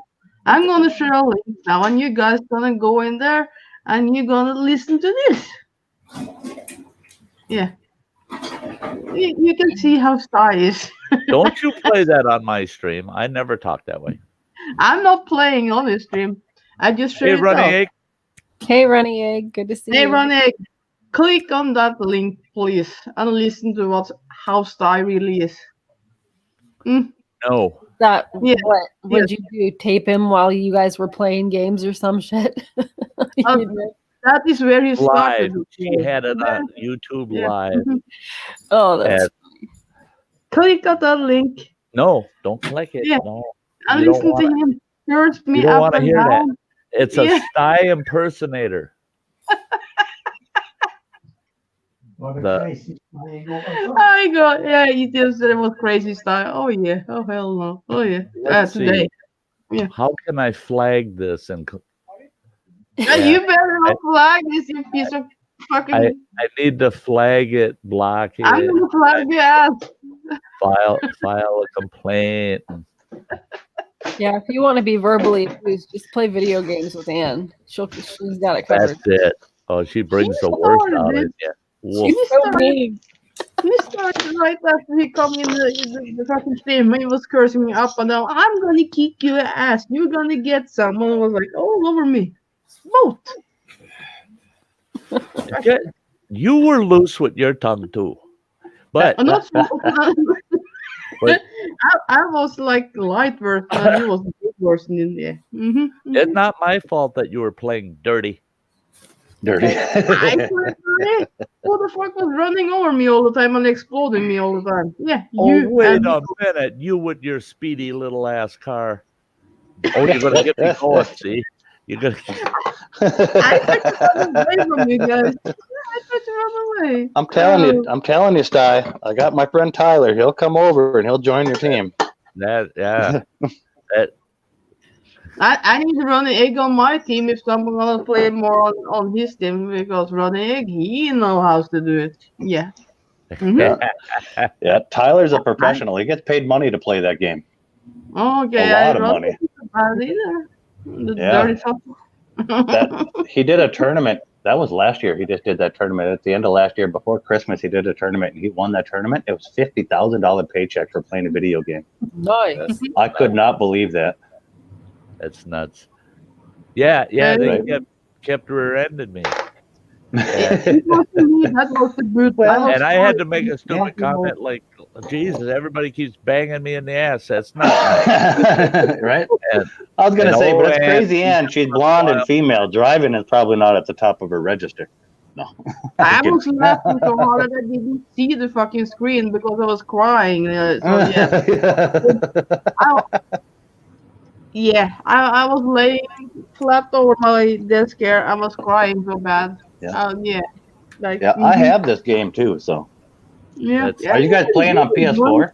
You guys got to be on PS4. You were streaming it, yeah. I have it on PS4 too, yeah. Rocket League. That's only the second time I've ever played it. So, you know. Yeah. Yeah, I ain't that good. Me and you, Sty, are probably about the same level when it comes to that game. I ain't that good at it. And then her and Nicholas at towards the end, the last bout we did, they're going, "Oh, Sty's really quiet now. He must be concentrating this and that." No, I couldn't think of any better cuss words. I was really trying to think something I could top it off with, you know. And they wouldn't even give me enough time to come up with something better. Even Teresa in the chat says her stomach was hurting so bad from just laughing. It was funny. Oh yeah. Right. I do like the fact that my face isn't shown. I mean, yeah. And my face is but going. your voice is so recognizable. It wouldn't be. Nope, somebody was faking it. Yeah. You have to check it out, Ronnie. Just listen to him. Yeah. That was the problem. Everybody right away. Yeah, that's Sty. Shit. They know it's me. And yeah, I was there for the very tail end of that stream. I might have been there like the last 10, 15 minutes before you guys shut it down. You should click on the link because that is where it started to play, like an hour and 17 minutes in the game. That is when the fun is starting, so yeah. Yeah, Teresa, I know. Your voice uses all Oh yeah, Teresa. If I was smart, I would have started my channel like some of these other guys. Never show your face or wear a mask or something, you know. And so it's just pure voice. It could never put a face to it, you know. I screwed that all up. It's too late now. Yeah. That's I can't do that. I don't even like the channels that do that because I feel like I don't know who I'm talking to. I don't like visiting them. Yeah, me too. Me too. I have a real problem when they're covering their faces or they never show themselves. There was a channel. I always think they're trying to hide something. It's just something in my head. That there was a channel I was following, outdoor channel, and he was never in his videos, but his videos were so well made and had great background music, and the outdoors scenes were awesome, and he would cook along the river banks. He's a canoeist, and he would cook, and you'd see everything he's doing. He's cooking, but you never saw his face ever in one of his videos, and I was stuck on his channel. But he's the only one that I felt that way with, where I didn't actually see who it was, you know. Yeah, there's only like one guy that one day he did a video, and there he is, and I'm like, "Well, you ain't so impressive. No wonder you ain't showing yourself." Right. Yeah. And there's like one guy I follow that does that too, and he's like a huge YouTuber, AVE Av. I watch all his machinist stuff and everything else. I've actually learned a lot from that guy watching him, so I can like go into my own shop and figure out some of this stuff. But yeah, he's over 1 million subscribers and stuff, but he doesn't show his face. But just his banter and the way he talks, and I get a kick out of it. I just laugh. He's up in Canada there, right above me. But Yeah. Oh yeah, Teresa, when you're playing with folks and you don't have audio, and then when you do have audio and they find out that you're a lot different than they thought you were, they're just, oh no. I Hey, used to Mark. do that all the time. Hey, Mark. Good morning. Well, not anymore. yeah. Yeah. Good afternoon, Mark. Stop Rolling Homestead. Hey. Yeah. The wild edibles in Wisconsin. Yep. I don't see so much Mark and I met each other when we both had little tiny fledgling YouTube channels. We go way, way, way back together. Yeah. Yeah. And it's so weird, isn't it? Because like what you just said, like when we had little tiny fledgling channels, I still think I'm one of those little, I'm 1,000 behind you, but yeah, I'm still just thinking I'm like new to this. Yeah. It's going on almost 5 years for me, 4.5 years. And I feel like, I'm just starting to learn some stuff. Yeah. 2 years here. Yeah. And I feel like I'm just starting to learn a bunch of this stuff. I feel like I'm new every day. Yeah. I figure I'm not that interesting to look at. Hey, I got the same thing. Yeah. I got the same thing. Yeah. It's like, I don't know why the hell they want to look at me or even listen to me. I tell myself that all the time, but the person who's worse than me is my wife. She's like, I don't know why anybody. Yeah, lots of help, right? Yeah. Yeah. My wife is really good for reminding me of like, why would anybody even like sit there and listen to you tell these stories? I know my ex-wife is. She's got to be just fuming because I'm pretty sure she lurks. She would never say nothing in a chat or anything, but I'm sure she lurks, and I know what she's saying. No, my wife just tried to get it in for one of them jabs real quick. Yeah. Now he's got a channel about all that worthless information he always talked to me about, Yeah. She used to always say, that's pretty much what my wife says, but I think she uses it as just like little jabs real quick, like in regular conversation. Yeah. Because we'll have a regular conversation about something and she'll say something completely stupid, which isn't really like her. And like the story will come out later on YouTube. And so she uses that as her little jabs now in conversation. She's like, I'd tell you, but it'd probably show up on YouTube. Yeah. I encourage Jay to get out there and talk to somebody else because I'm sick of hearing it. We had that conversation, didn't we? Yeah. Right? Yeah. Oh, I can talk about doing metal work, woodwork, and like camping and fishing and stuff like that all damn day. And just like you, Faith, though, my wife gets sick of fucking hearing about it. She ain't about that life. She's a city girl. That's why she doesn't live on the farm and we have a house in town. Boy, I knew where I stood one day. We were driving somewhere and we're going past this lake, and I go, oh my God, I can't wait. A couple of weeks from now, I'm going to bring the boat down there. I'm going to fish that lake. It's been forever since I fished. That's an awesome lake to fish at. And then I turned and looked, and my ex-wife's giving me that old dirty look, And I go, what? And she goes, I'm not your fucking fishing buddy. Oh. Yeah. She goes, I don't want to hear that shit. I don't want to hear about you and your fishing. And she says, it's always fishing, hunting, camping, hiking. She says, I'm not your buddy. I'm not your hiking or camping buddy. I'm not your fishing buddy. I'm not your hunting partner. She says, I'm your wife. And I go, you want me to treat you like you're my wife? And she goes, yeah. I didn't say nothing to her the rest of the day. And then she starts whining. Why don't you talk to me? You want to be treated like my wife?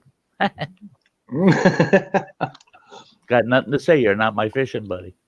Yeah. Hey, Metal Music Maniac. Yeah. Hey, Metal. Right. Good to see you. No, my wife will talk about fishing and everything else. She's never fished a day in her life until she met me, until we started going together. And now when she sees me getting the boat and everything ready, oh, we're going on the lake? We're going to go out and do that. My ex-wife, She loved to camp. She loved to fish. She always wanted to be out on the boat. Just didn't want to talk about it. Right. She wanted to pretty be much, there. yeah. She wanted to participate, except for talking about it. I Yeah. don't want to talk about it. Yeah. Well, We that were- ain't no fun. I got my old boat, my 97, my Lund. When we first got that, we went over to Valley City, at the big lake there, right outside of Valley City, North Dakota, and we were fishing on it. And I caught this giant freaking walleye, and we didn't even buy a net yet. And I'm reeling that thing in up there on the front by the trolling motor, and I got it up right by the freaking chrome railing, and it unhooked itself. And I'm trying to grab it, and it bounced on the rail twice and everything else, and that thing went back in the lake. Oh my God. I didn't even have to tell her anything. She seen the look on my face. She reels up her rod, and she's like, "We're going to get a net, aren't we?" "Get your goddamn stuff in the boat. We're freaking." We drove right back into Valley City from the camping area and bought 2 nets. Yeah. Went right out where I caught the fish, and like I was going to catch it again. No, I didn't. But Yeah, I was way up northern Minnesota. We rented a big houseboat on this big lake up there, and we nosed into this nice cove and anchored up. We're going to spend the night there. And that evening, the ex was on the shoreline fishing, and all of a sudden I heard her scream, and I looked out there, and she pulls out about I'd say about a 28 to 30 inch walleye. Ooh. And she's holding the pole up with this big ass walleye on it, going, "Look at this! Look at this!" Plop, plop, and off it comes. She's not even thinking about how deep the water is. She's after that fish and plunk right into the lake. And she come crawling out of that lake all pissed off. Her fish got away. Everybody, that lake's 22 miles long. Everybody heard her. Everybody heard her. Blankety blank effing fish. I've got that. And then she's looking at me. "What the hell are you staring at?" And I said, "You're a joke. You should see yourself." I said, and oh no, she had a terrible, terrible fit. And after that, you didn't see her going anywhere with a fishing rod without a net with her. She's had that net with her. Yeah. I don't much use it on the shore. To see, I don't much use a net on the shore. But as soon as we got the boats, it's like I don't think I've fished from shore in ages. Oh, I don't think I have, and we used to love fishing from the shore. Matter of fact, I think we're going to do that. I fish from the shore quite a bit, but now that I got the kayak, yeah, I fish from the kayak. But when I had my it's so boat, dumb. I was every spare minute I was on the water. It's so dumb. I mean, if you think about it, when you're fishing from shore, you take your line and you whip it out there as far as you can freaking get that thing out there. And you like reel in a couple cranks so you can feel the tension, and you let her sit. You know, but when you're on the boat, you drive that sucker as close as you can get her to shore safely, and you whip her over to the shore as close as you can get. Yeah, that's it. You're absolutely right. Watch shore fishermen as far out as I can get it.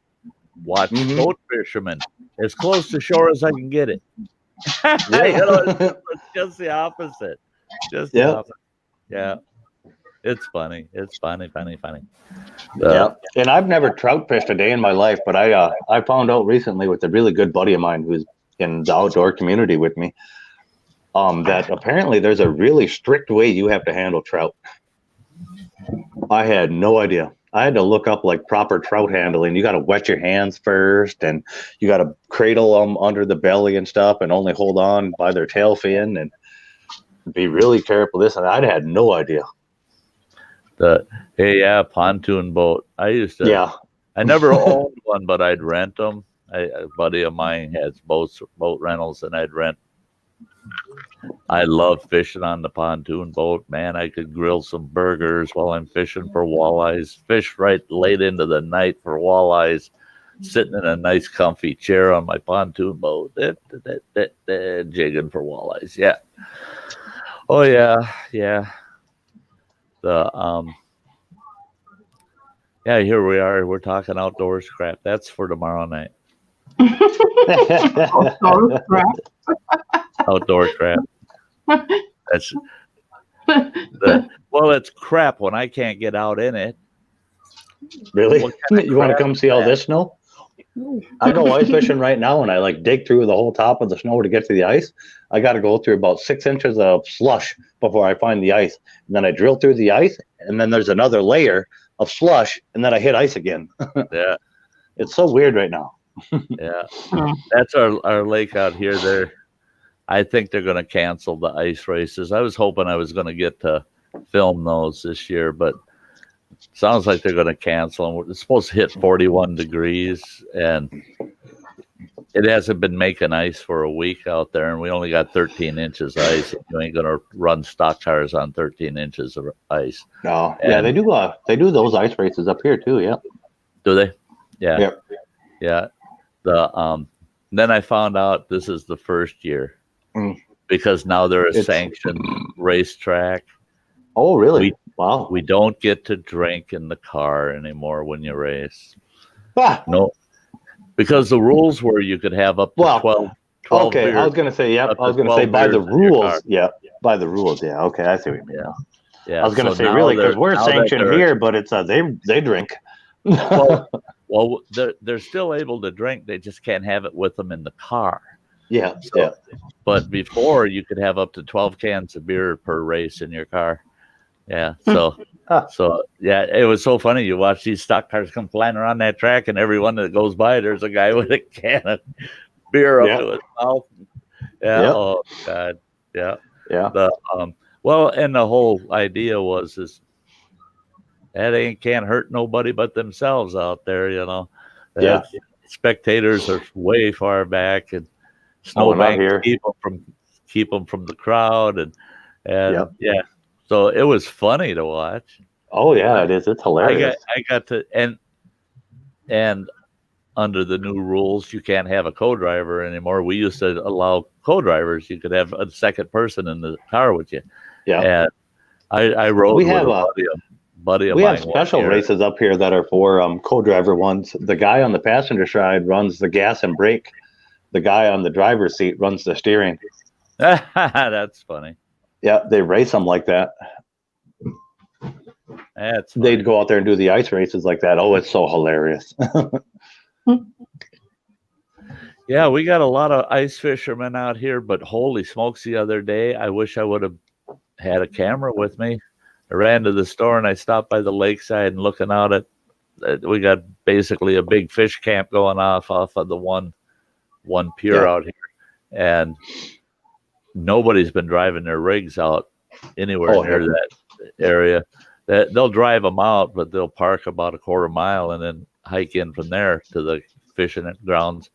Well, here comes this big 3/4 ton pickup truck with all kinds of gear in the back of the box. He drives right over where them guys are all fishing. There's about 100 people.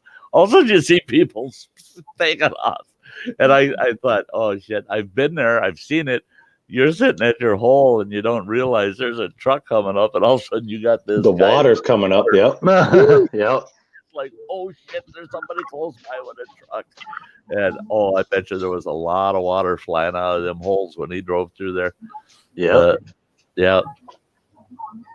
Yeah, it's the only time I've ever gotten scared out on the ice is when it gets cold enough that the ice fractures when it's freezing. It's like a really loud rumble and shakes the whole lake.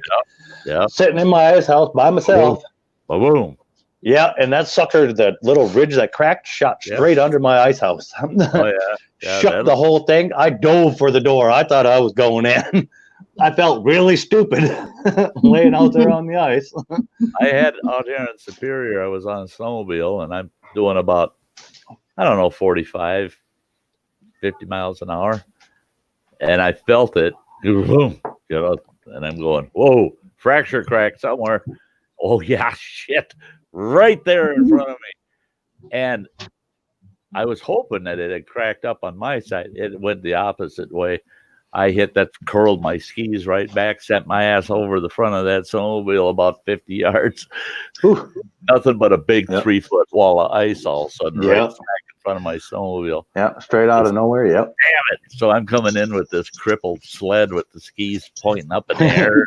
Curled all the way back like clown shoes, yep. Yeah. I've seen that happen. Yeah, that's something I haven't done several years either. Is rode a sled. God, I got my old John Deere, but that's about it. I don't want one of them new ones. My brother's got one of them new ones, like an 1800cc turbo, yeah, like 0 to kill you in a block. Nope, I rode it once across the slough on the farm. Nope, good. Brought it right back up to him at the shop. Here you go. yeah. For me anymore, sledding for the fun of it, not for It don't need to And be all just like- tricked out. Yeah, and just like you guys got, we have like the big poker runs here with the sleds and everything. And Back in the 70s, I got into snowmobile racing for 2 seasons. Nope, won't do it. I had a 634 Rupp. That was that spicy bugger that thing was. Yeah, I remember the Rupps. It had what we called back then a 10% track. It's 10% of the track was rubber. All the rest of it was just nothing but steel bars and carbide cat paws. Yeah. And I could take on that 634.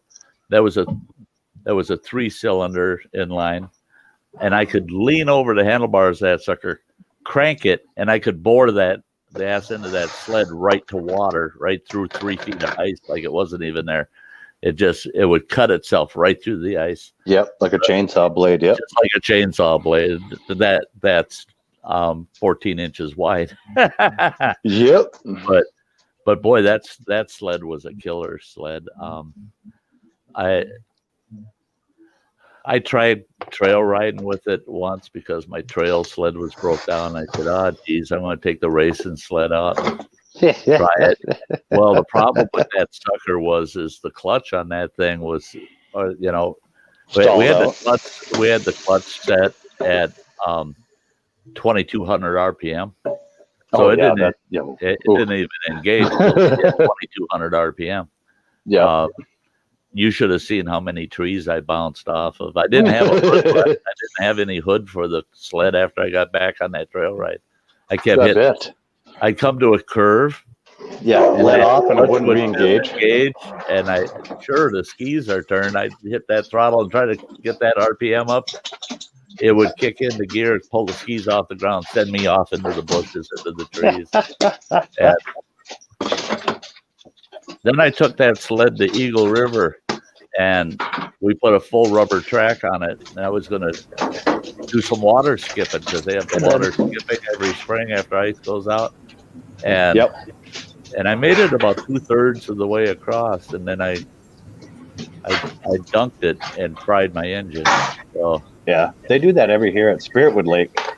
And speaking of Spiritwood Lake, it's the only place if you ever want to catch a Xander walleye, Sty, you got to come into my backyard. It's the only place on the continent, Canada, America, Mexico, the only place on the continent where you can catch Xanders is in Spiritwood Lake, North Dakota.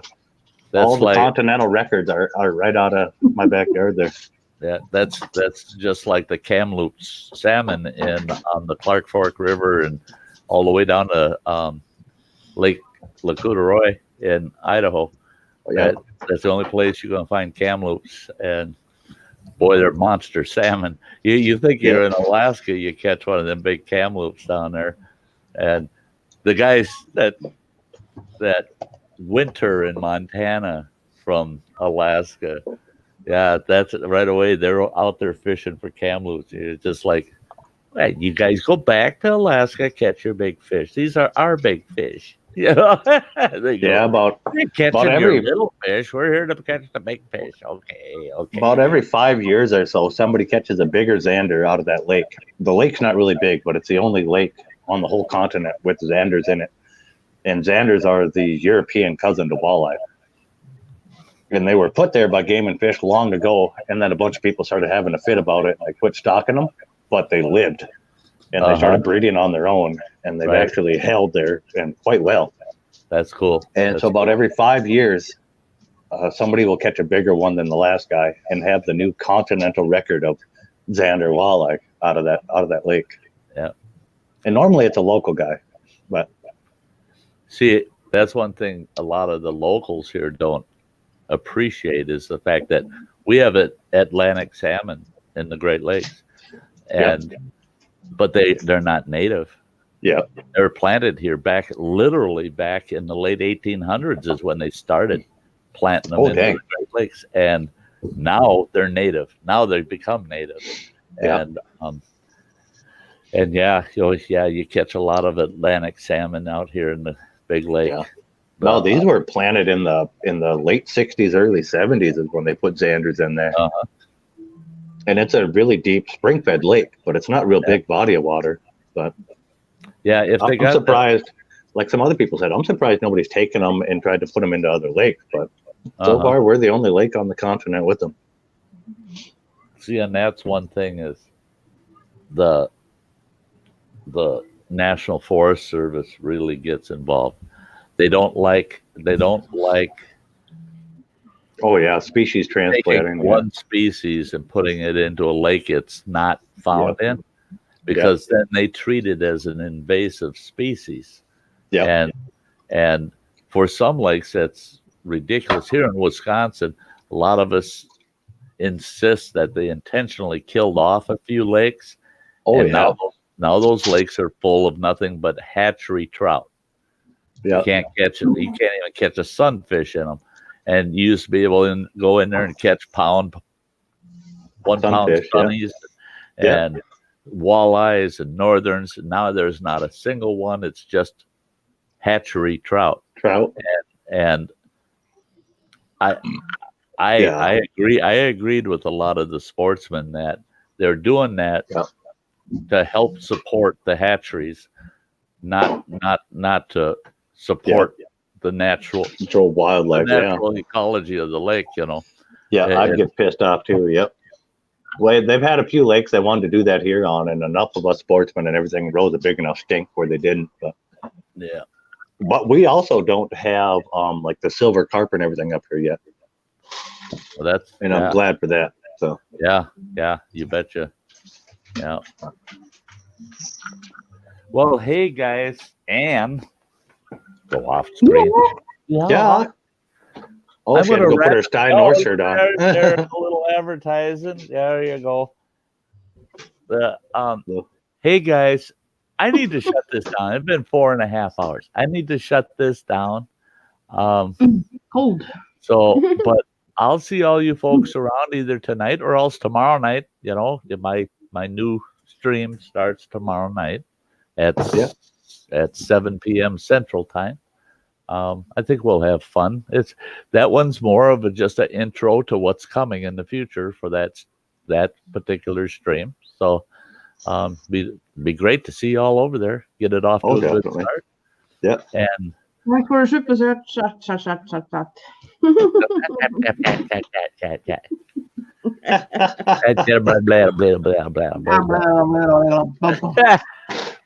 Oh, fuck it. Yeah, boy, it was a heck of a long cup of coffee. I've been through 2.5 cups, so So I've been through a pot. Yep. Cheers. It was a good time. We're gonna wrap it up, guys. I appreciate you having me. Absolutely, Mike. It was a blast. We'll have to do it more often.